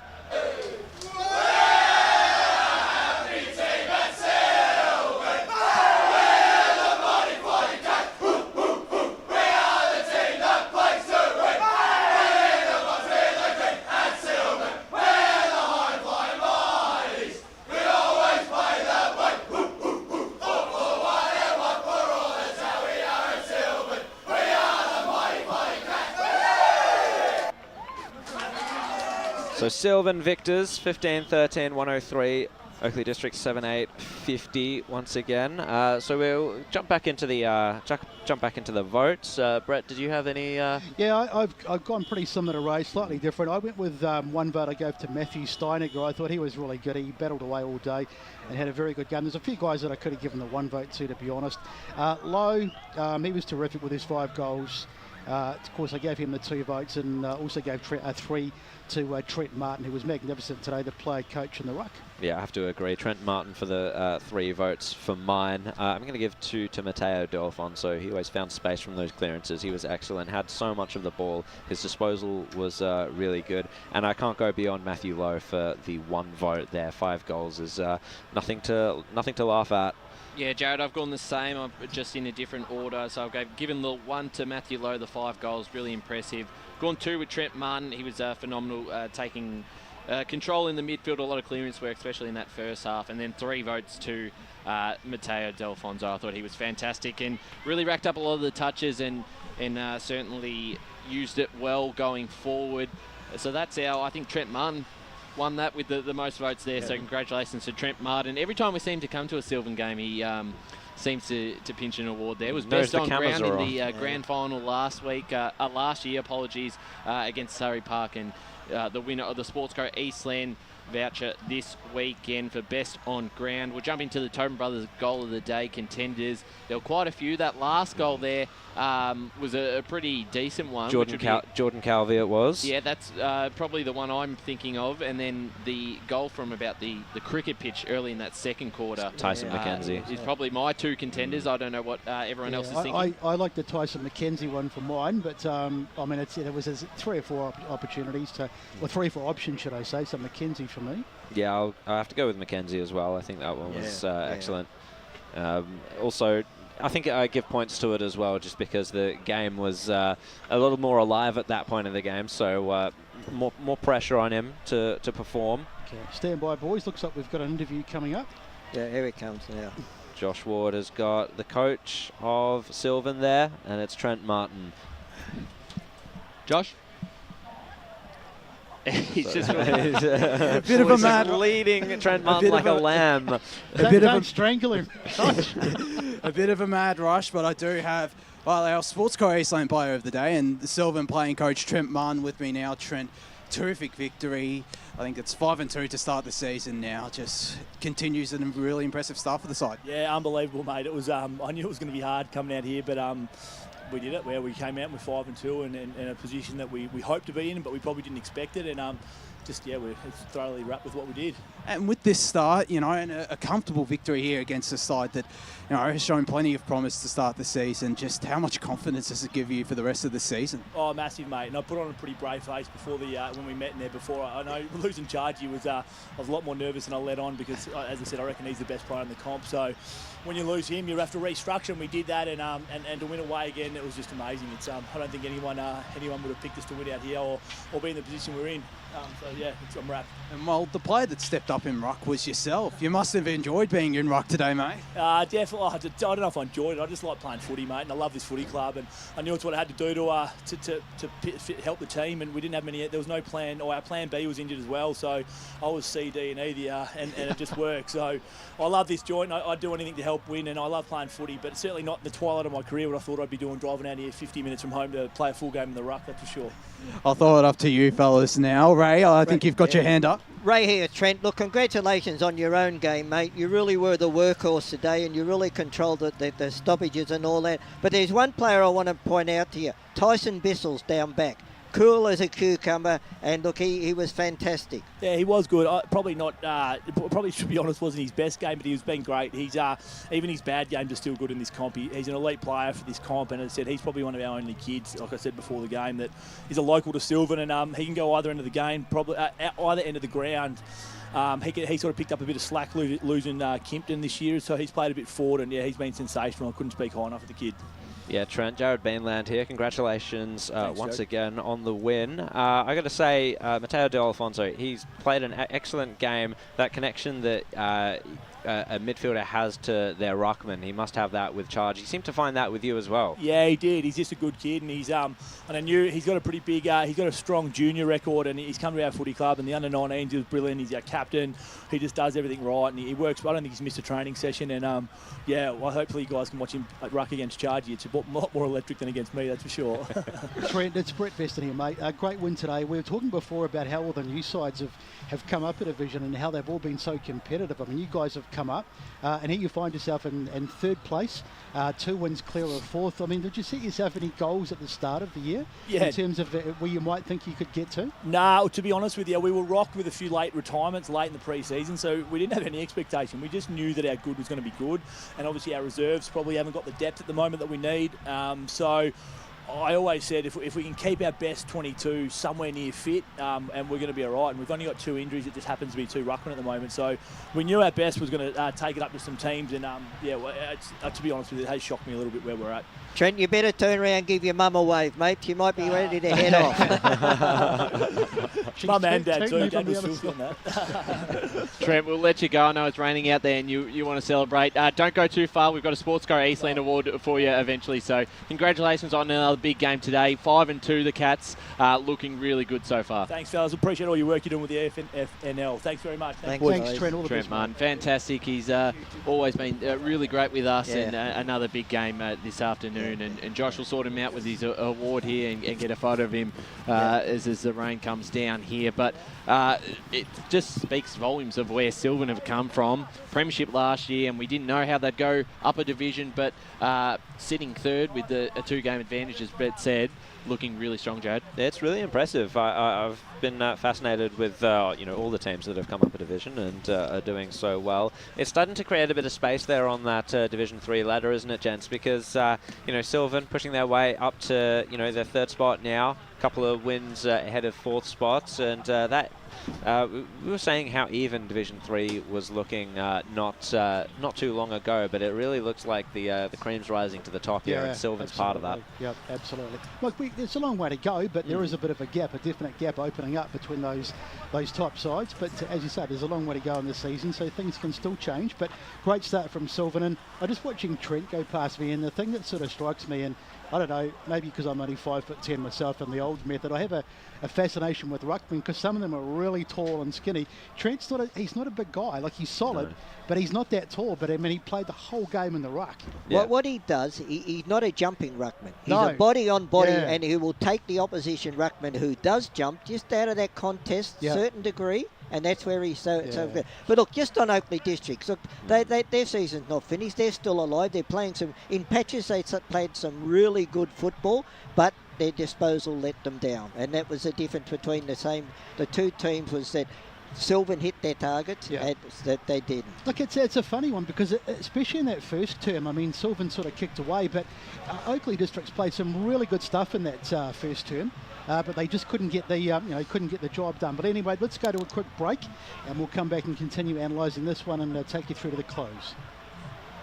As Sarah opened her best friend Jackie's wedding invitation, she was overcome with a wave of emotion. While her 2 young boys wrestled on the floor, tears of happiness rolled down Sarah's cheeks as she saw the words she'd been longing to see. Please note, this wedding will be a child-free event. Well, Sarah, looks like we're off to Eastland for a new frock and some heels. And let's book in that babysitter. For all of life's little moments, there's Eastland. Eastland. Live real. Sprained your ankle, bursting through the banner? Broke a finger, high-fiving the ruckman? Or did you run into the goal post again? For bumps, breaks or bleeds, be seen sooner close to home at Knox Private 24/7 Emergency Department. The preferred provider of emergency care to the Eastern Football Netball League, you'll generally experience shorter wait times. You don't need private health, but there is an out-of-pocket fee. Be seen sooner close to home at Knox Private 24/7 Emergency Department, 262 Mountain Highway, Wanturna. Do you feel good about your bank? Because there is a bank you can feel good about. They share their profits to fund big community projects, small community clubs and vital emergency services. They've given $250 million to help Australian communities thrive. They have all the products and tech you expect from a big bank, with service you don't. It's Bendigo Bank. Feel good about who you bank with. Try Bendigo. Search bendigobank.com.au or search Bendigo Bank near me. Tobin Brothers Funerals wear their heart on their sleeve. Their clear and easy to use website and Memory Maker app make it easy for families to make an informed decision. Here's James McLeod, Managing Director of Tobin Brothers Funerals. We pride ourselves on being the most transparent funeral company. All pricing on goods and services are available on our website. It's all there for you to see and make very informed decisions when planning a loved one's funeral. Visit tobinbrothers.com.au. Tobin Brothers Funerals, celebrating lives. At Yarra Valley Water, we know reducing your shower time, or show time, to 4 minutes can save you an average of $200 a year on water and energy bills. Shower shorter. Save water. Authorised by the Victorian Government, 1 Treasury Place, Melbourne. Sprained your ankle, bursting through the banner? For bumps, breaks or bleeds, be seen sooner close to home at Knox Private 24/7 Emergency Department. You'll generally experience shorter wait times. Knox Private 24/7 Emergency, 262 Mountain Highway, Wanturna. You are listening to Radio Eastern FM 98.1. With live and exclusive coverage of the EFNL football season, bringing you the match of the day with score updates from all divisions. And now we cross to our commentary team for the Radio Eastern 98.1 Match of the Day coverage. Welcome back to Oakley as we just continue going through the post-game situation here. Of course, it's been a big win today and a very good win for the Sylvan Cats. But what we'll do in the remaining few minutes is we'll just go through the scores as you get in your car and drive home from the various games today to see what's been happening around the grounds, and Ryan Long is all over that. Yeah, so we'll go through them all. We've gone through a bit in the last half an hour, but we'll recap them for those who have missed it. Starting in Premier Division, Baldwin looked to be home there by 6 points over South Croydon. East Ringwood defeated Doncaster East by 14 points. So an incredible start, as we said, for East Ringwood. They'll remain on top of the ladder with just the one loss. Baldwin will come into second place now, still undefeated. Donny used to hit the skids a bit, haven't they? Well, they were in front early and looked... No, but I mean in the overall season, because didn't they lose last week, I think, or the week before? They did. I can't remember who. Oh, to Blackburn. Blackburn did defeat them not that long ago.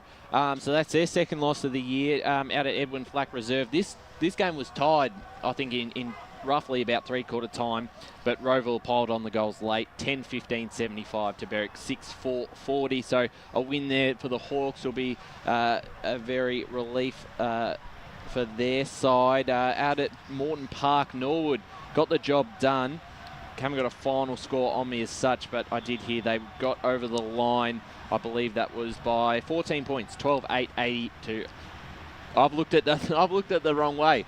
Blackburn have defeated Norwood 12-8-80 to 10-6-66. So they were in front by 12 points, and I saw the score and just assumed they'd done the job. So Blackburn, big last quarter there, and they get the job done. Little game day error because Doncaster 368, Noble Park 97. Wow. That score is obviously incorrect, and Noble Park I would hope so. in front of have got the job done against Doncaster. Vermont 31 points over Park Orchard, so another win for the Eagles. That's 3 in a row, and they're looking pretty good. We'll jump into Division 1. the one score we've been trying to chase, been looking at Facebook pages, Instagram pages, had nothing from South Belgrave and Mooroolbark yet. The latest score was early on in that game where Mooroolbark led by 13 points. So hopefully that's up soon, because that's a really intriguing one out there at South Belgrave. Croydon Oval, still waiting on that one too. That's in the last quarter there. The Tigers led by 15 points going into three-quarter time. We'll keep an eye on that one as the last 5 minutes of the show go here. Montrose, big winners over Beaconsfield, 12-10-82 to the Eagles, 5-5-35, so back on track. North Ringwood, as we said, won by a point over Bayswater. Important one for them, and they will, if Croydon lose, they'll be clear of that spot on the ladder. The bottom two, obviously, with relegation. Waiting on a final confirmation on Wantirna South. They were 20 points up at three-quarter time over Lilydale.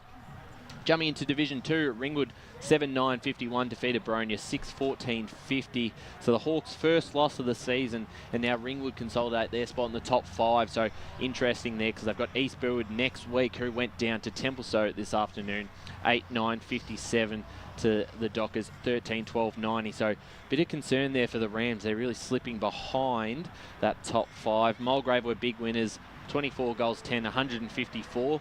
Tarpa Ferntree Gully 9-7-61. Heathmont got the job done over the Basin, 13-8-86 to 6-5-41. And the Waverley Blues, big winners as expected, 23-13, 151 to Knox, 9-8-62. Into Division 3, obviously today's result, the Cats with a 53-point win over Oakleigh District, put them back into third spot, 2 games clear, fourth. Ferntree Gully, a massive win out at Coldstream Reserve, 19 goals, 15, 129 to Coldstream, 6-4-40. Very poor Super Boost Roughie of the Week, Josh Ward. Very Josh, poor you're there. sacked, mate. Donvale, 13-19-97, so very inaccurate this time. Still got the job done over Fair Park, 10-14-74. So a 23-point win for Donvale. And out at Warrandyte Reserve, the Warrandyte hold on 10-16-76 to Whitehorse, 9-13-67. So looking at that ladder, it's now down at the bottom there. They move to, I think they're still last on percentage, but equal with Whitehorse and Coldstream with 2 wins each. So you couldn't even start on who's going to get relegated in that division.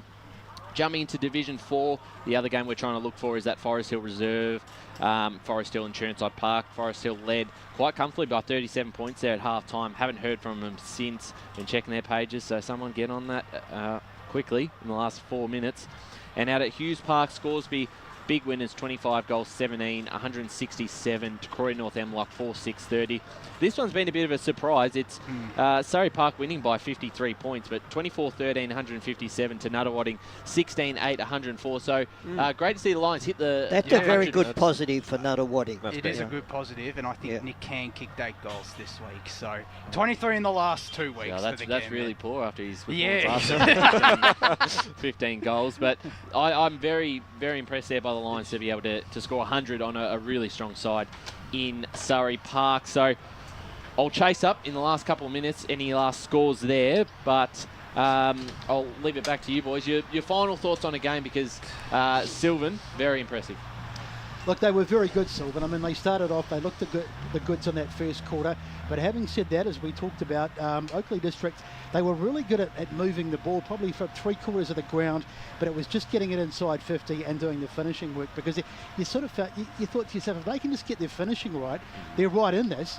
But unfortunately, they just couldn't get that last part done, and in the end, that's what burnt them. But Sylvan, you know, we've said it all about them today. They've been very, very impressive, and they really have shown their credentials in third division. And anyone who doubted them before today certainly would have had to take, you know, a different look, I think. Well, back on Oakley District and their lack of ability to finish, I think this might have been a much more different game if Zach Bozanic was actually playing. 100%. Warren was good, but maybe misused. Kirby kicked 3 goals, and I felt really acquitted himself. But late in the game, perhaps when the pressure was a little less, on the ball carrier. So with Zach Bozanic back in the side whenever he does come back in, I think that transition forward will look a lot more clean and a lot more purposeful from Oakley District. Yeah, and look, I was impressed at certain stages with Oakley District, but as I said, their disposal let them down.